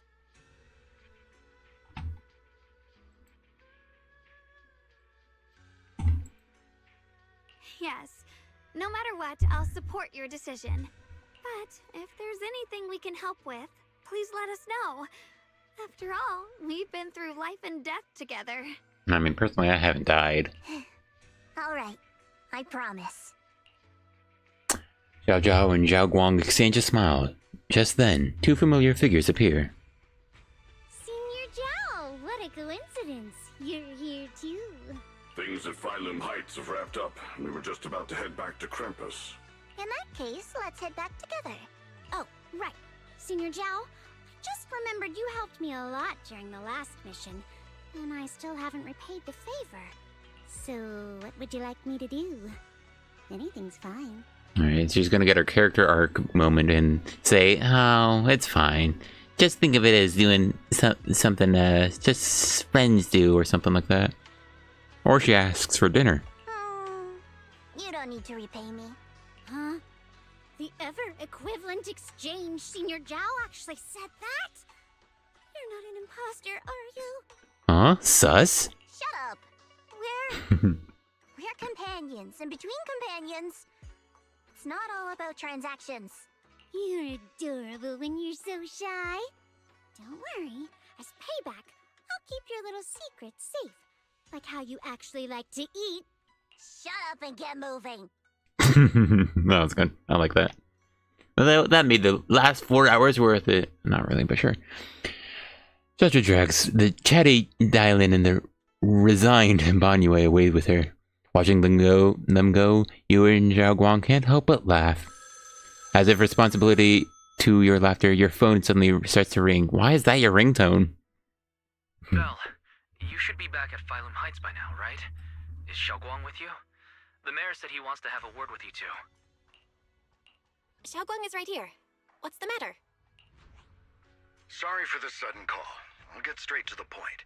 First of all, thank you both for everything you've done during this incident. Without you, we never could have contained the disaster so quickly. Both of you have made invaluable contributions to Weifei and to New Eridu. Secondly, Miss Ye Shunguang, there's something important I need to inform you about. Oh, I wonder what it could be. In recognition of your outstanding performance during this crisis, I wish to award you New Eridu's highest honor, the title of Void Hunter. Sorry, I bumped the desk. Huh? I am shocked. But this wasn't just my achievement. It was something we all accomplished together. Don't worry. Everyone involved will receive their due praise and rewards. As for giving you the title of Void Hunter, it was decided after thorough consideration. First of all, your abilities fully meet the standards of a Void Hunter. New Eridu needs powerful individuals like you to protect the last embers of humanity. Besides that, I've also heard from Yishun about the Qingming sword. The pain you endured and the sacrifices you made for it truly earn you this honor. I can't wait for the dementia-ridden Void Hunter. For these reasons, I sincerely hope you'll accept the title of Void Hunter. Xiaoguang instinctively turns her gaze toward you, her eyes almost pleading for help. Don't think about what others expect of you or what Yeah. Shut up. Just ask your heart what you truly want. Whatever your answer is, I'll support you. I'll support you, man. Yeah. Okay. It's as if Zhao Guang finally made up her mind. She takes a deep breath and speaks to the phone, the voice clearer and more resolute than ever before. I want to use the power of the Qingming sword. My own power. To help everyone. And protect all that I hold dear. So, I accept it. Excellent. I'll handle the arrangements for the ceremony. Thank you both again for your remarkable contributions to humanity's future. After exchanging a playful few words with the mayor, you end the call. I guess I'm still a little nervous. Sorry. Can I really live up to the title of Void Hunter? But there's no point worrying about it now. If becoming a Void Hunter means I can make full use of the Qingming sword's power and better help everyone, then it's worth it. You seem more confident than before. You seem a lot more confident now. That's great. Ye Shunguang's cheek suddenly turned bright, slightly red, her eyes starting away. Really? Well, it's all thanks to you. You've always been there to encourage me. Anyway, let's hurry back to Swabian Temple. We shouldn't keep everyone waiting. After returning to Swabian Temple, you and the others bask in the joy of having survived the ordeal. Meanwhile, in a dimly lit office, a single lamp casts its glow. A lone figure sits shrouded in shadow, their face hidden from view. How rare. The unbeaten legend of Krampus looking so defeated. Did I get the dialogue on the wrong text box again? If I'm not mistaken, this is the first time you've failed a mission, isn't it? Hold on. 4 hour, 16-minute. C, 1 hour and 56 minutes.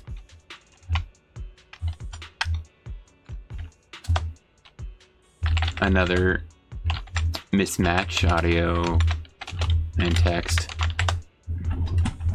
That's insane to me. Yes, the responsibility is mine alone.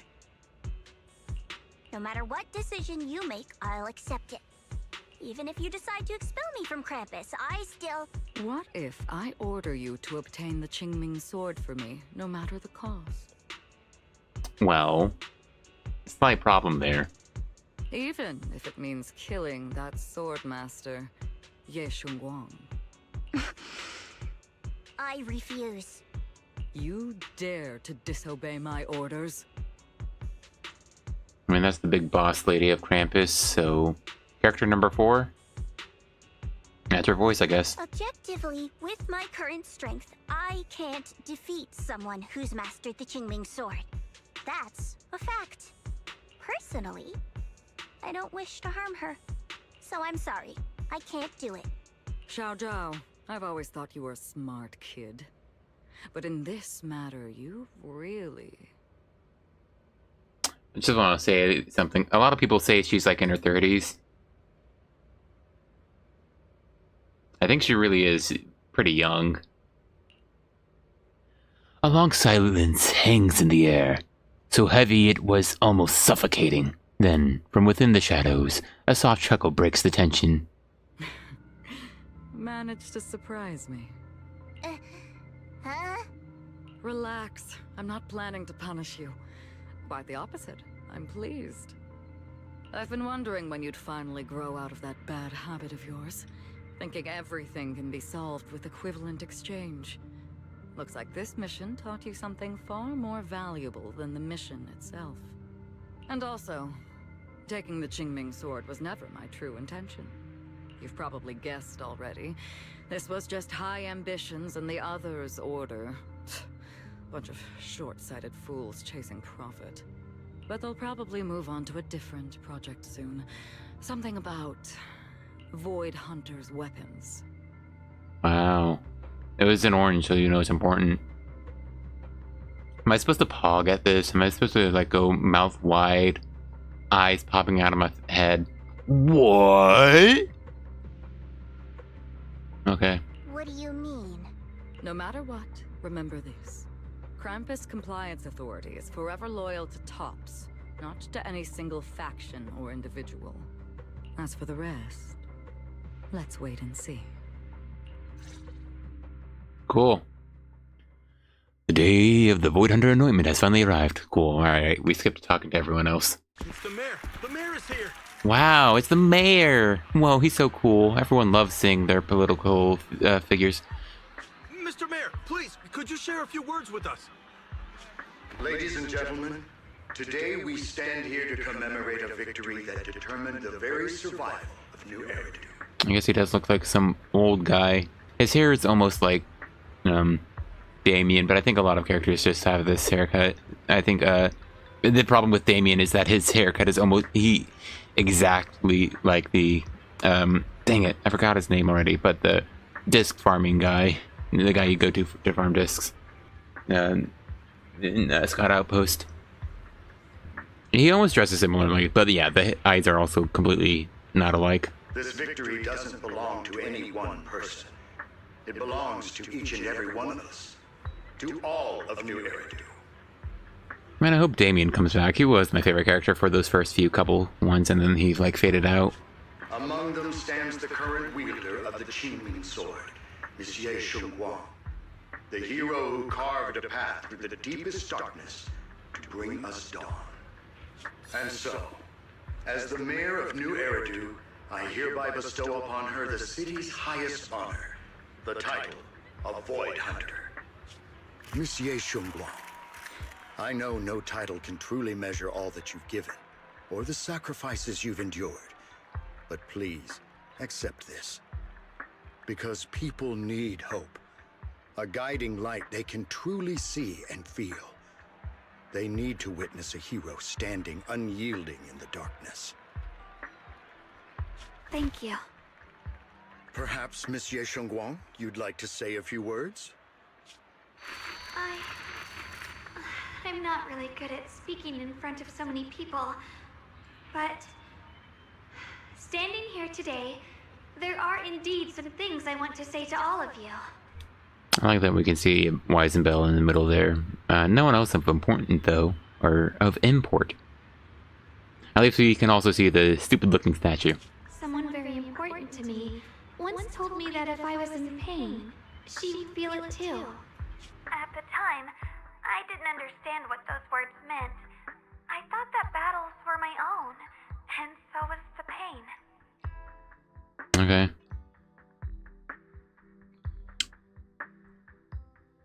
Oh, it's cool to see Zhao and Dylan watching and keeping track of everything, and whoever's on the left.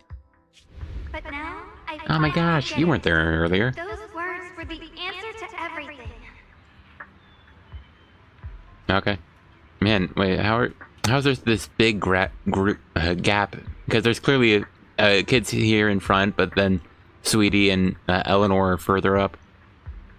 I realized that I could feel joy from the smell of coffee drifting around the corner, and happiness from the laughter of children.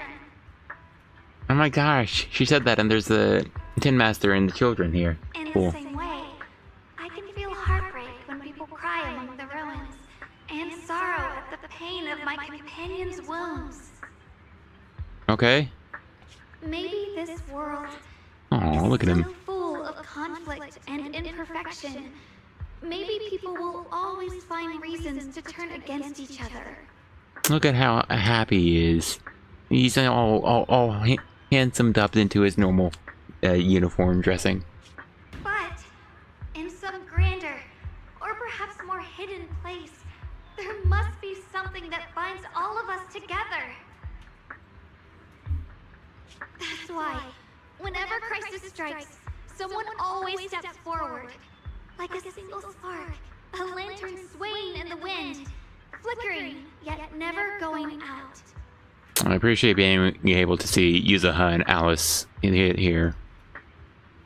I assume we're gonna get slides to them to pretend like the other companions are important here, but like I am fine with all these little cut moments so far because it's all pertaining to Shunguang herself. And when all these faint lights, these Yeah, tiny sure. fireflies gather together, they'll illuminate even the longest night. Yeah, it's at least people gathering together is something relevant, so they show other characters. Yeah, where's my girl Idari? In the past, I only fought because I was dragged into it. But now, I want to be one of these countless fireflies.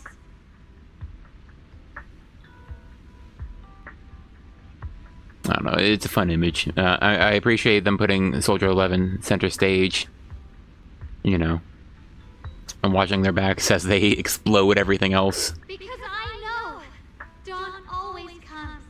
No matter how long the night lasts, morning will return. In the distant past and in the far-flung future, countless others must have made the same choices I did. We are never alone. Therefore, I, Shunguang, hereby solemnly swear to accept the title of Void Hunter.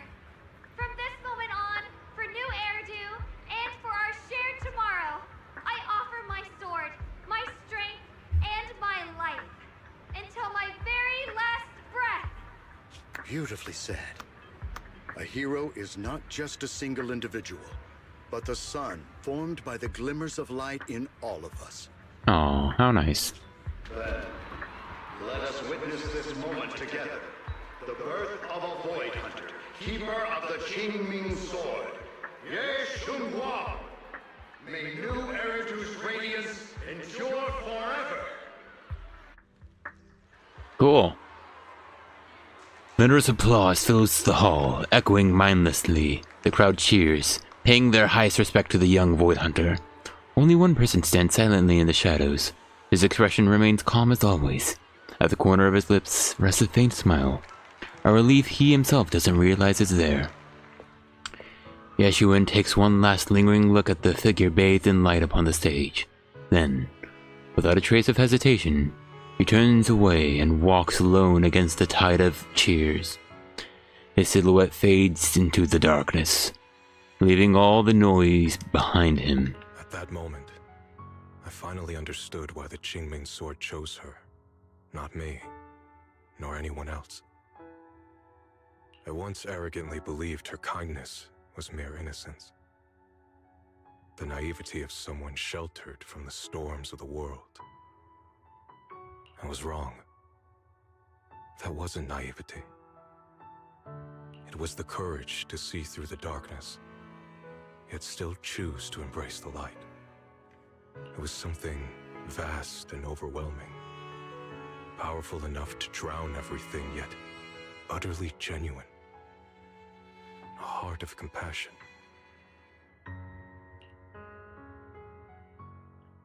The situation has settled for now.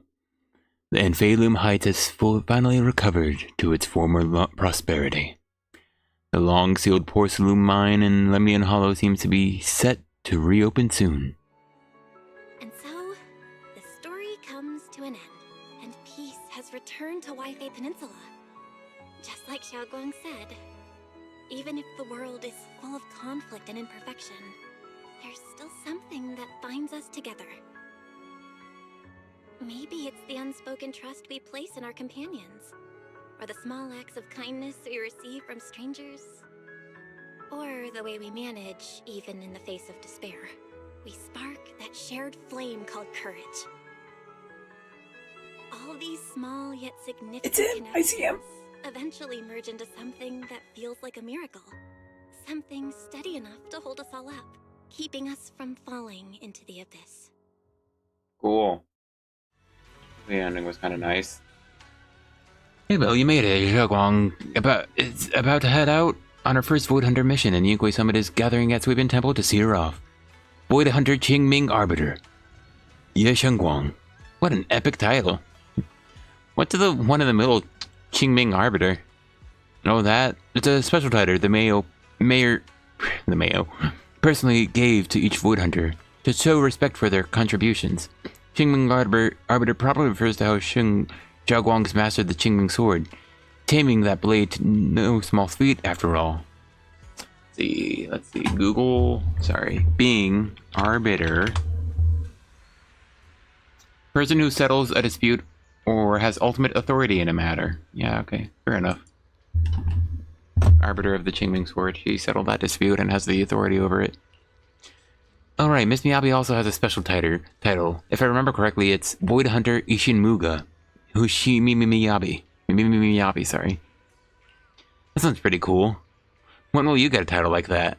Huh? Me? Just kidding. It's getting late. Let's hurry to Suibin Temple to meet Xiaoguang and the others. Sure, man. You arrive at Suibin Temple Hall with Wise. Hey, everyone. Okay.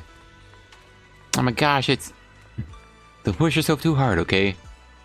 I appreciate him still doing like the sort of coddling thing. Oh. I think I caught her almost mid-blink. Hold on. This is more of he has a much more basic model. Alright, hold on. Back it up. Hold on. Oh my gosh, the real Void Hunter! It's her! Yes, it's you! I'm gonna take a picture of everyone here? Well, no. Hey, fellas. I really like her bird.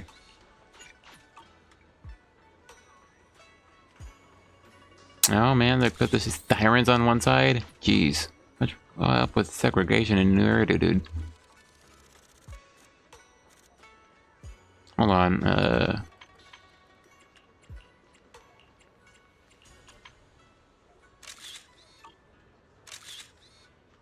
hold on.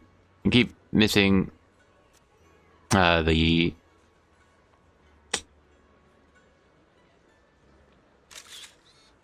Yeah, she looks up and then starts smiling a bit. Anyway, cutscene. Xiaoguang, make sure you take care of yourself out there, okay? Remember to eat on time, and don't go acting recklessly like you used to. Usually do. I've packed some elixirs and snacks for your journey. They're definitely not as good as your osmanthus cakes, though. Oh, come on. She's so cool. She's even better than Panyan He at cooking. Thank you, everyone. I'll take good care of myself.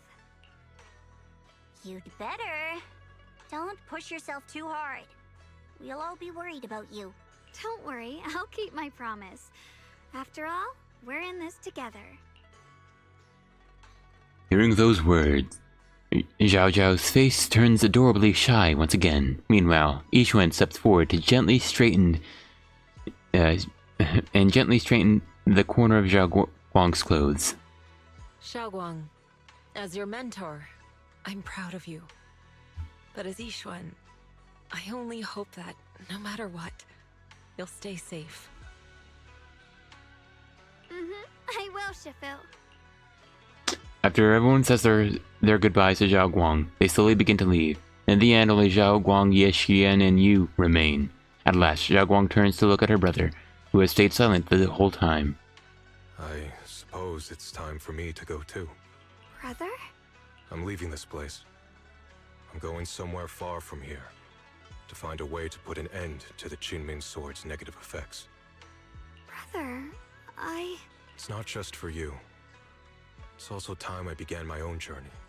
I heard that Void Hunter Hoshimi Miyabi's blade, Tailless, shares similar traits with the Qingming Sword.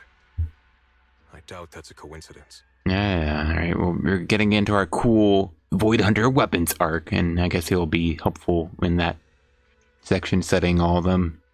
And so that's how we'll learn about the rest of the Void Hunters. And probably not see them, I guess. There may be secrets hidden within these weapons. Secrets far beyond what we understand. I want to uncover these secrets and find the truth hidden behind. Xiaoguang, I still remember what you told me before. Don't worry. This time, I'll allow myself to be happy. Oh, cool.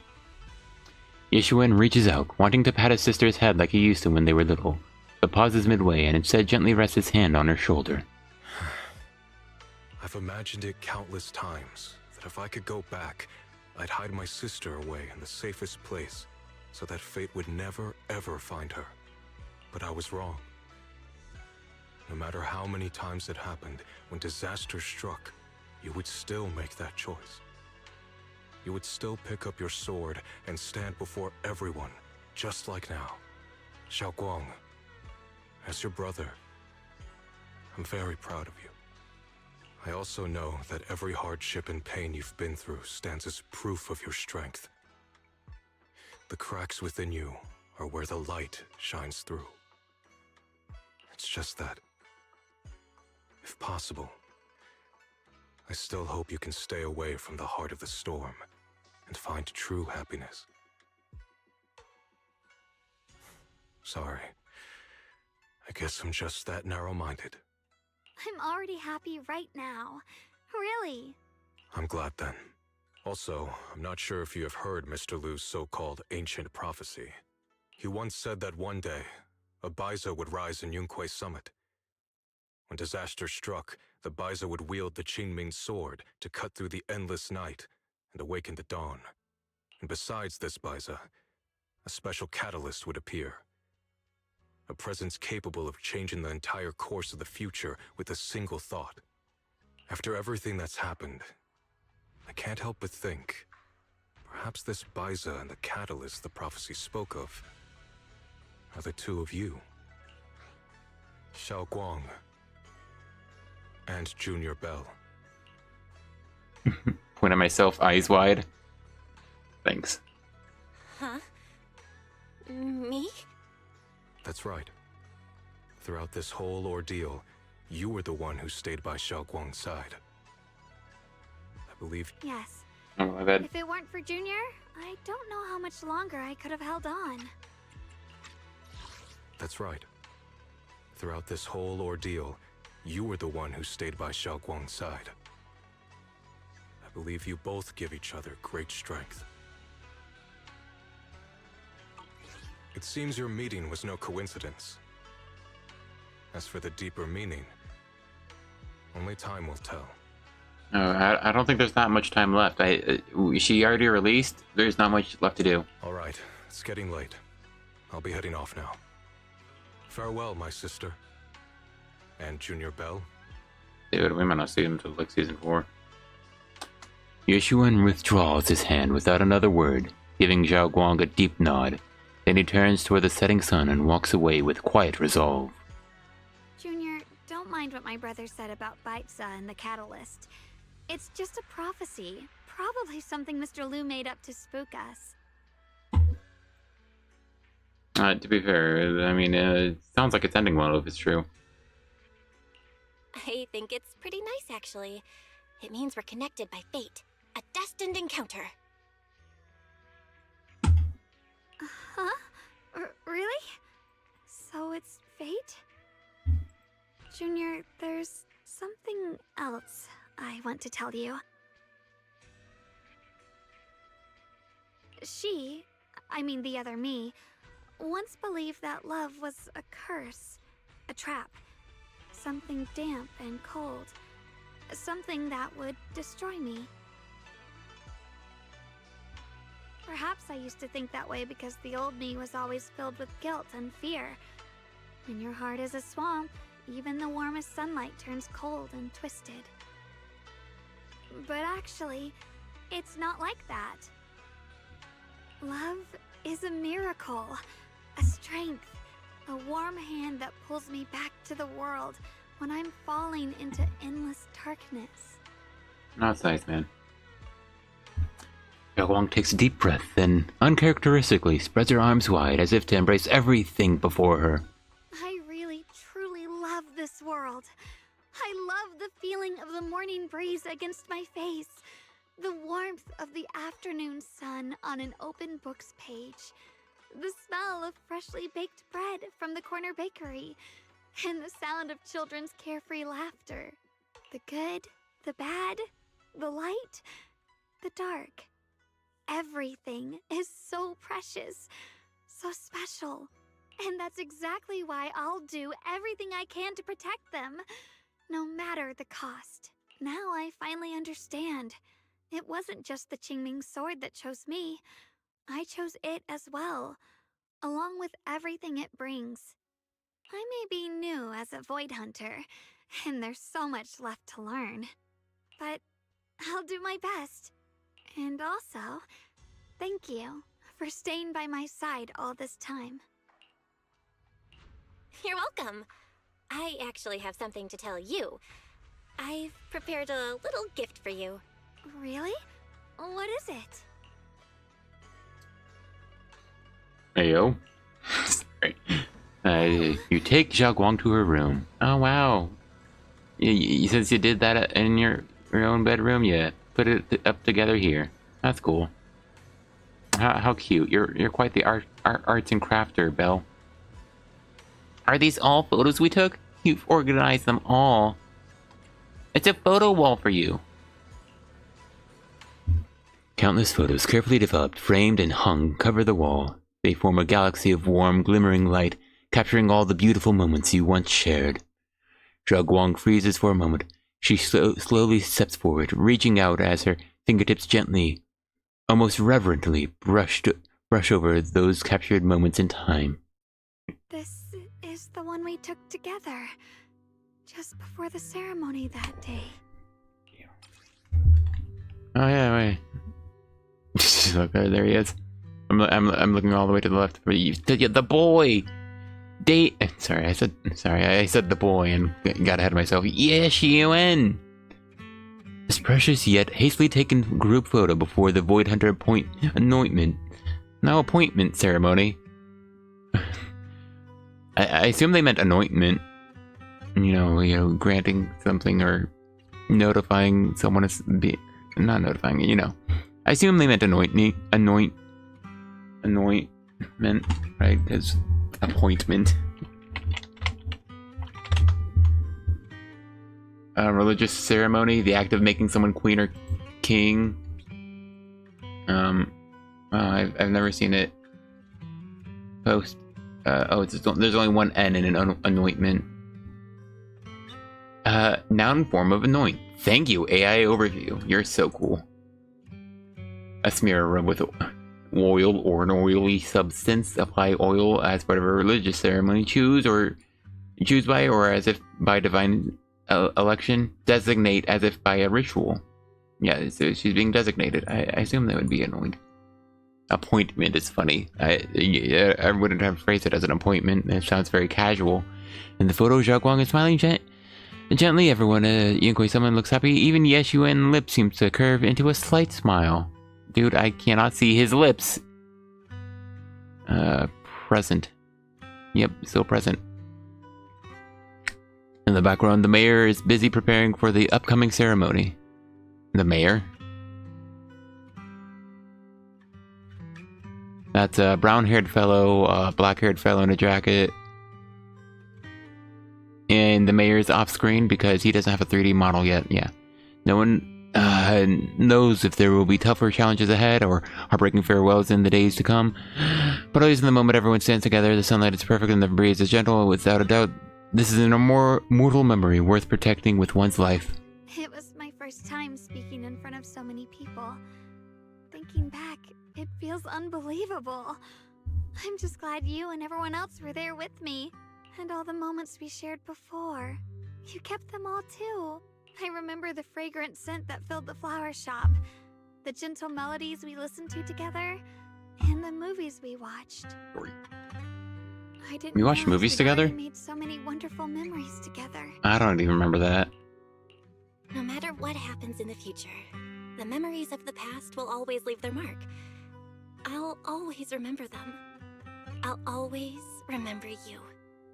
Junior, And to be fair, Belle, you could get Alzheimer's. Xiaoguang chokes up, still staring at the precious photos as her shoulders tremble. After a while, she turns around, eyes glistening with tears, yet her smile shines brighter than the sun. Brighter than the sun. I can't wait. This is the best gift I've ever received. It's critical. I can't escape. They're not enough to feel all day. Brighter than the sun. But then one day, all the things that the people say. I think everything we've been through together will become a memory I'll cherish forever. I don't know when the Qingming Sword side effects will return, or how long I'll be able to keep these memories, but because of these shining days, no matter what happens in the future, I feel like I'll have the courage to face it. Thank you for painting my life with such beautiful colors. Thanks, alright. Together, you and Xiaoguang relive the stories behind each photo. And at last, the time comes when you have to part your ways. Well, I should be going. Dude, yeah. Why would we? We're spending a lot of time together. Don't you have a job to do? Without a word, you step forward and gently pull her into a hug. Xiaoguang tenses up a moment, then snugly wraps her arms around you, returning the hug. I know, I pressed that option pretty quick. Thank you for remembering me. Goodbye, Junior Belle. Yeah, and we were friends. Xiaoguang smiles brightly, then turns toward the setting sun and takes her first step forward on her new journey as a Void Hunter. You stand there watching her figure... Ayo, Belle, calm down. Fade away until she disappears completely into the glow of the setting sun. Is she, like, walking on the air or, like, flying? I hope Xiaoguang's first Void Hunter mission goes smoothly, though knowing her, she'll definitely be fine. It's a goodbye, but Xiaoguang's only leaving for a few days. She'll be back in Yunquay Summit soon enough, and we'll have plenty more chances to meet her. For some reason, my eyes have been feeling a bit off these past few days. Maybe I should go talk to Wise about it. I've got something to tell you. Just got a message from the mayor. They've dug up some new intel about the creator we took on Lemony and Hollow. The being looks like Sarah. They're probably not the real creator. Oh, fair enough. But they possess the creator's power? The mayor said it was probably a creation of the creator. A powerful being crafted by imbuing Sarah's physical born with the creator's power. That thing was after Xiaoguang's body. Seems like only using Xiaoguang as a vessel could give them the most power. Probably because of the Qingming sword. Xiaoguang must have found out beforehand and wanted to use it against them by trapping them in her body to destroy them. Thank goodness you managed to remove them from Xiaoguang Bell. Alright, that also held some first generation Void Hunter also held some of the first generation Void Hunter Lady Sunbringer's power. That Void Hunter Lady Sunbringer. Sorry, it's Void Hunter Lady Sunbringer. Their eyes, they were the same color as Lady Sunbringer's. It seems Lady Sunbringer did something in the Lemnian Hollow and left behind some of her power, and that power was exploited. Didn't Lox some rumor about Lady Sunbringer? I was thinking the same thing, but Lockspring also said that even though Sunbringer faced that even though misunderstandings and hostility, she ultimately chose love and forgiveness. Aw, how cute. So that must have stolen some of Lady Sunbringer's strength. Sorry, I'm reading it fast. Rare calls them a messenger, but just the creator's creation alone holds such immense power that it almost destroyed the entire Wifing Peninsula. Just how powerful are the enemies we're up against? We'll still manage to defeat them. I'm certain the creator isn't invincible. Yeah, no matter what. We managed to protect Wifing Peninsula and New Eridu. I can't rewind. Hold on. In the end, sorry. And then there's the thing with Teacher, those visions you saw in Lemnian Hollow. She's definitely been keeping a lot from us. She might have really been the one behind the fall of the old capital. There must be something behind all this. I hope that's the case too, but we were mentioned earlier, the strange figures talking to her. We have so many mysteries to solve. And those weapons the teacher keeps mentioning, Qingming sword and the cursed blade Talus, what secrets are they hiding? Anyway, we need more digging in the teacher's situation. Oh, cutscene time. For some reason, a sudden sharp pain shoots through your vision. It hurts.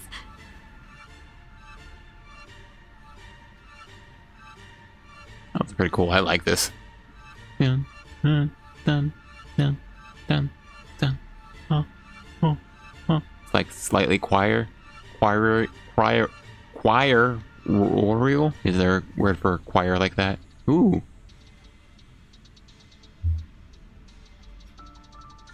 Ooh. I like that piano quite a bit. Belle, what's wrong? You alright? Should we go to the hospital?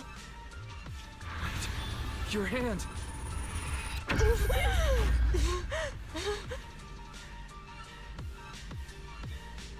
This is a good edgy background. What was that just now? Is it back to normal? Belle, you've been acting strange ever since that day you saw the creator. Has she? We should probably get you checked out sometime. I'm not sure if they'll be able to find anything, but still. It's fine, really. It's not that serious. Bro, Belle, you're doing the exact same thing Shunguang was doing all story. Maybe we can ask the mayor later. He probably knows more than we Sorry. do. I shouldn't have done that. Shit, probably loud. Anyway, that's enough for today. Let's head back to our rooms and get some rest, okay? Belle. Let's get back to our rooms. And then she walks 1, 2, 3 and sits down on her bed. Because this is her room. Meanwhile, inside the mayor's office. My old friend, can you see it? This city has survived once again. Sorry. But I know that thing was their creation, the messenger. I thought they wouldn't do it again. Like a tumor that can never be removed. Cut one out and another grows. How ridiculous. It's obvious they're probing. Fumbling and frantic, yet driven. To find out the true extent of their own power. Still, it's not all bad. The Qingming Sword's keeper from Yunkui's summit has been granted the title of Void Hunter. This is good. Very good. My old friend, I know you wouldn't approve of what I'm doing, but this is the only path we have left. Oh my gosh. Yeah, that first sentence sounded like the vibe of protect new Eridu at any cost, which is, you know. I don't know, sounds like he's gathering weapons. Ooh, Lumite Mine. Wow, 60 polychrome.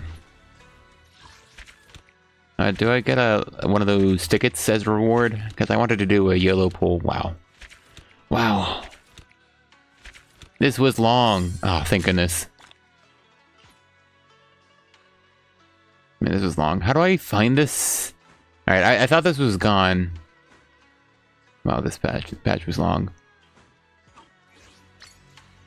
Ooh, I got an achievement to be fuel for the night completed. Does the achievement give me a title? No. Defeat the source of the chaos that has taken root deep within the Lemnian Hollow. Complete to be fuel for the night. Faith and story. Did I even have a chance? Wasn't that constant cutscene until the end? It's weird that it's two achievements then. Ooh. Some commissions. Alright, well, at least that's something. Alright. Game complete. Oh, also, I indeed did not actually get enough polychrome. Even though I get to claim this, that is not enough. I think I'm a bit short. Because I need 8, right? Let's see, signal shop. Oh, actually, I might have one with a then I absolutely do not have one with a signal shop. Oh wait, never mind. That should be enough then. I needed 7. I forgot. Ooh, I can get a Bing Boo real quick, or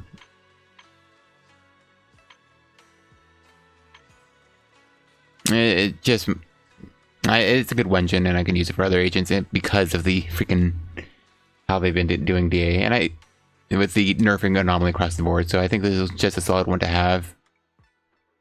I say it like I'm gonna get it. Come on, just a YOLO pool. Yeah. Lame. And freaking 2 freaking W engines. Hell, whatever. You know, I'll be back for another YOLO poll next time they pull this banner up. I guess I should have done this first, huh? Oh, never mind. Maybe I should have. Maybe it would have encouraged the game to give me an S for Wengine. But yeah, I'm super broke. Freaking nothing. Yeah. I shouldn't think about that. It's too much of a bummer. Oh, hey. Ooh. A single polychrome. A whole 3. Oh, wow. Dang it. I got exactly between the 2 meme numbers. And a solid 6-8. 6 to 8 polychrome. Alrighty. It has been to be fuel for the night. And Ayo's talking to Miss Adsme. Good for him. Nice and clear over here. Sure is. Hold on.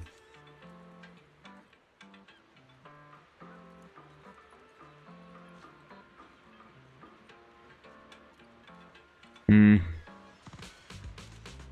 not trying to have her like looking away from it. Oh, but that works. All right, man, that was awful.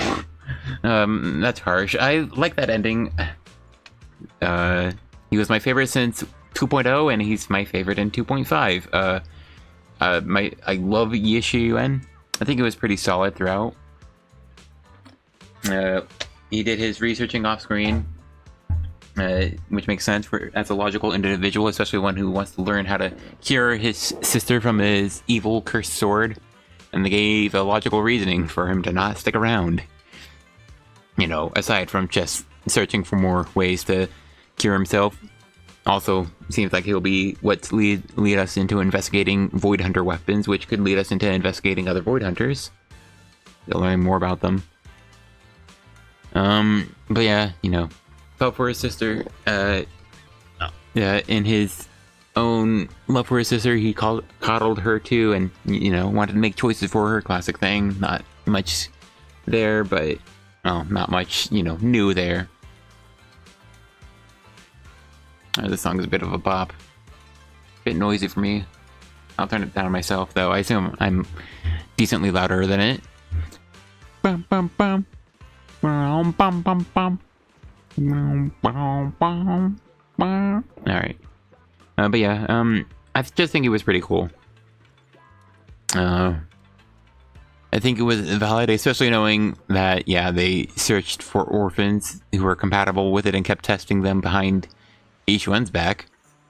I still dislike her explanation as to why she distracted herself from it, but, good for her to feel bad for it. But, fair enough. You don't want our cool little agents that they want us to fall in love with to be in such nasty business. Yeah. It was a acceptable crash out.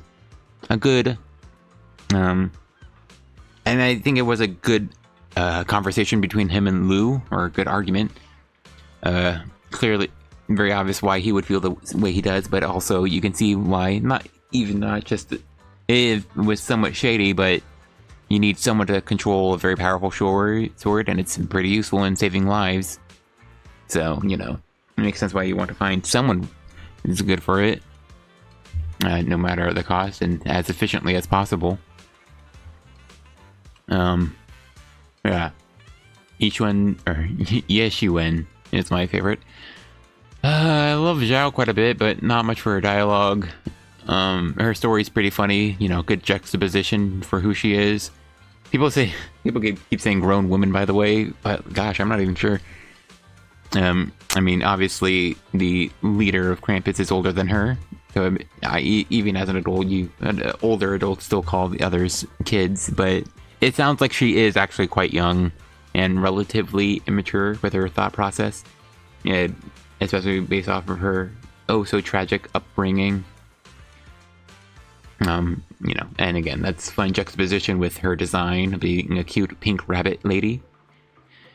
Still, she had a lot of rough dialogue, a lot of expository dialogue, which is just so brutal. And they did it again. Gosh. Right before the final battle, she went on that long talk explaining everything to us. And the very, very following cutscene easily, succinctly explains exactly what the plan is. And we go through with that.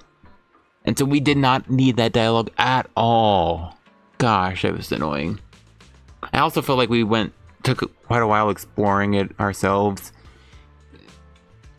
And that the actual fights we did as the other teams, 2 of them were very lackluster. I don't know. I understand what they were going for the Oboe Squad one. Something about that feels very fan servicey though. Like to an absurd extent that I think is kind of funny. Just, and then the ghost of Isolde joins and fights with Oboe Squad. Her former teammate Magus. They fight together, fighting against the Save New Eridu. Oh, it's so cool, dude. No, it's kind of funny. I don't know. I don't think it made any sense.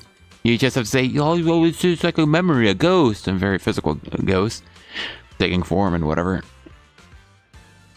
I think it was a bit silly, to be honest. I didn't know what they were going for, but, it was too, obvious what they were going for. It was almost cool, kind of, but, I think it was just silly. Kind of funny. But they also had the only actual sort of mini boss fight for their section. Gosh, the Spook Shack and Krampus, Miyabi Krampus sections were super lame. First off, freaking Lucia, Yuza Alice teams, that was quite funny. But beyond the teams, there were no high difficulty enemies. It was just a group of mobs, and it goes by very quickly. No effort from the player, and then next one. And so it's good that the Oboe section ended off well, but I feel like it would have been way cooler if each section had a higher difficulty enemy, and it was a bit of a challenge. I mean, gosh, unfortunately the Void Hunter this year is just super automatic, you spam the buttons and you have full invincibility type of character. Like even the final battle wasn't much of a threat, even though I got hit like, because I always keep screwing up that combo ever since fighting her in DA, but still, gosh, it wasn't an exciting finale at all for me. Like the entire final battle, it fell flat for me. They redoing the exact same thing they been doing since 2.3, like reaching out, don't worry, Idari, I got you, sort of thing. You know, doing it again for Shunguang, but you know, it's more important now because she's like your girlfriend or something. I guess, I don't know, it feels a bit derivative of itself, which is very stupid, I think. And so this whole ending segment really fell flat. And it's so much dialogue, dude. Holy crap. And it's worse when the dialogue just never feels interesting. I'm almost never engaged with it. I don't know what's going on. There's so many M dashes. Is this AI? No, it's probably not. But it could be like AI assisted translation, you know?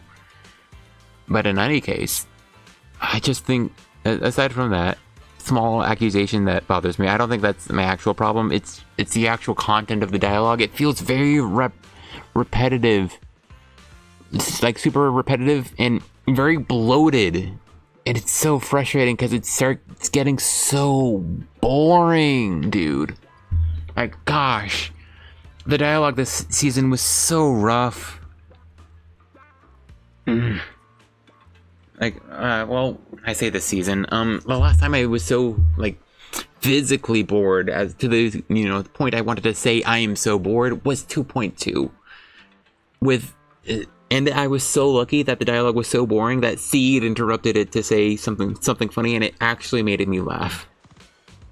So I appreciate her for that, but man, gosh, there was so much dialogue, it felt very excessive and just uninteresting, dude. Especially with how repetitive it all was, with how expository some of it is. And there's so much. Gosh, they really need to trim a lot out. Gosh, because I'm gonna go through it. I want to engage with it. But I am so bored, man. Like, holy crap. I can barely remember how this entire story, because I had to go through it across 4 streams, 2 of which were unfortunately short, because, you know, I live with people. And in a situation where it's less obvious when I have time for streams. But gosh, I had 1 long stream in between 2 shorter ones, and I still had like a 5-hour stream right now. It took over 4 hours for me to finish this, mostly because, you know, I spent all this time talking. I want to make sure I get all the dialogue. I want to get my thoughts out. I'm not sure I'm that articulate and, you know, effective at getting what I believe and to enunciate all of my mind. But gosh, it was a lot. And not a lot of it was gameplay. Holy crap. Oh. Yeah.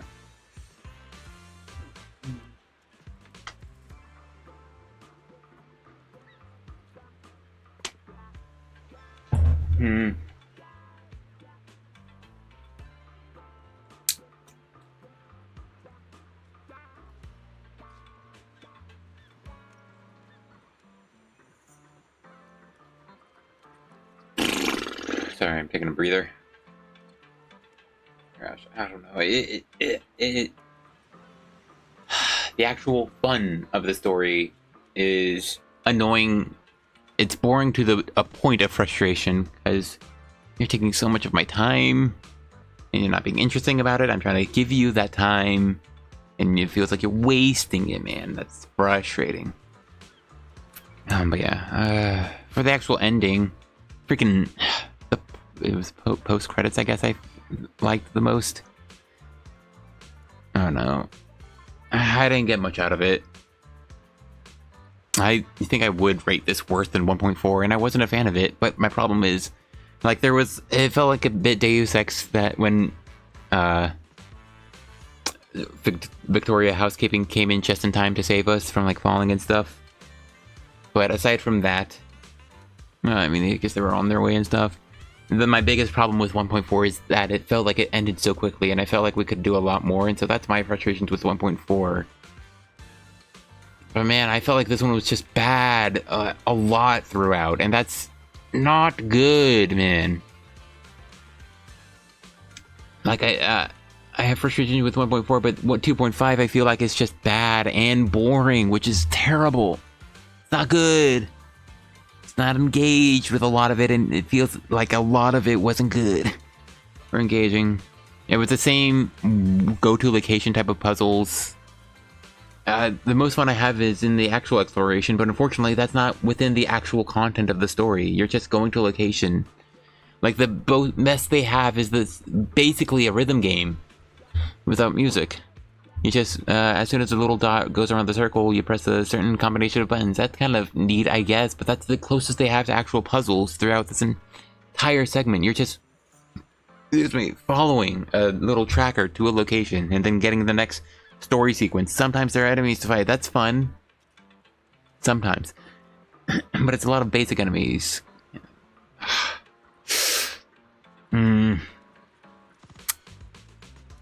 Sort of lame. Sort of lame. Well, what else to say? Shunguang was a bit obnoxious. Gosh, they really hammered in that let her choose segment. That was kind of annoying because they kept doing that over and over again. She should have a choice, and everyone's speaking for her, that type of thing. Unfortunately, it was reiterated to the point of beating a dead horse is what it feels like to me.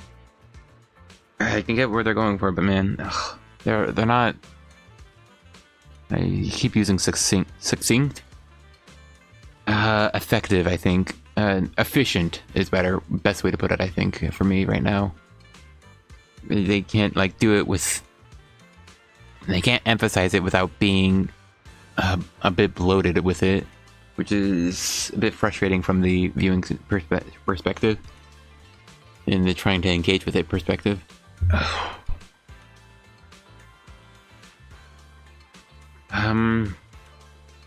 Is this the worst story of season 2? Maybe, because unfortunately, for as bored as I was of 2.2, I enjoyed the ending sequence. I felt like it had the best boss sequence of season 2 so far, and I guess that remains. It had the best boss sequence, and it was followed up by a post-boss, like in the double boss sequence. I felt like that was way cooler. I don't know, especially unfortunately for this game. I enjoyed the 1v1 as Orphe versus Isolde, and I enjoyed playing Olbol versus the Defiler. But it's freaking Shunguang, man. She's not the most exhilarating, and you sort of do the same thing over and over. Oh yeah, speaking of that, freaking combat. The fight between Zhao and Topps, that was a lame sequence. Like, there was so much to do, I guess, that I felt like they could have cut out and shortened up. But man, gosh, you couldn't even let us have a little cutscene of the fight, man. You know, as someone, this is probably just my bias because I really like Zhao, and so I think she's really cool. So it's kind of lame, you know, to see her, I don't know, sort of almost get something, but then you cut off of it. It almost feels lazy, but like, I guess they don't have infinite resources to make cutscenes and all. Ugh. I think this is the lowest rated and the worst story of season 2 so far, which is frustrating because it's the finale. I think there were a lot about earlier seasons. I think I could go through it again and probably be more critical of it, but I quite enjoyed 2.3. It had its issues, but I just really liked quite a bit of it. I felt like the character work was much better in that one. It was also a longer patch, but for what it had within it, I think it was way more effective, way more engaging, at least for me. Maybe that's in part because I really liked Ihari's gameplay, so you play as her, you know, that's actually fun. But yeah, I felt like there was more interesting things going on with Dial-In and Banyue.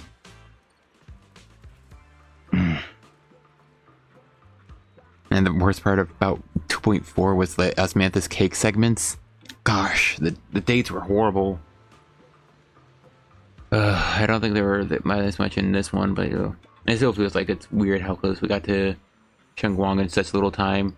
And I genuinely don't know. That it feels like they want there to be doubt that it's a constructed memory of us meeting Shunguang in the past.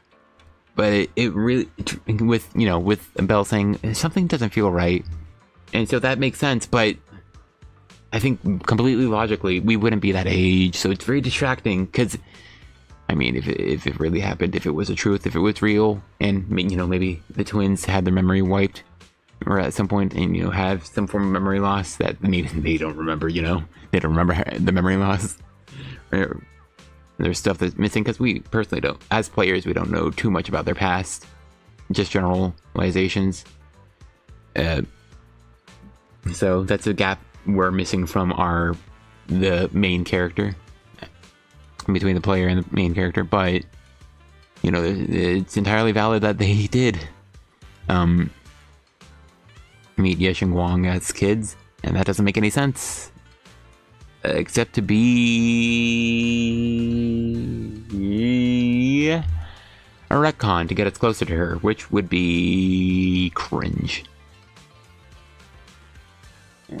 Louis was kind of annoying. Again, though, I liked his conversation and justification versus Yeshuan. I think it had valid reasoning, and you could really understand both sides' perspective. He was just, Louis was just the sort of cringe, my honor type of character. So, what? Oh, gosh, yeah. I mean, my gameplay issues within the game have existed since 1.2. Go to location, get dialogue, do a fight. Go to location, get dialogue. Go to location, get dialogue. Go to location, get dialogue. Do a fight. Go to location, get dialogue. I think just the balance is just so much worse. I don't think I ever felt like the balance of story to gameplay was this bad until 1.7 specifically. I assume I had issues with it in 1.6. Well, maybe I could see some issues with it in 1.6, but in 1.7 it was egregious with how long Hugo's nightmare went on. That segment felt like it went on forever. It was so long. So there's no actual gameplay. Like, you walk around as him and talk to people. It's cutscenes, but it's at your own speed. And I feel like the pacing and balance of gameplay to story has been rough ever since. Like, it's hard to find the proper balance, and unfortunately they they answer it by just filling it with so much story, and it's so obnoxious with just how long this is, man. Gosh. It doesn't need to be this long, dude. Especially because it feels bloated. It feels like there's so much dialogue sections that just never need to happen, that don't really add. They can just be trimmed up over and over again. Just a lot more trimming. Because, man, I don't think video games should get you bored.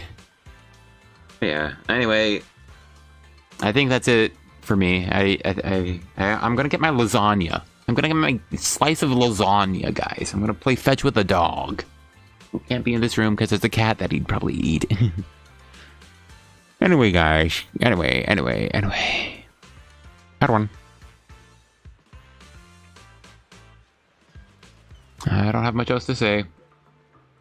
Thanks for anyone who watched for watching. I know it's just me here. The only comments in chat are me keeping track of some just kind of, I would say, embarrassing, like, just errors. It happens, but, freaking, it feels like the type of errors you could probably patch out, but, there's only so many people, they can only have so much time to work. Fair enough, but, still, for the quality of the product, otherwise, it feels embarrassing to have errors like that. It feels a bit silly. That weird audio error 50 minutes in, just hearing a little was so weird. A fucking golf cart and the neighbors are next to it. That's kind of funny. Anyway, I hope I hope you all enjoyed it better. I wasn't a fan of this story. This was really rough. I hope we see Damien in the future. That's my hope. I'm glad they gave us a one little cute little segment of him in the end. But he was, I think, a very cool character. The perspective, high in power tops individual who's a rather small fry compared to the actual bigwigs or other higher end people, but actually gained some power through us, but isn't actually as heartless as he seems, even though he is mostly self-interested. I think there was a lot of interesting stuff there. It felt like he just sort of didn't have a place in the later section of the story, so I hope he has, well, in the second half of the story, so I hope he has some more even later on, because I think he's a pretty cool character, like way cooler than freaking Isolde, who I have frustrations with. I don't think made too much sense, but yeah, it's I mean, I guess go with it. So sort of antagonist, which I don't feel endeared to on her side at all. She wanted to kill everyone because people were mean to her. That's freaking the Bing Boos logic. Oh yeah, yokai coming. They didn't need to spoil that. They told us how there's gonna be plot relevance to the AI soon. They didn't need to say that. If you get to the end of the story, yeah, the AIs are becoming relevant. Yokai is around now. We see where the story is going. Exaltus will probably come back, even though we somehow defeated all of them in 2.2. That still bothers me. I mean, aside from Stragglers, that was the main group, really. It's weird to me. I feel like there should be like very small sects of Exaltus throughout with just what it is. Anyway, the creator is still around. He's clearly some godlike entity within the Hollows, whatever it could be. Interesting stuff, I guess. Interesting, I guess. Yeah, I guess that's how I'll phrase it. But yeah, AI's cool. Void Hunter weapons, cool. The creator still around, cool. Now maybe we'll actually get those Exaltus allies. I think it would be cool, genuinely cool, to get like genuine Exaltus who do praise the creator and see value in it, and see value in becoming an ethereal. But maybe they're like still good-hearted Exaltus. They don't want anyone to become ethereal against their will, so they will save people from hollows. They still protect people from other ethereals. But, you know, they'll have this emotional moment where they see someone becoming an ethereal, like maybe an old person who's lived their life, they don't got anyone left. They could save the old person, but they let them succumb to the ether and become an ethereal, and they praise it and pray about it. May they find peace in the hollow and stuff, and then crush them.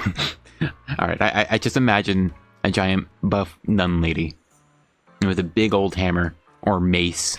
That'd be rad to me. And then you can get her smaller friend, who is more traditionally the sportive one, of course. The more traditionally hot one, and the hot nun outfits. You know, I'm just saying. Alright.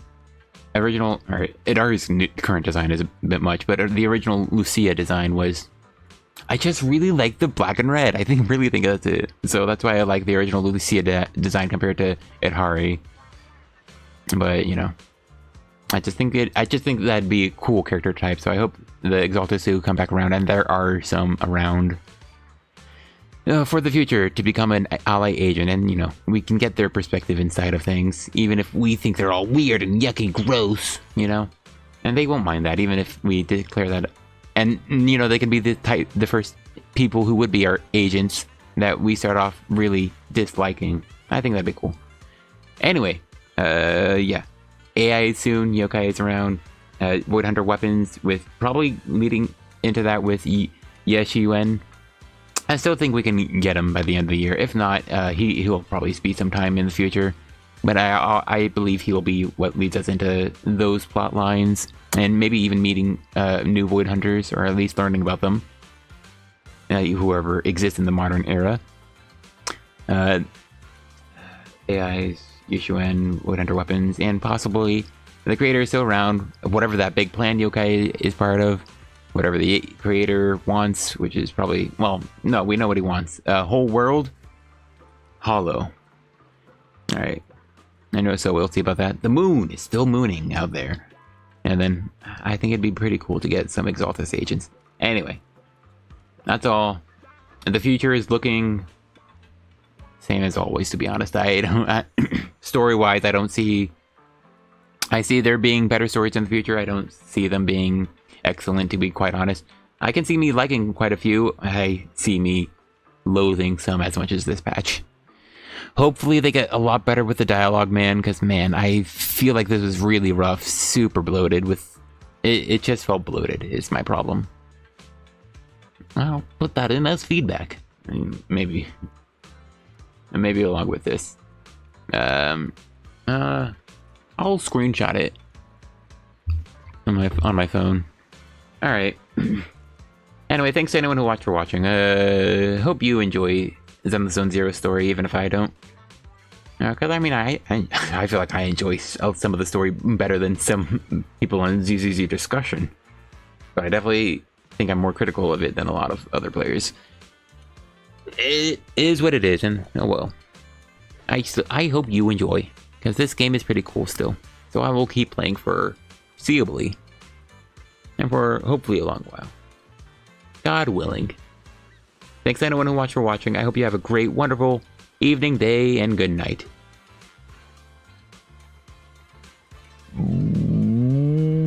Bye-bye.